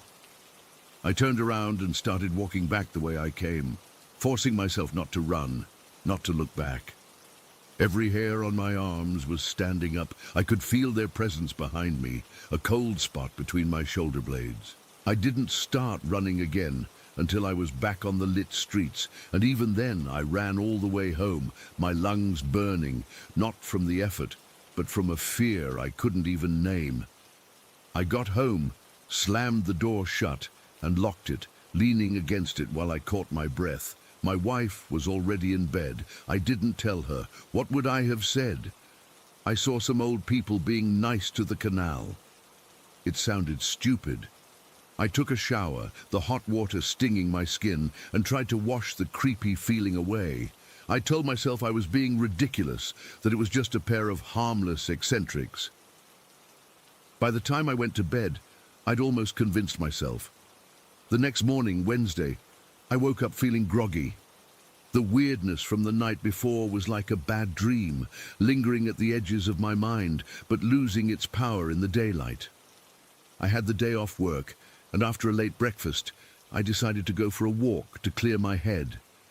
Not a jog, just a walk. And for some reason, a part of me felt pulled back to the canal. I think I needed to see it in the daylight, to prove to myself that it was just a ditch full of water, and there was nothing to be afraid of. The sun was high, and the day was warm. Birds were chirping. It looked completely different, normal. I walked the same path, my hands in my pockets trying to reclaim the space. I got to the curve, to the exact spot where I'd seen the old couple. The grass was a little trampled, but that could have been from anything. I stood there for a minute, looking down into the canal. The water was a murky green-brown, and you could see the algae clinging to the concrete sides. It just looked like a dirty irrigation canal. I was about to turn and go home, my mission of normalization accomplished, when a flash of color caught my eye. Something was caught in a tangle of branches and debris that had piled up against one of the canal's support pillars, about 20 yards downstream from where I was standing. Curiosity got the better of me. I scrambled down the grassy bank, my shoes slipping on the damp soil, and walked along the narrow strip of dirt at the water's edge. The smell down here was different, damp earth and rotting vegetation. As I got closer, the shapes in the debris began to resolve. They were dolls, not whole dolls, dismembered ones. My breath hitched. I stopped a few feet away, just staring. It was a jumble of plastic limbs and vacant eyes, a blonde head with its hair matted with green slime, staring up at the sky with a fixed, cheerful smile. An arm, bent at an impossible angle, the tiny plastic fingers seeming to clutch at the air. A leg, still wearing a tiny pink sock. There were more, torsos, another head with black curls, a scatter of tiny shoes. They were all tangled together in the sticks and mud and old plastic bags, like some kind of grotesque nest. My mind went completely blank for a second, just registering the sheer wrongness of it. Then, like a cold wave, the memory from last night crashed over me, the old couple, standing right here, staring down into the water.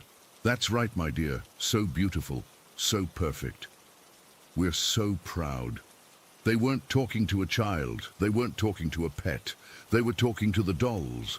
The realization didn't dawn on me slowly, it slammed into me, a physical blow that made my knees feel weak. I actually took a step back, my foot squelching in the mud. The bright sunlight suddenly felt harsh and exposing, not safe. The cheerful birdsong felt like a mockery. I looked from the horrifying little graveyard in the canal back up to the spot on the bank where they had stood. I could see it so clearly now. They were looking directly at this spot. They were praising this collection of broken, discarded things. A full-body shudder racked me, so violent I almost lost my balance. My skin crawled, a sensation like 1,000 insects skittering over my arms and back. This wasn't just creepy anymore. This was a violation of something fundamental, a glimpse into a world that operated on a logic I couldn't comprehend, a logic that found beauty in decay and adoration in dismemberment. I thought about the tone of their voices. It wasn't just praise, it was love. A genuine, possessive, utterly insane kind of love for these plastic parts. What did they see when they looked at them? What did they think they were talking to? My heart was hammering against my ribs, a frantic, panicked rhythm. I suddenly felt like I was being watched. My head snapped up, and I scanned the tree line, the path. Nothing. But the feeling was intense, paralyzing. What if they came back? What if they were here now, watching me discover their collection, their children? I had to get out of there. I turned and scrambled back up the bank, my hands digging into the grass, dirt caking under my fingernails. I didn't care. I just needed to be away from that water, away from that spot. I stumbled onto the path and started walking, then speed walking, then I was just running, not caring about the stitch in my side, not caring about anything except putting as much distance between me and that canal as possible. I didn't stop until I was back inside my house, the door locked behind me. I leaned over the kitchen sink, gulping down water, my hands shaking so badly I could barely hold the glass. I tried to rationalize it. Maybe it was just a coincidence. Maybe kids had thrown the dolls in there and the old couple was just senile, talking to the water. But I knew, deep in my gut, that wasn't it. The two things were connected. The dolls were the reason they were there. The dolls were the who. The rest of the day was a blur. I was jumpy, starting at every little sound. I kept seeing that blonde doll's head in my mind, its smiling face caked in filth. I thought about going back with a rake or something, fishing them out, but the idea of touching them, of being that close to them again, made me feel physically ill. And what if I was seen? What if the old couple saw me disturbing their things? That was the true terror, the part that has stuck with me. It wasn't just the discovery, it was the understanding. It was knowing, with a chilling certainty, that there are people walking around who look normal, who wear coats and shawls, but whose inner world is a horror show. That they can look at a jumble of broken doll parts in a filthy canal and see something worthy of love and praise. I didn't sleep that night. Every time I closed my eyes, I saw them standing there, heard their voices cooing in the dark. I felt the cold of that night all over again, seeping into my bones. The next evening, when it came time for my jog, I put on my shoes. I stood at my front door for a long time, my hand on the knob. I thought about the canal, the path, the quiet. I thought about the curve in the path, and what might be waiting there, in the dark, either seen or unseen. I took my shoes off. I haven't run that route since. I drive to a crowded, well-lit track on the other side of town now. It's boring, and the air smells like car exhaust instead of damp earth, but I don't care. Sometimes when I'm driving over the bridge that crosses Miller's Run, I'll glance down at the water. I never stop. I just look. And I wonder if they're still down there, in the deepening twilight, whispering their secrets to the dark, moving water.